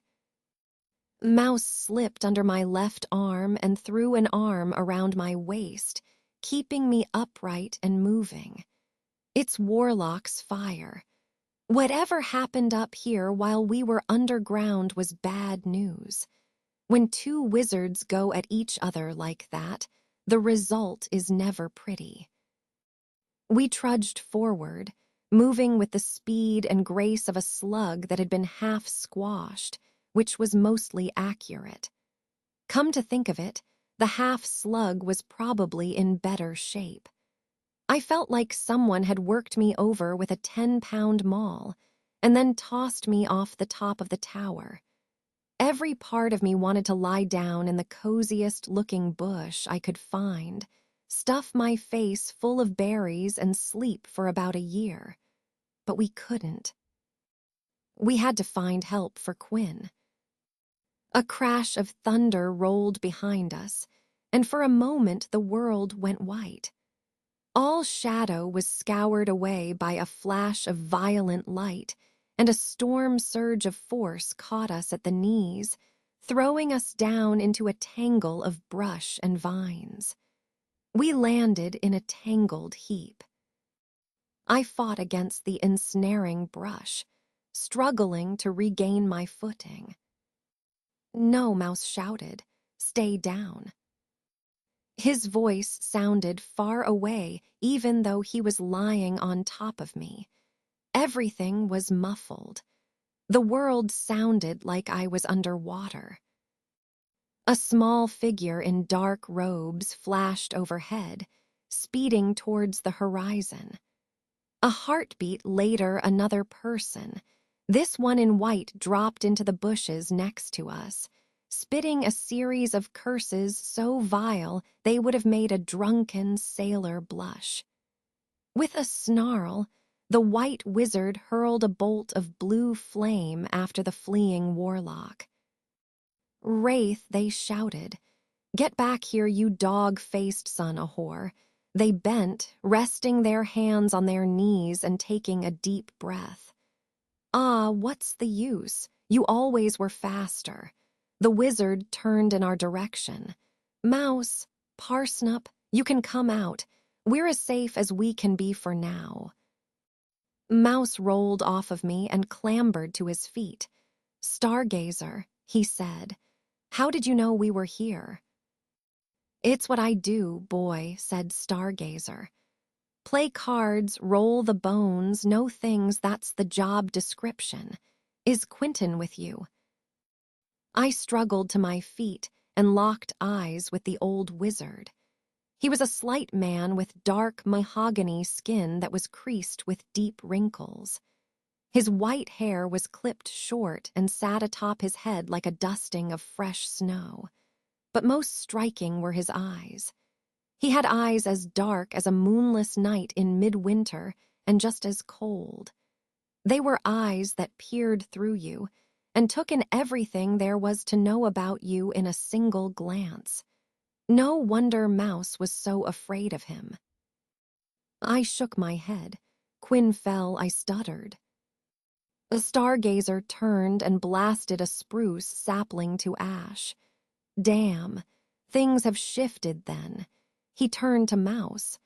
Do you still have my old deck? Mouse's cheeks flared bright red, and he made a choking, sputtering noise. No, I don't know what you're talking about. Someone of my talents could never use a deck, remember? The stargazer laughed. Are you sure? He snapped his fingers and the cards flew out of Mouse's pocket. Are you sure you haven't been using these cards for the past year with tremendous success? Mouse sputtered and flailed for a moment. But why would you tell me I couldn't do it? Because you had already convinced yourself you couldn't. You were so wound up and bound up inside, caught up with that enemy within that you were holding yourself down. You needed something to push you, and I was prepared to wear the mask of villain for a time. He snapped his fingers again, and 3 cards leapt from the deck. We need to move. Quentin still needs our help, and Parsnip is about to faint. I shook my head, and the world started to spin around me. I feel fine, I said. Sweat beaded across my forehead. I took a step forward, and my foot failed to find the ground. A warm, soft darkness wrapped around me, and the whole world sank into the black. The patter of rain on leaves and the sigh of wind through the trees coaxed me out of a dreamless sleep. I wasn't sure exactly where I was, but it was somewhere soft and warm. The air was rich and heady with herbs and pine, but the pleasant aroma was undercut with the hot copper smell of blood. Prying one eyelid open, I found myself in some kind of white void. Maybe I was dead. No, I was fine. I was lying in a bed surrounded by white curtains. I tried to call out, but my mouth might as well have been packed full of sawdust. Someone heard my coughing and sputtering, and a man with a blonde beard and a white medica hood peeked through the curtains. Parsnip, he said with a smile. It's good to see you awake. He pulled the curtains back, and a silver pool of moonlight spilled onto the bed. The medica handed me a cup of water, and I drank the whole thing in one gulp. He refilled the cup from a pitcher on a low table next to the window and handed it back to me. How are you feeling? Like shit. The medica nodded. I'll be sure to put that in my notes. I threw off the sheets and swung my feet out of bed. Where's Quinn? He put a gentle but firm hand on my shoulder, holding me in place. You shouldn't be walking right now. I pulled his hand off my shoulder. Where's Quinn? The medica sighed. Lady Parsnip, please, you need to be resting. I stood with a series of crackles and snaps from every joint. A white fire stab of pain lanced through my left leg, and something twinged in my back. I nearly went down, but stubbornness kept me standing. Spite let me take a step. A raw, animal need to protect my best friend let me walk down the hall. The Medica Hall was a squat building on the north side of the tower's grounds.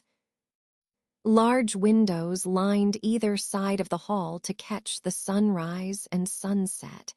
And between each pair of windows was a 4-poster bed with curtains like the one I'd fought my way out of. The medica followed me and put one hand on my elbow to guide me down the hall. "Parsnip, you need to be back in bed. I have other patients to check on tonight." "What's your name?" I asked. "They call me Stitch." "Well, Stitch, we have 2 options tonight. You show me where Quinn's bed is and then piss off. Or you can piss off now, go back to your rounds, and I'll find Quinn myself." Stitch groaned. "Fine. Their bed is at the far end of the hall." "Shouldn't you put something on before you see them?" A flash of heat rushed up my cheeks.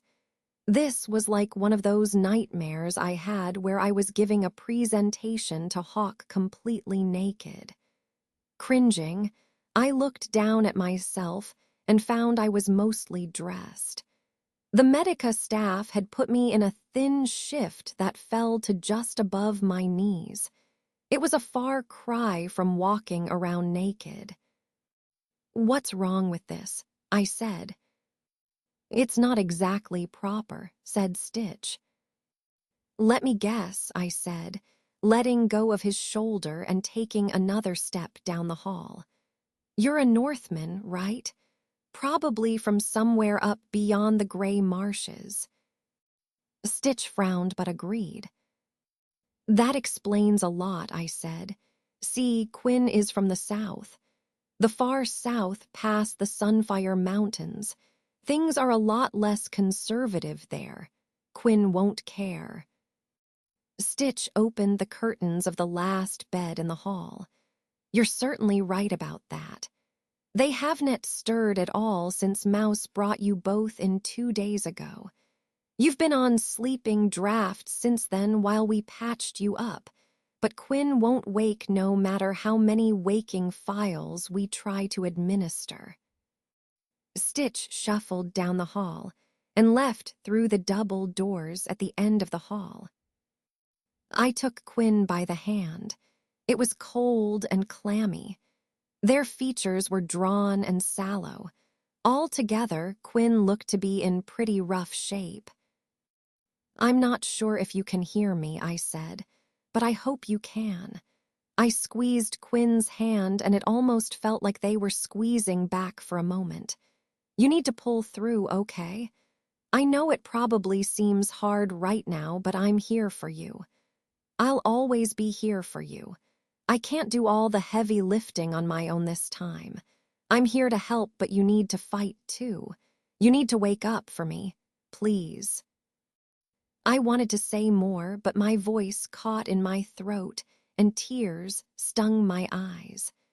I was quiet for a long moment before I managed to pull myself together. "It was only one clunk on the head, Quinn. You can bounce from that. I know you can." Despite being awake for only a handful of minutes, my eyes already felt heavy. I stifled a yawn. "You think you can shove over a little?" "No." I laid down in the sliver of space left on the bed. "Fine, be that way, I guess. I'm just going to shut my eyes for a minute. Whatever the medica has been feeding me is heavy stuff. Can't seem to stay awake. If you wake up first, you let me know, okay?" "I hope you do wake up. I care about you a lot, Quinn. Probably more than you realize, and I have for a long time. I just didn't know how to tell you. I didn't know if you'd feel the same way or not. You're special to me, Quinn. So whatever you need to get better, I'll do it for you. You just need to wake up enough to tell me what that is." I closed my eyes for a moment and woke up to golden light spilling into the hall and the trill of morning birds on the air. I rolled over and put my head on Quinn's chest, listening to the slow drumbeat of their heart and the soft rush of air in and out of their lungs. That was the best I could hope for now. Alive was good. There was still a lot of room for improvement, but I could work with alive for now. The door at the far end of the hall banged open, and a familiar voice surged through the Medica hall. "Where is she?" The night orderly told me she wouldn't stay in her bed. "Good morning to you too, Hawk," I thought to myself. Another voice, the current Medica on duty I presumed, answered her. "Quentin is in this hall too, and Parsnip demanded to see them. They're both back here, but I want it officially noted that Parsnip should not be moving right now. We haven't even assessed her humors yet. Doing anything now could be terribly dangerous." "Noted," said Hawk. Even from here, the ice in her tone was enough to make me shiver. I would not want to be that Medica right now. And I want it officially noted that anyone who tries to keep me from seeing my apprentice right now can bite my fat ass. Hawk pulled open the curtains around our bed and managed to ball up her anger and shove it aside. When she next spoke, her voice was soft and calm. "Good morning, Beryl. How are you feeling?" Other guild members wielded a person's real name like a weapon, reminding them that they were something less than a hero, that they were mortal, that they weren't guild material. Hawk always used mine like a soft blanket, reminding me that I was something more than a guild ranger, that beneath all the armor and weapons, beneath the steel and scars, that I was still human. "I'm okay," I said. I almost believed that. But Quinn isn't doing well.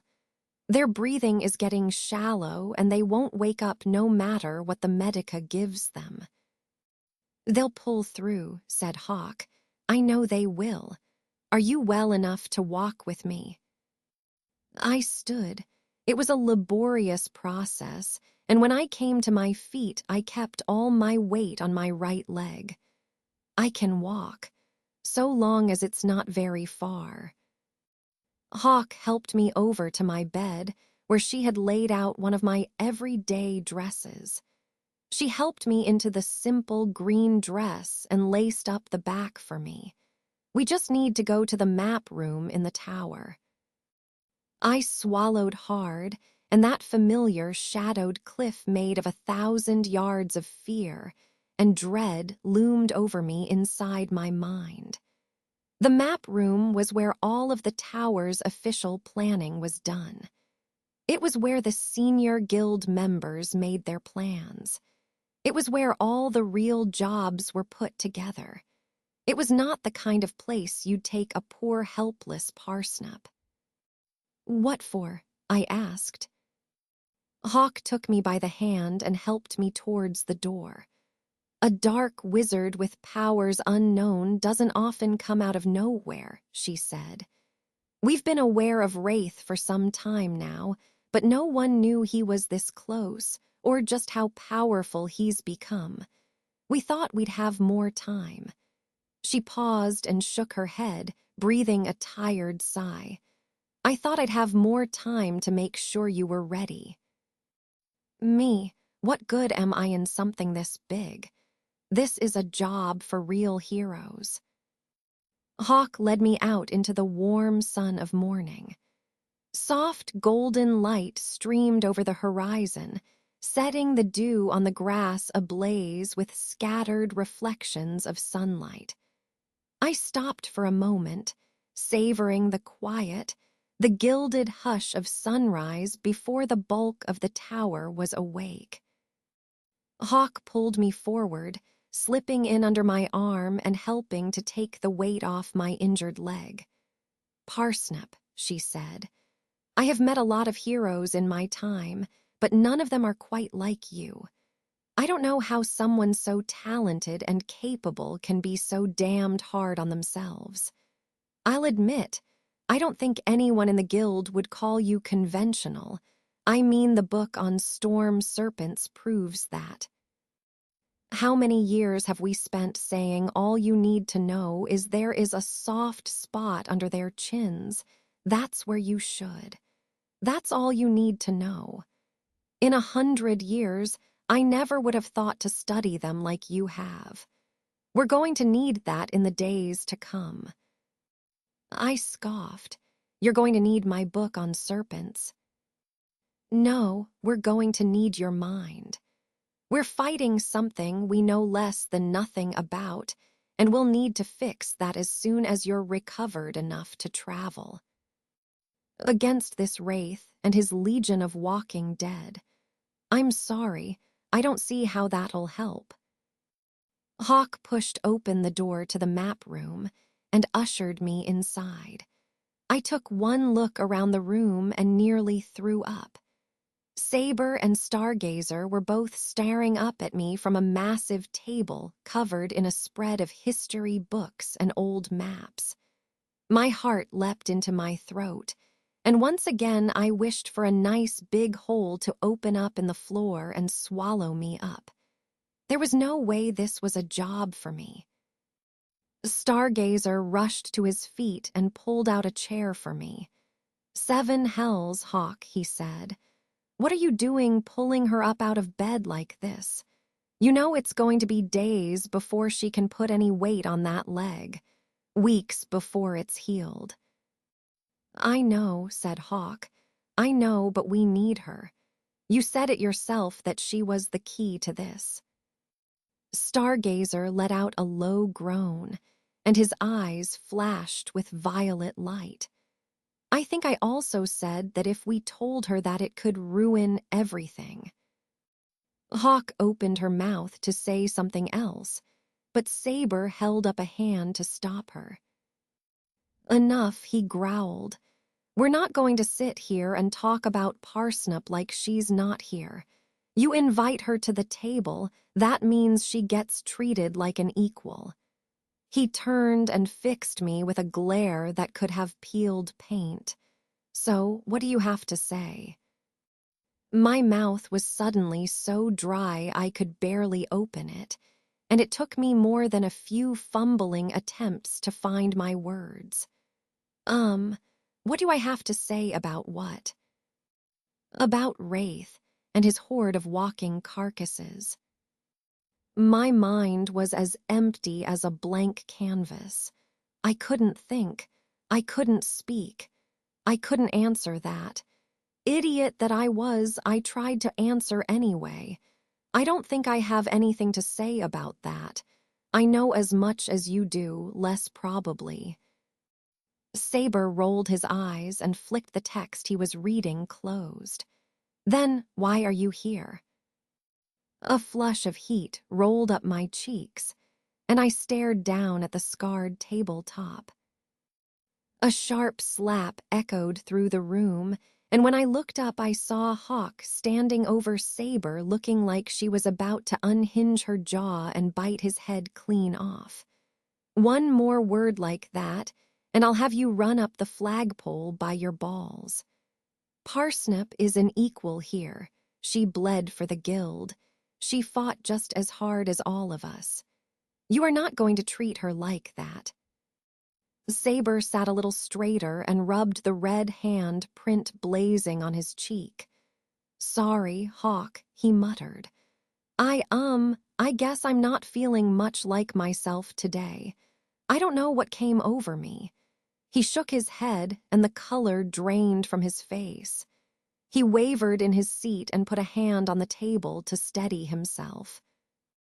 "I'm sorry," I said. "I don't know if I can be much help. I should probably go back and check on Quinn." Saber shook his head again and coughed into his sleeve.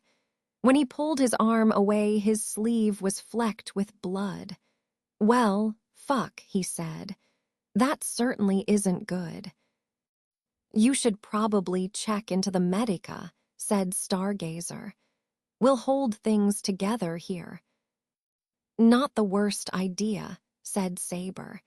He staggered to his feet and stumbled out of the room. "Will he be all right?" I asked. Stargazer turned and poured himself a cup of water from a pitcher sitting on a low table behind the map table. He was quiet for a long time. I'm not sure, he said. His voice was low, and he couldn't hide his concern. Everything ahead of us is clouded. As a rule, though, Saber doesn't die even when everything says he should. A sad smile crossed his lips, and he looked to Hawk. You remember 15, 20 years ago when that ogre lifted him by the neck and hit him with a log. Hawk let out a bark of gallows laughter. Broke nearly all of his ribs but didn't kill him. Anyone else would have busted like an overripe melon. Right, said Stargazer. He'll be fine. He probably took a hit he's been too stubborn to have looked at. We'll check on him later. We should focus on business now. Right, said Hawk. She took a deep breath and an iron mask fell over her features. Hawk the friend was gone, and Hawk the guild leader, Hawk the huntmaster, took her place. Parsnip, you'll need some background first. She shuffled some of the old tomes around and cleared off a map of Imperial territory. We've been seeing a few odd things in Imperial territory for years now. Stargazer leaned over the map and tapped an area outside of one of the largest Imperial ruins that had been discovered. Each major city has a kind of communal grave on the outskirts. He shuddered. They're typically tunnels and underground chambers that are nigh impossible to chart. Mazes, every one of them. Terrifying mazes full of dried-up corpses.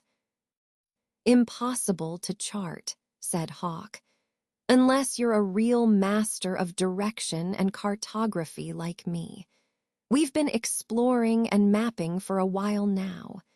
It's been quite a puzzle trying to figure out why they put their dead in the ground instead of burning them. And worse, said Stargazer, why they'd want to put them on display like that. He shuddered. That's all beside the point, said Hawk. Things get strange about 10 years ago. Bodies started to go missing. And now entire sections of the catacombs are empty. I leaned my elbows on the table, thinking back to the desiccated bodies we'd fought in the tunnels. That explains where he's getting the bodies. Hawk cocked an eyebrow in my direction. What do you mean? The only people we killed were the villagers. Saber's group fought some older ones, said Stargazer. The corpses were all dressed in clothes 20 of 30 years out of style. Right, I said. The ones that came to us in that tunnel were older. Definitely Imperial-style weapons and armor, from what I could tell anyway. Most of it was pretty rusty. That's troubling, said Hawk. So how do we start? Start what? I asked. Something like your Storm Serpent book. I want to know everything about these corpses, how strong they are, what they can do, whether they eat or sleep where they live. Everything. I nodded and plucked a quill and an ink pot from Stargazer's side of the table. I started jotting down notes on the nearest blank page I could find. Well, when I had the idea, I started by watching from a distance. With the serpents, I didn't even come to the water's edge until a month in. I stayed in the trees up out of sight, making myself as little of a threat as I could manage. So I'd start at the village. We don't want anyone in danger just yet. No one follows the surviving undead. I want you to bring a few corpses back here. Mouse and I can take a look at them. Get us a variety if you can. Old ones and fresher ones. Stargazer shuddered again. That's a little macabre, don't you think? I nodded. I do. But without cutting a serpent open, we would never have found out how they shoot lightning. It's a start, said Hawk. I'll put some people on it, and they'll report to you in a few days. For now, we really should get you back to the Medica Hall." The days drug out into weeks and things at the tower did not improve. Against stargazers and Hawk's predictions, Saber didn't improve. He got a little bit weaker each day, a little bit thinner, a little colder. Worse, he was gathering his entire cohort to his side, and they weren't there just to wish him well. They were all falling victim to the same plague. The officers in the Medica had no idea what the cause was. Quinn still hadn't woken up. The only bright spot was my own recovery.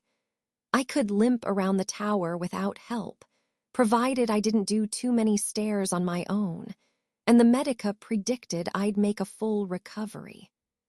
My red humors were low, apparently, which made sense considering the amount of blood I'd lost, and I was given a recovery plan that involved an extra helping of red meat and some time with a project I was passionate about. There were certainly worse recovery plans available. With the village empty, our scouts found the 2 drakes I'd helped to bring down strung up and bled in a smokehouse. They'd come to the guild so they wouldn't go to waste.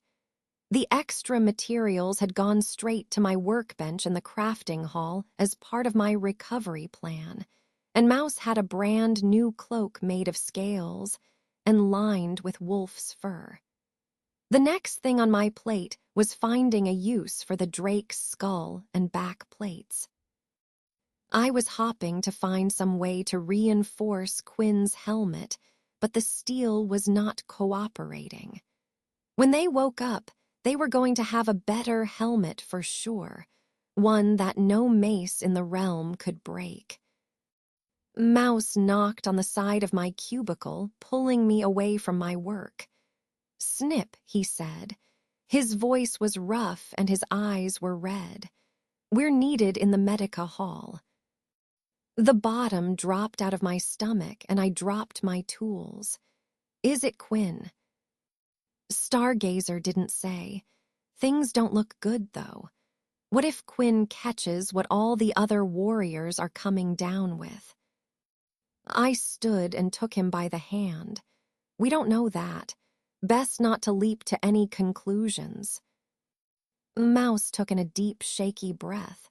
"Right, you're right." "It could be good news," I said. I didn't know how much I believed myself.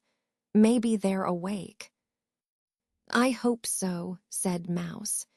"With all this running around and planning, I could use them right about now. I'm about ready to fall apart." I nodded, and Quinn always seems to know just how to pull you back together. I miss that too. We made our way out of the crafting hall and out onto the grounds. "Well, shit," I said. "Is it afternoon already? I forgot to eat again." "I'll steal you something after we see Quinn." "You're too good to me." It was slow going, hobbling to the Medica Hall better than last week by a long shot, but still slower than I'd like. This damn leg was getting to be a real pain.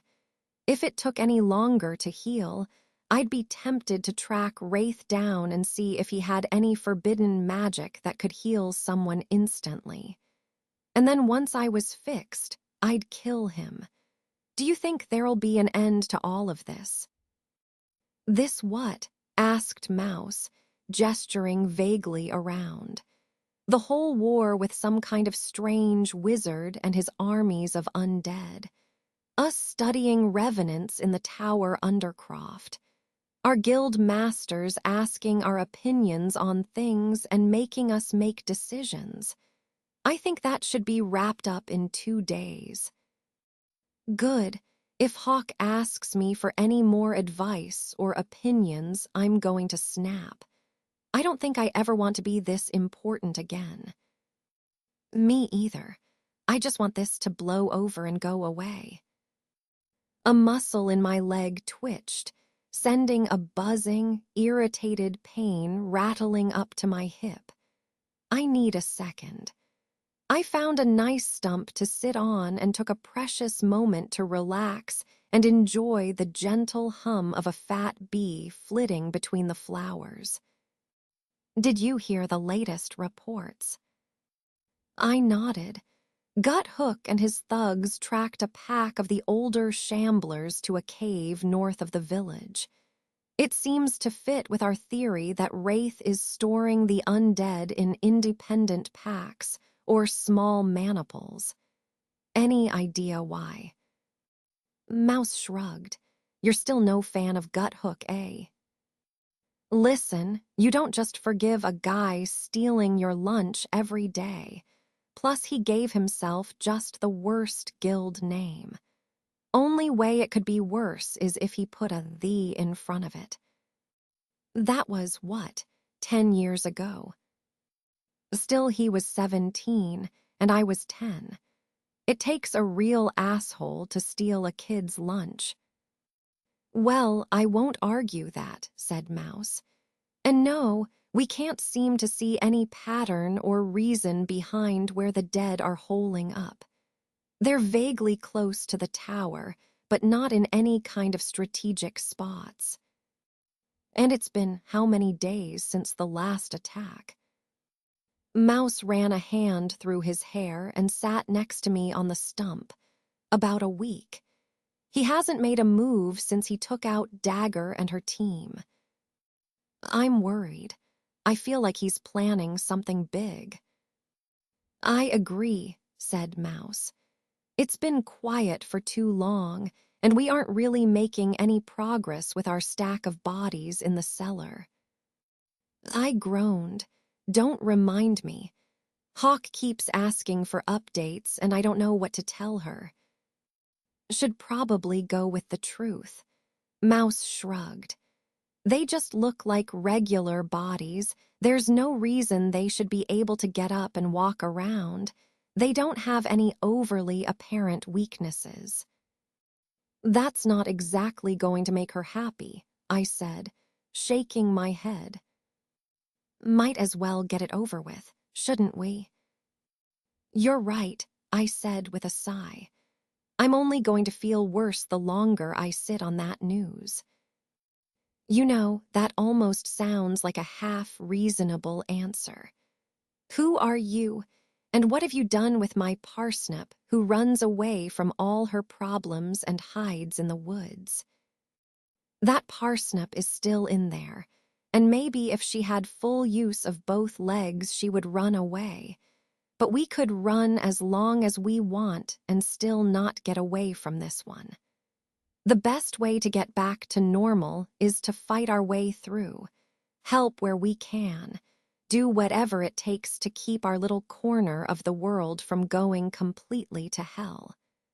Besides, do you really think you could live with yourself if you just ran? Mouse looked down at his feet. I know I could, and that's what scares the shit out of me. It's why I'm glad I have you and Quinn. You both make me want to be better. Well, I said, leaning closer. You're not the only one who thinks about running. Back before I had my first run-in with Wraith, I was convinced that hunting trip would be my last run for the guild. I was going to steal Walter and just ride off into the distance. Mouse shot me a scowl that nearly knocked me over. You almost left, without saying goodbye. I know, it was selfish and stupid.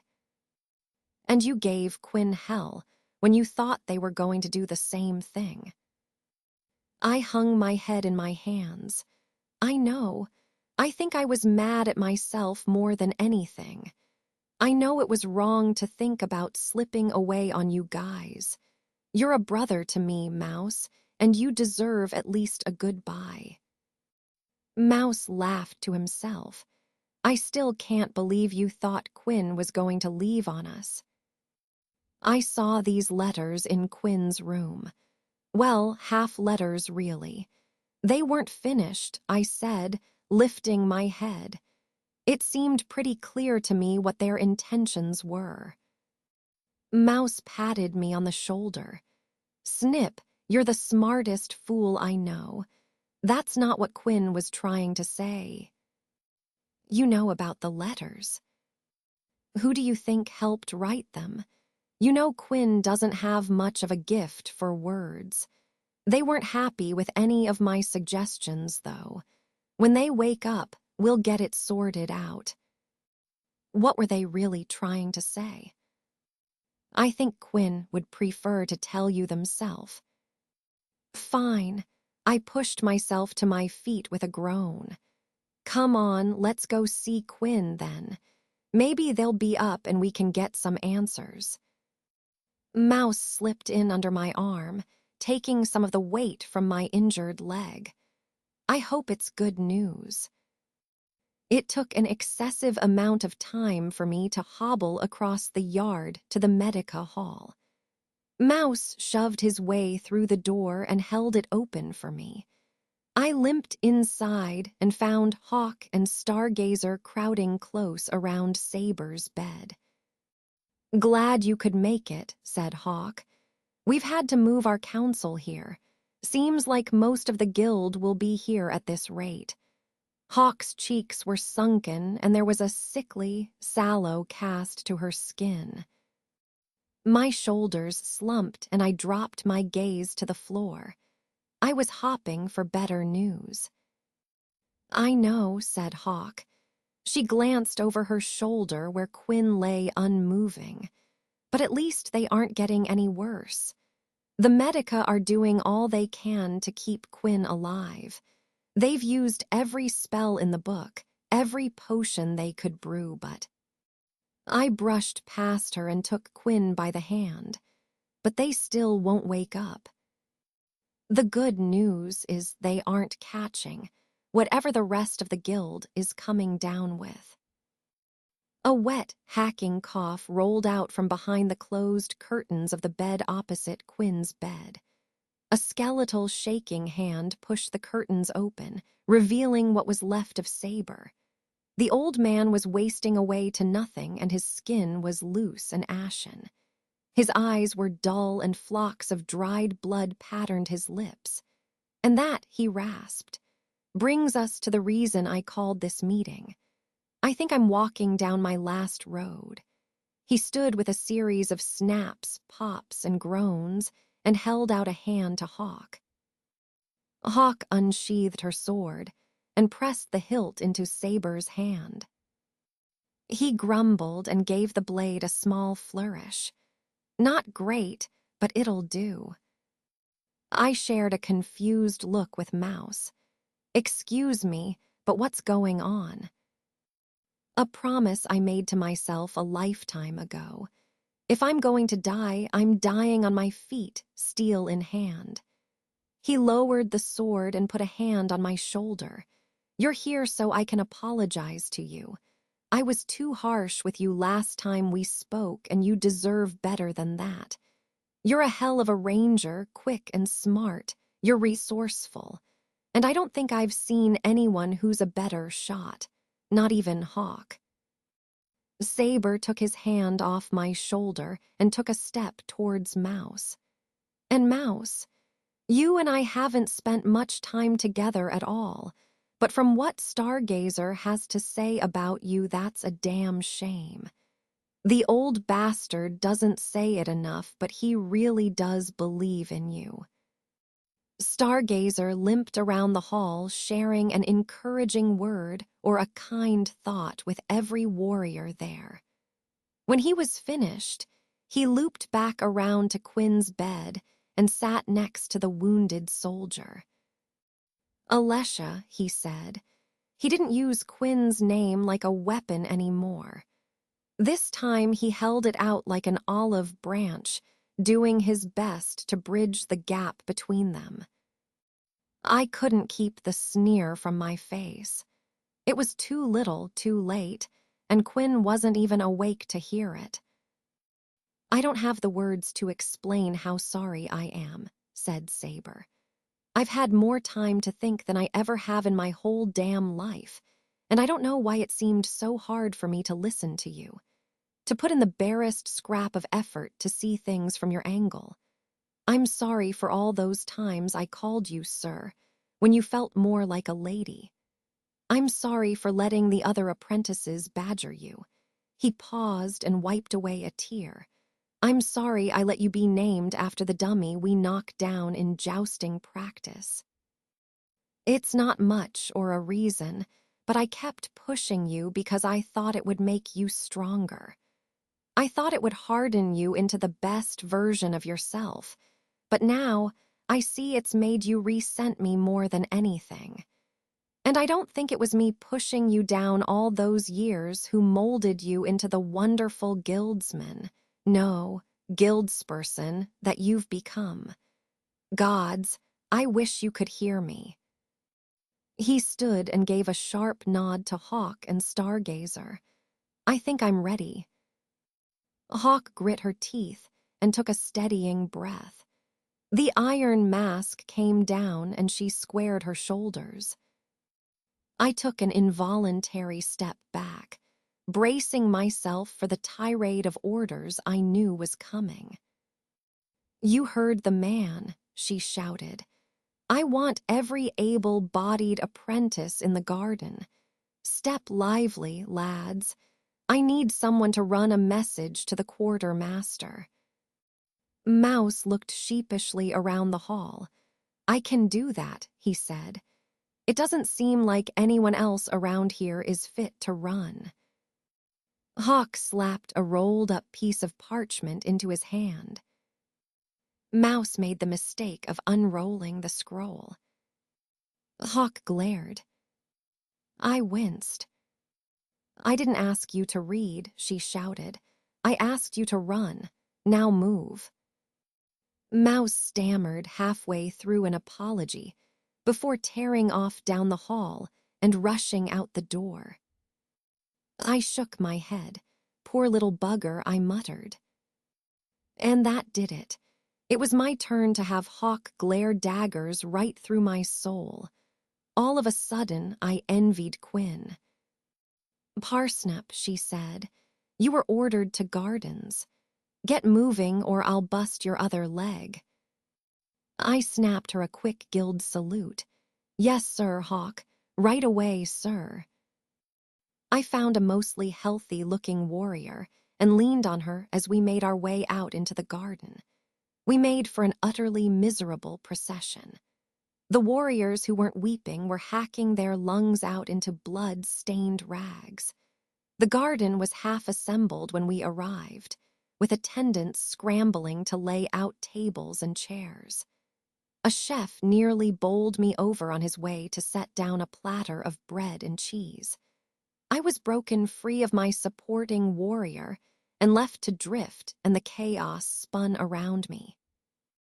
I knew what was happening, but my heart seemed to be a few steps behind my head in this strange whirlwind dance.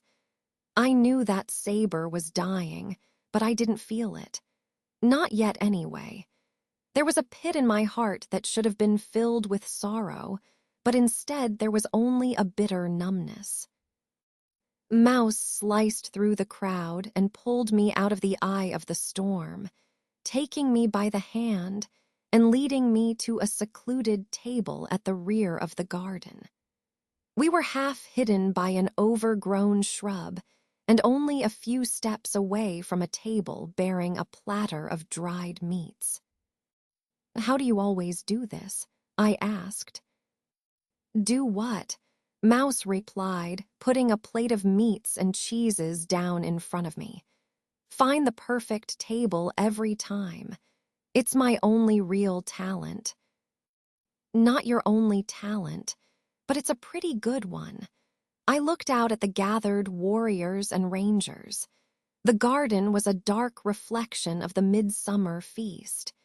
The tables were laid out the same way.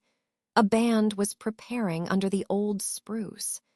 A pair of wizards sent a dim, amber-enchanted lamp floating into the air. Tonight was midsummer with the hope and joy drained out of it. Do you think Quinn will ever wake up? I asked. A twinge of guilt sparked in me. We were here for Saber tonight, but the only person on my mind was Quinn. Was that selfish of me? Saber and I had certainly never been close. I knew him mostly through Quinn, and Quinn didn't think too highly of him. But Saber had still given his life for the guild, given his life to help pull my dumb ass out of the fire, and regardless of what Quinn thought of him, that had at least earned him my respect. A pulse of violet fire flickered behind Mouse's eyes. I don't think Quinn will wake up. I know they will. Okay, I said.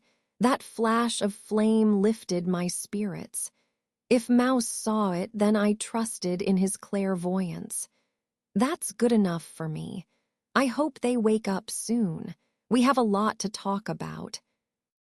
Mouse nodded, and we sat together in silence for a long while, as the warrior apprentices made their way one by one to the center of the garden and said a few words about Saber.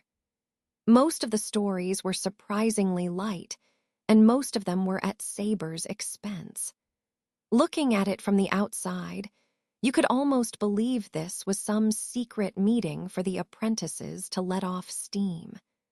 The stories pulled a few tired laughs from the crowd that fell in equal measure to the tears. Hawk joined us and put a hand on my shoulder, steadying herself as she scanned the crowd. Hawk the commander was long gone, and she stood with her shoulders slumped, her head hung low. Her eyes were bloodshot and the tip of her nose was red. I'd never seen her look so frail, so wounded before. "This is exactly what he wanted," she said. A sad smile ghosted across her lips.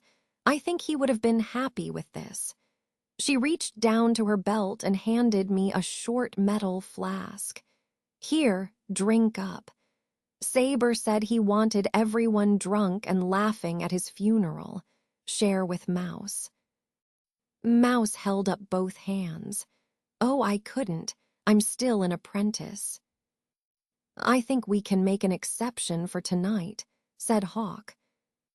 I pulled the stopper from the flask, but hesitated to take a drink. I wasn't in the mood to have my guts burned out by aqua vitae tonight. When Hawk wasn't looking, I poured some of the liquor into the plant behind me.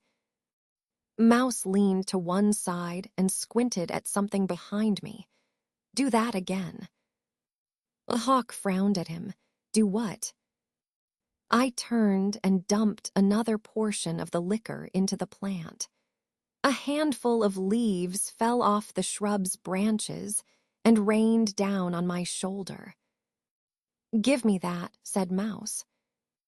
I handed him the flask and he poured some of the liquid out onto the table. The wood started to dry and flake almost instantly. "Hawk, you haven't noticed this stuff burning when you drink it." She shrugged. "It's supposed to burn, that's how it works." Mouse pointed down at the flacking spot on the table and then at the dying branch behind me. "It's supposed to burn that much." Hawk shook her head. "I don't think Saber died from any injury. I think he was poisoned." After the funeral, I found myself caught in a shouting match between Hawk and Stargazer. I had one guild master on either side of me, helping me hobble back to my bed, and there was nothing I could do to get away from the anger and noise bouncing me around like a rowboat in stormy seas. "Poison," said Stargazer.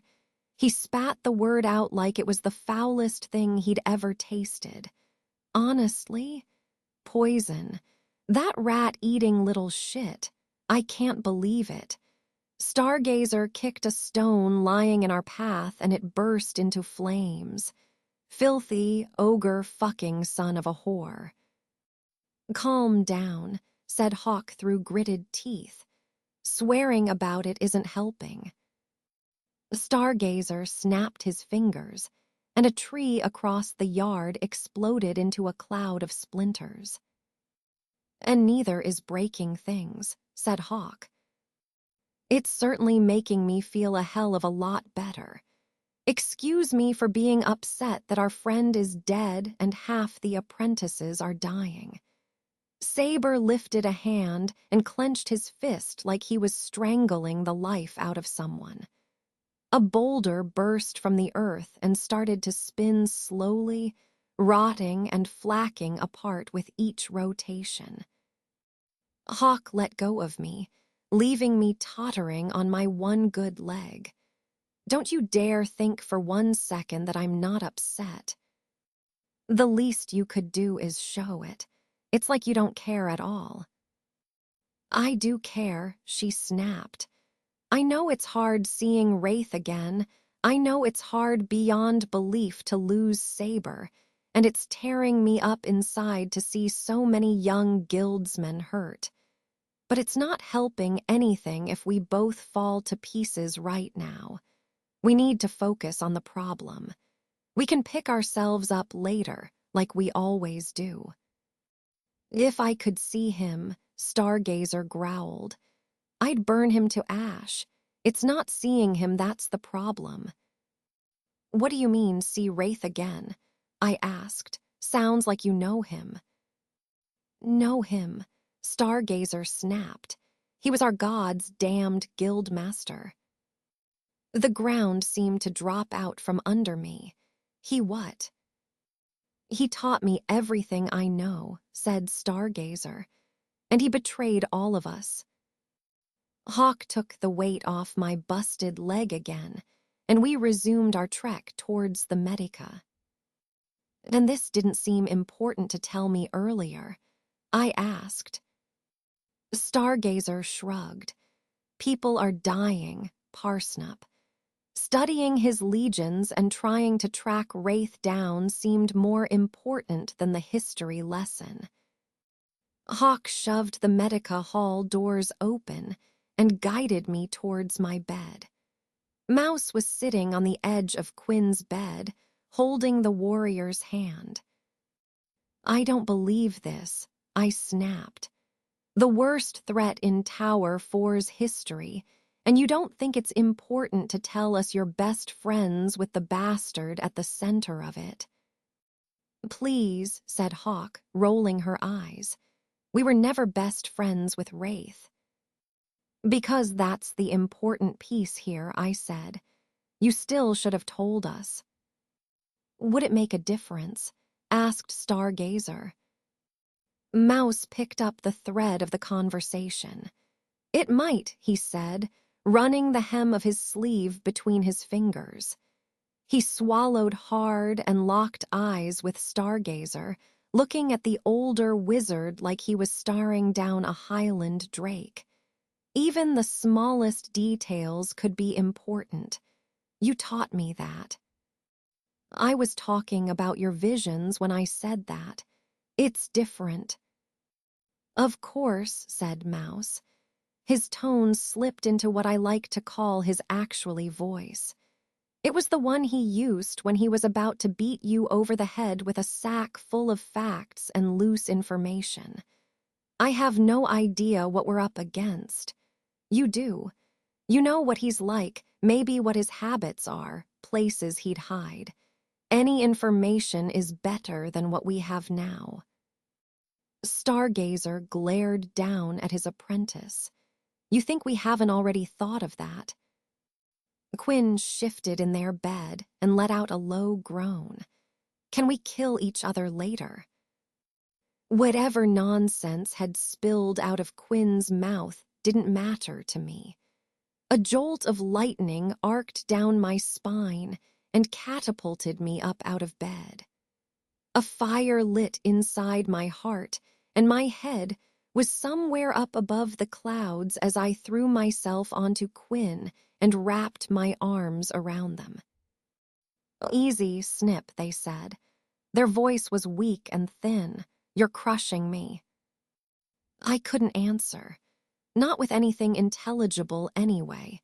All I could do was cry and say, "You're awake. over and over again. Quinn pried my arms away and grabbed my shoulders, gently pushing me away from them. Hell, Snip, you're getting snot all over me. What? I get knocked out for a day and you go totally batty. We've both gone longer without seeing each other. A day, said Mouse, shaking his head. Quinn, you've been lying there for almost 3 weeks.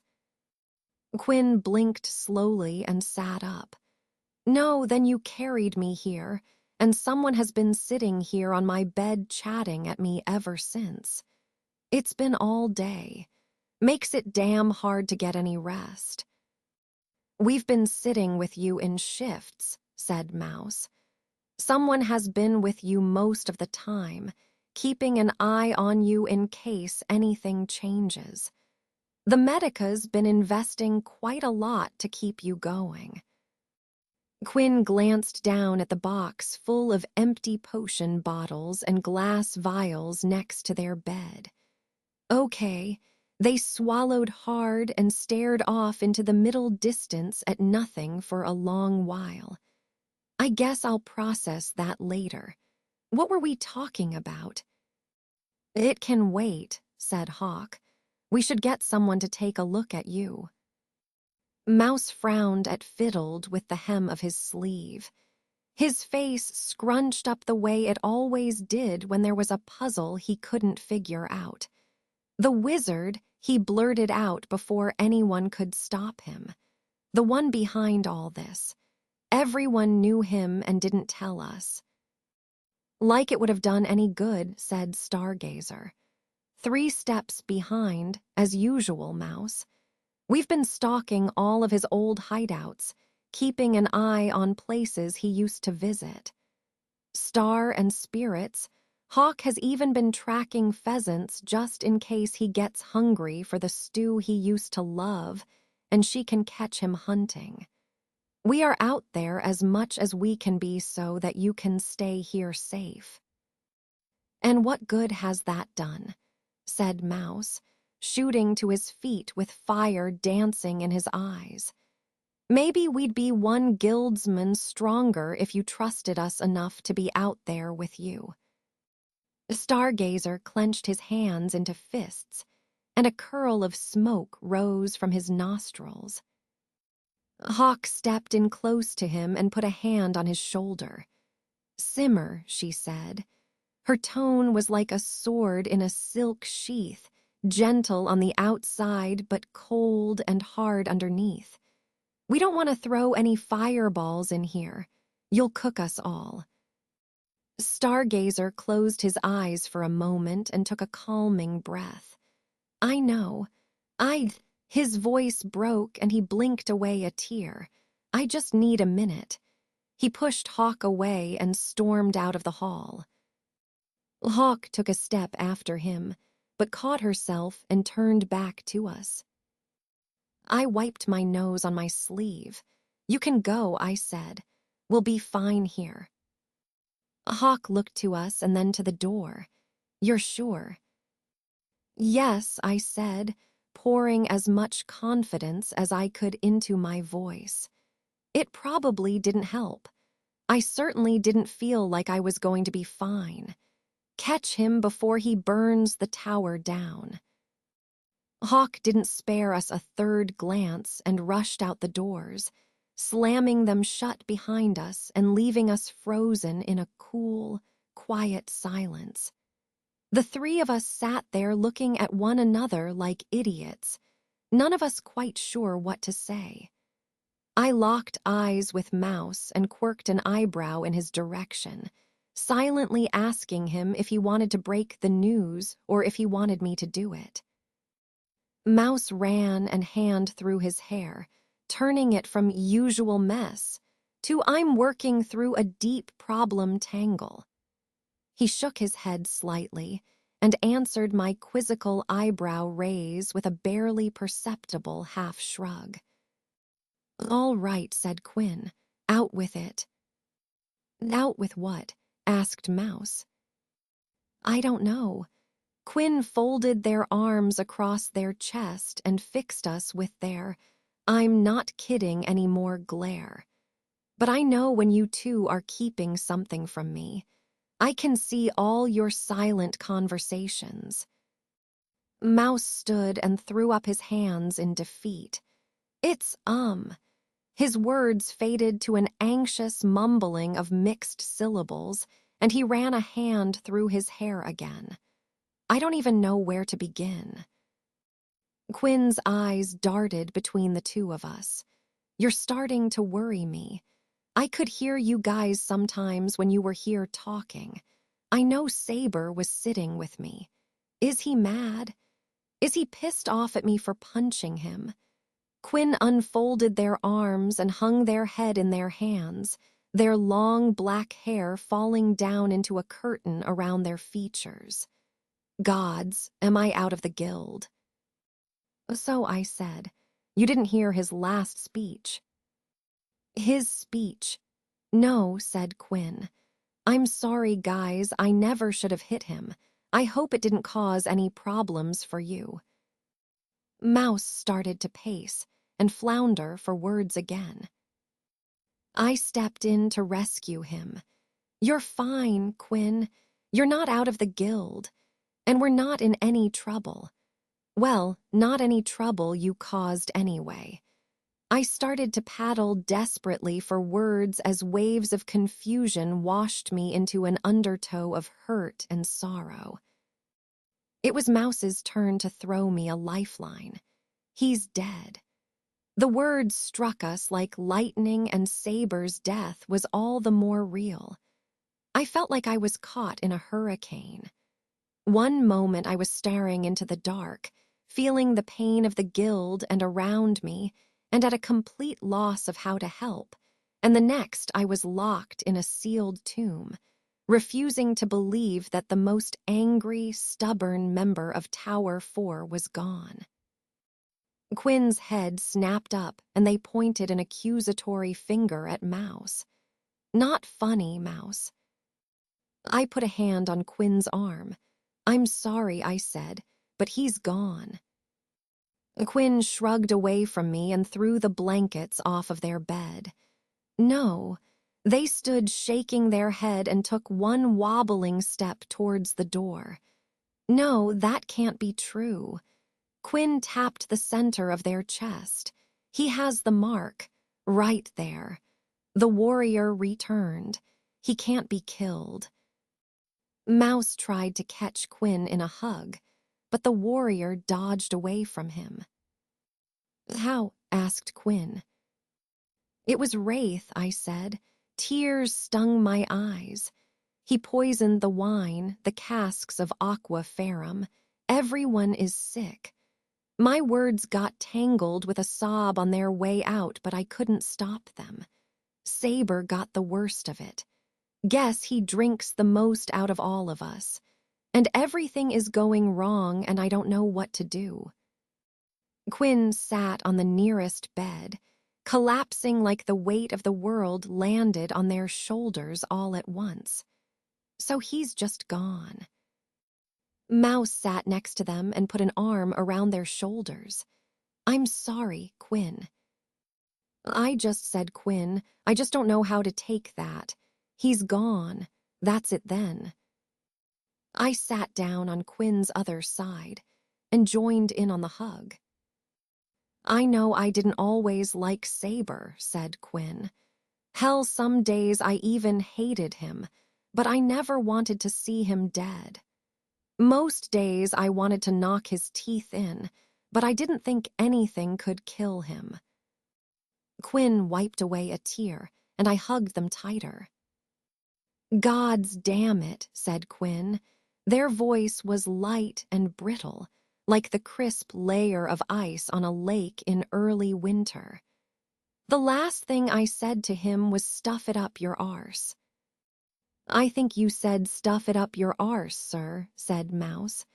At least you were respectful about it. He tried to force a smile. I'm sorry, Mouse, said Quinn. That doesn't really help me right now. He didn't hold it against you, I said.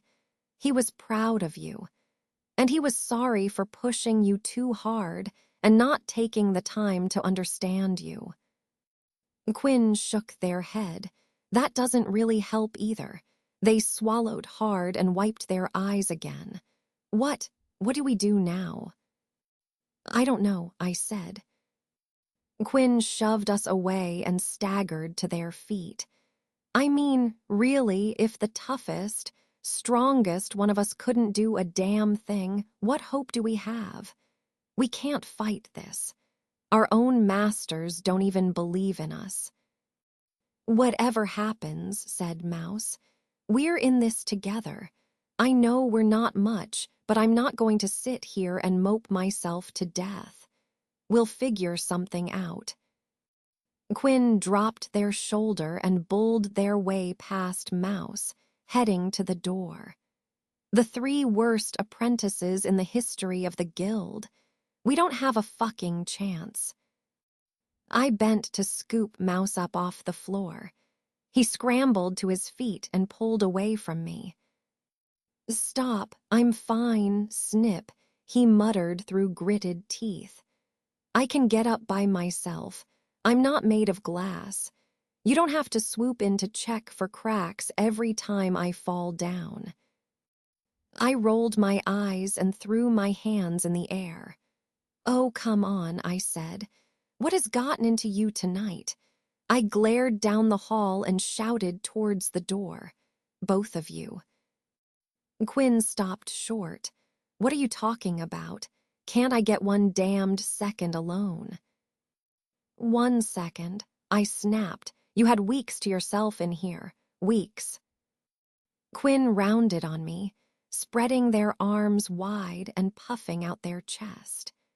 Typical guild attire involved a lot of low necklines and a noticeable lack of sleeves to better show off your collection of guild marks and sigils.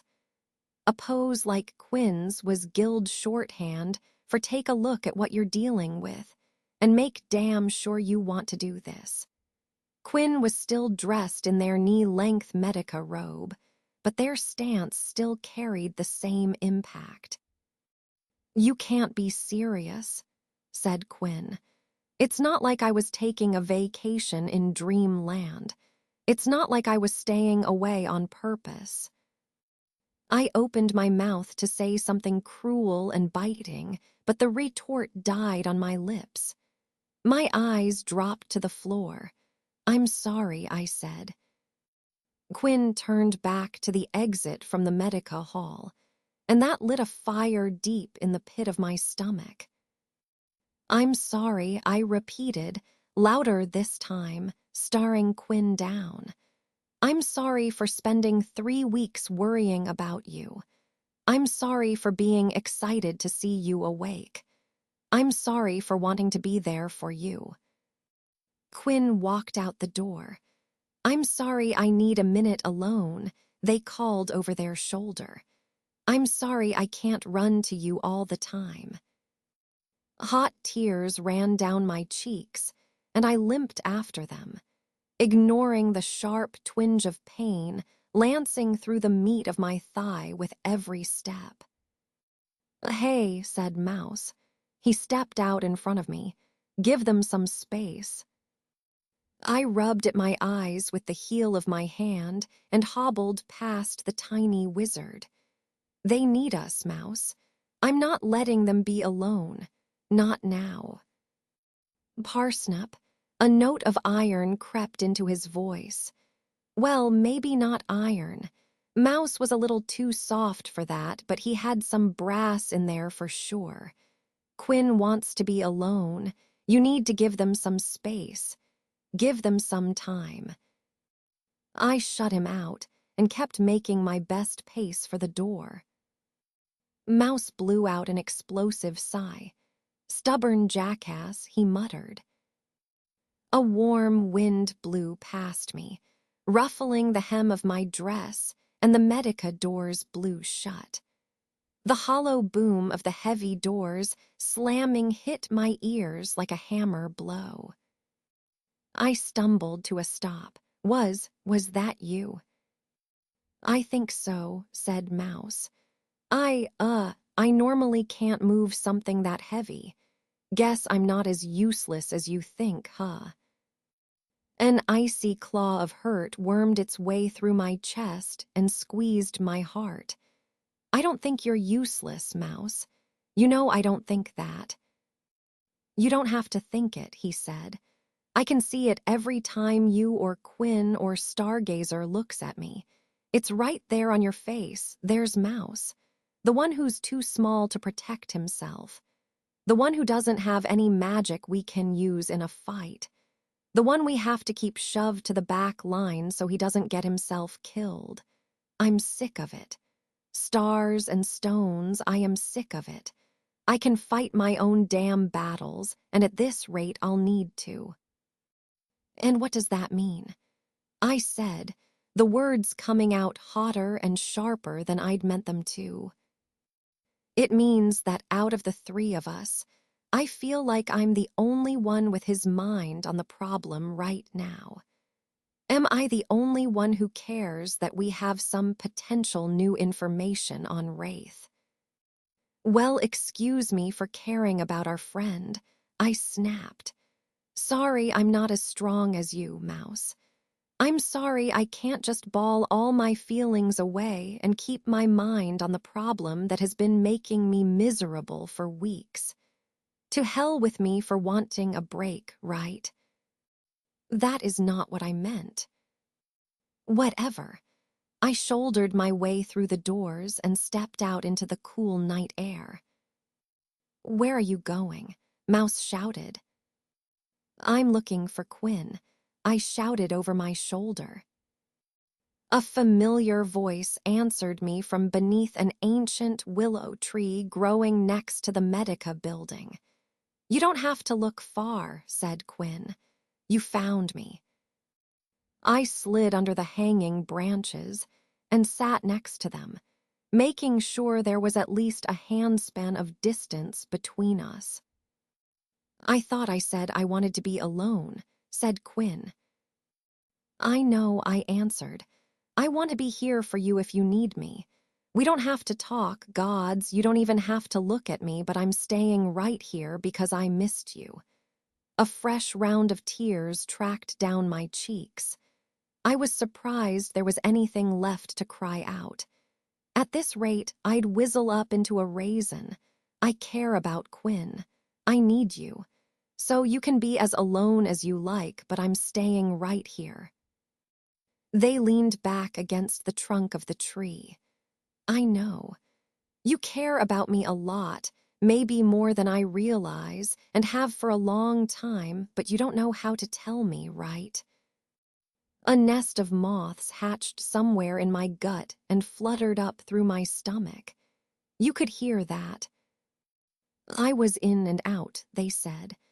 But yeah, I caught most of that bit, and Their voice trailed off, and I mentally scrambled for a shield, looking for anything to brace myself against the stinging rejection I knew was coming.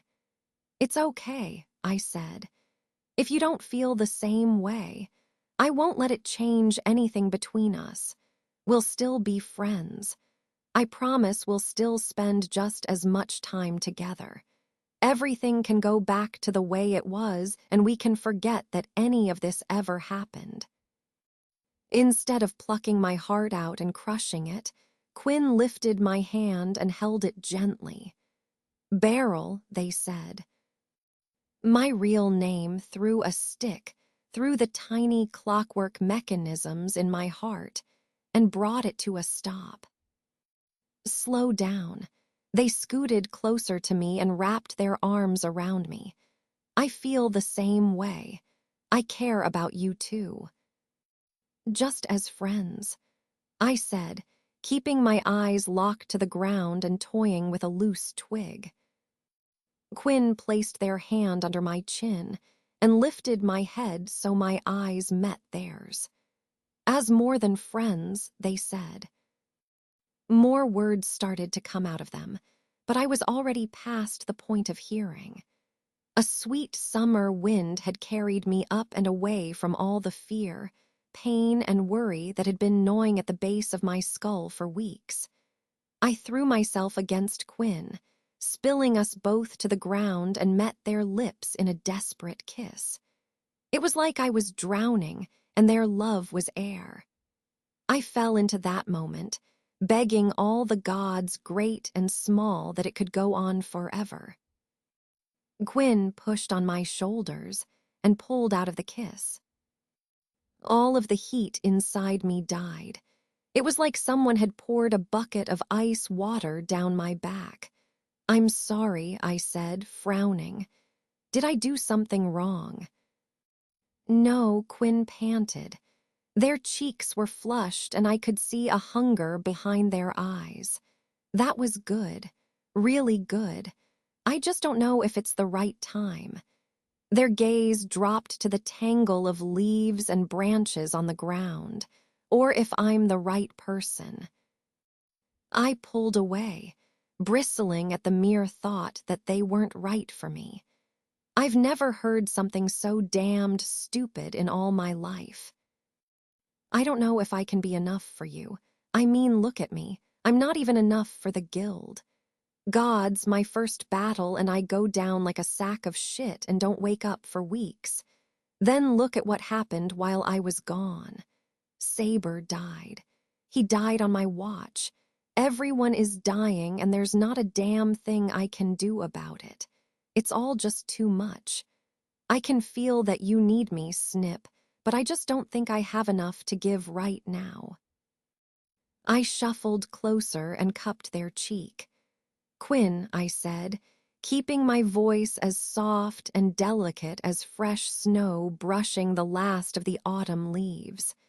"No matter what happens, no matter what mess we end up in, you will always be enough for me. You're all I want. Even if I can't be there to pick you up all the time." I kissed their cheek.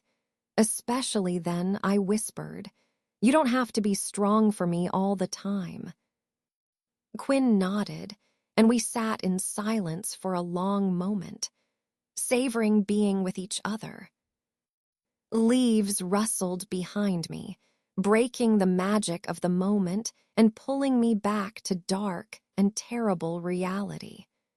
I turned to find Hawk peeking her head through the willow branches.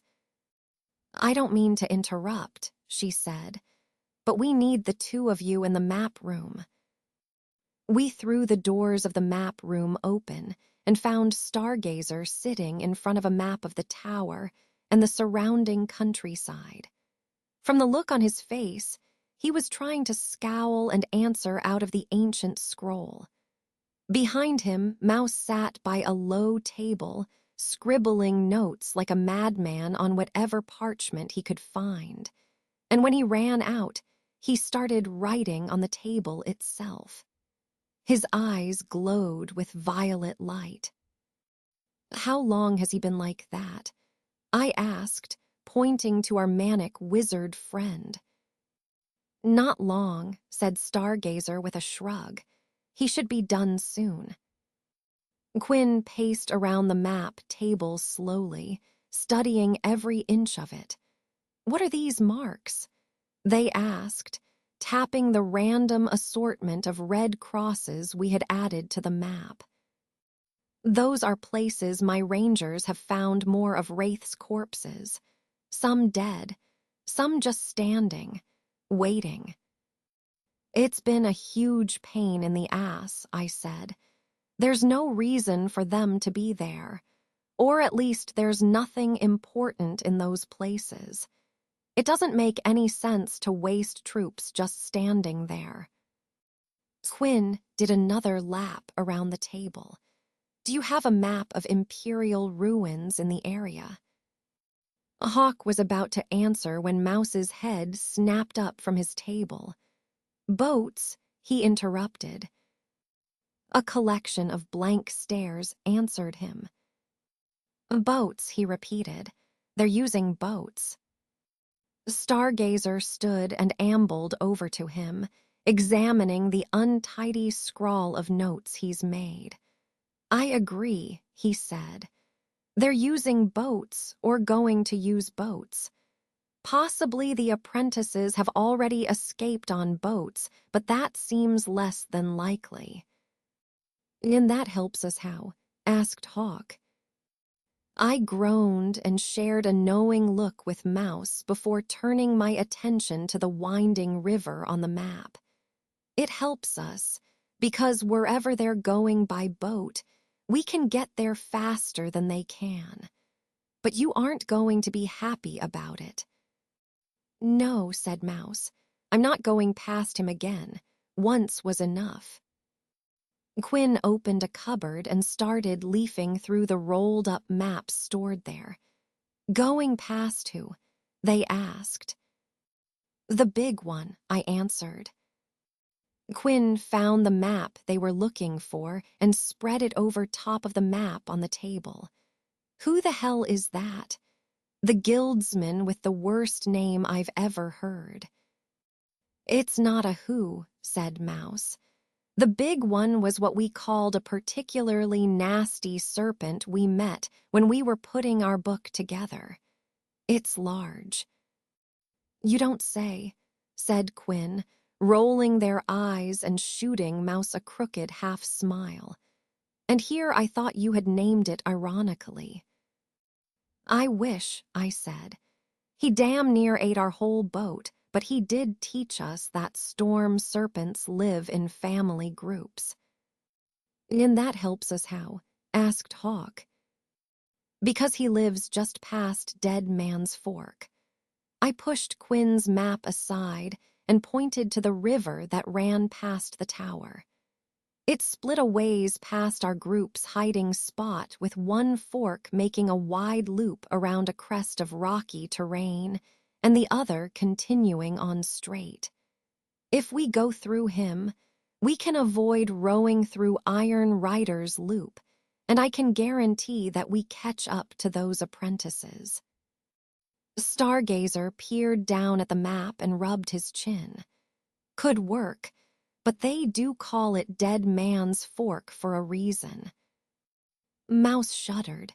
Don't you worry about that, sir. Snip and I can get us through. How? Asked Hawk. It's probably best if you don't know, I said. You're not going to like it. Hawk stiffened and folded her arms across her chest. Fine. Cross that bridge later, I guess. Now we just need to figure out where they're going. Quinn held up that map of the ruins they had been studying. I don't know about them, they said. But if I had been tracking undead for months, I know where I'd go. They set the map down and pointed to the nearest ruin. Look at where he's putting all of his soldiers. You say they're not close to anything important, but they're guarding imperial ruins all across the countryside. The Stargazer slapped a palm to his forehead. How did we miss that? Probably because they aren't important to us, said Quinn.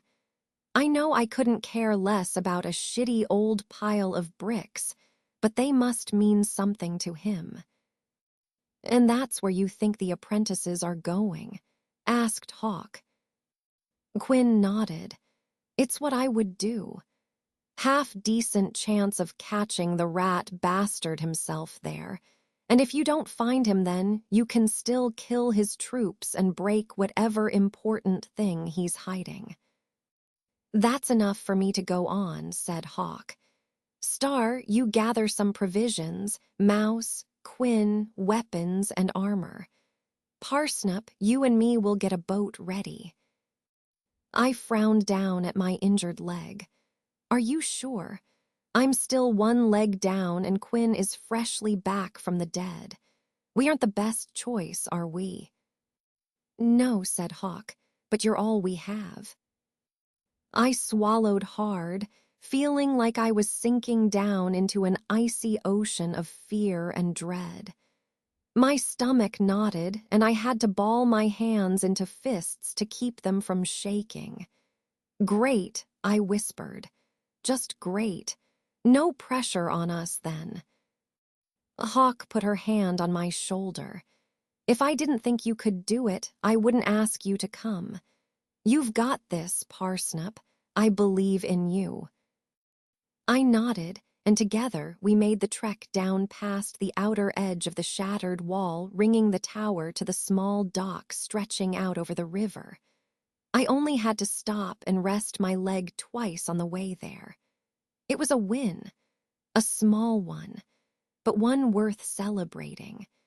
At this rate, I'd be able to walk normally again by the time I was 1,000 years old. By some small grace of whatever tiny gods were watching over Tower 4, the missing apprentices had left us a boat. I hoped this was a good sign that the rest of this mission would be smooth and simple. I didn't quite believe that, but I could still hope. With the boat sorted, all we had left to do was sit and wait for what felt like hours as the rest of our crew drifted in. "We're all set," said Quinn, setting down a chest that was overflowing with various weapons. The only thing I couldn't find was my helmet. I winced inwardly. That's my fault. I've been trying to fix it for you. As a gift, I'm not a very good smith. "I think you'd be a fine smith," said Hawk. "Your problem is trying to attach Drake's scales to the steel." Quinn cocked their head to one side. I shifted my weight from foot to foot. It cracks when I try to rivet it. "No need to worry," said Stargazer, laboring under the weight of a sack full of rations, a mail hauberk, and a heavy helmet. He passed the helm to Quinn. "I found one you can use." Quinn took it gingerly, like they were afraid it might break. The helmet was made of black metal and was shaped almost like a bird's skull with a long, pointed beak and narrow eye slits. "Is this—" Quinn started. Stargazer nodded and dumped the sack into our rowboat. "It was his. I think he'd want you to have it." "I'm not so sure," said Quinn, handing the helmet back. Stargazer held his hands up, refusing to take the helmet. "It's yours. I know things were tough between you two, but trust me, he pushes because he sees potential." His shoulders slumped and he stared away across the dark water. "Pushed, I suppose. Hard to believe he's gone." A somber mood fell over our ragtag outfit as we went about the labor-intensive process of helping each other into our armor. We climbed into the boat in silence and pushed off from the dock, Mouse and Stargazer manning the oars. I opened Stargazer's sack of provisions and tied a few strips of dried meat to a fishing line, throwing them into the water to drag behind the rowboat. "What are you doing?" asked Hawk. Her tone was sharp, biting. I knew I had to pick my words carefully. Hawk was running out of patience. "If we're going to go past the big one, we need to fish for a smaller serpent first." "And how is that helping?" Hawk snapped. "We're losing time. We can't waste any on a fishing trip." "We need a serpent to get through the fork," I said. Hawk narrowed her eyes and squinted over the water. "I don't think we'll need to wait long." A crackle of blue light forked across the water's surface, and a deep boom rolled out of the depths. Mouse turned in his seat and stared at me, eyes wide with panic. "All part of the plan, Mouse," I said. "Just keep us moving." Something heavy slammed into the bottom of the rowboat, bouncing us up out of the water. We slammed down hard. My teeth clacked together hard, and the boat's seat slapped me hard enough to knock my ass cheeks up around my ears. Another flash of light lit up the water, showing the outline of the serpent slithering away from us in the dark. Mouse launched into a tirade of curse words, and Stargazer was right behind him. Mouse was more creative, but what the older wizard lacked in originality, he more than made up for in volume. Quinn stood up at the bow of the boat and picked a two-pronged spear out of the weapon crate. "What's our plan, Snip?" I swatted Mouse on the back of the head. "I know we're in a boat, but you could stop swearing like a sailor with a fishhook in his eye for 5 minutes. I stood and freed my bow from its quiver. "Plan is simple, Quinn. We kill this snake. I need a gland in its tail." A crest of scarlet spines broke the waves and slammed into the side of the boat. The snake failed to lift us this time, but its spikes splintered the side of our hull. "You what?" said Hawk, drawing her own bow and readying an arrow. "Gland," I said. "Tail. Snake go dead first." Another thunder crash echoed from the deep. The serpent burst up out of the surf, showering us with a cool spray of water. It reared up and shrieked. The snake was easily twice Quinn's height with shining sapphire eyes, a crest of red quills on top of its head, and a pair of black horns curled down from its temples, coming to wicked points on either side of its mouth. It was glorious. My heart hammered in my chest, beating a steady rhythm of war. Hawk and I drew in unison and shot at the monster. Arrows bit deep into the soft flesh under its chin. It screeched, and a dry rattle echoed up from the spines on its back and head, like the rattle of a winter wind through dead branches. "Everyone down," I shouted. They all listened, except Hawk. She drew another arrow and fired again. I grabbed her by the belt and hauled her down into the bottom of the boat. A bolt of lightning arced over the boat with a deafening crash. The bolt slammed into the water behind us, sending a geyser of steam rising into the air. Quinn was the first of us back on their feet. The snake lunged, but Quinn was faster. Their spear flicked forward, stabbing for the serpent's eye, but it glanced off the hard scales on the snake's nose. "Quinn," I shouted, "aim under the chin. Everything around the face is too hard." I clambered awkwardly to my feet, struggling for balance as the boat rolled beneath my feet. It was like fighting while blind drunk. All of my valiant attempts to drink all of the guild's wine stores were about to pay off. Swaying, I loosed another arrow and only missed by about 1,000 feet. Great. Arcs of lightning crackled up the snake's spines and gathered between its horns. Mouse turned in his seat, eyes blazing with ethereal energy. I knew where I had to aim. The lightning flashed and crackled, blinding us with its strobing glare. I drew and fired, aiming too far to the left and too high on purpose. The snake replied in kind, but I didn't flinch. Its head was pushed back by the force of the lightning streaming down at us, right into the path of the arrow. Stargazer muttered a spell, and the bolt glanced off a dome of shimmering force. Dropping my bow, I leapt out through the barrier and dove into the water. It was time to strike the killing blow. I sank like a stone, but thanks to Mouse, I was already 3 steps ahead. I knew I was going to meet the beast head-on, and that it would be bleeding from an arrow through the gills. This would be over in seconds, or at least it should have been. Instead of a wounded and dying monster, I came face to face with a mostly healthy one, and I was playing on its terms now. Mouse's prediction had been wrong. The storm serpent surged forward, bringing the nest of horns and spines on its head to bear.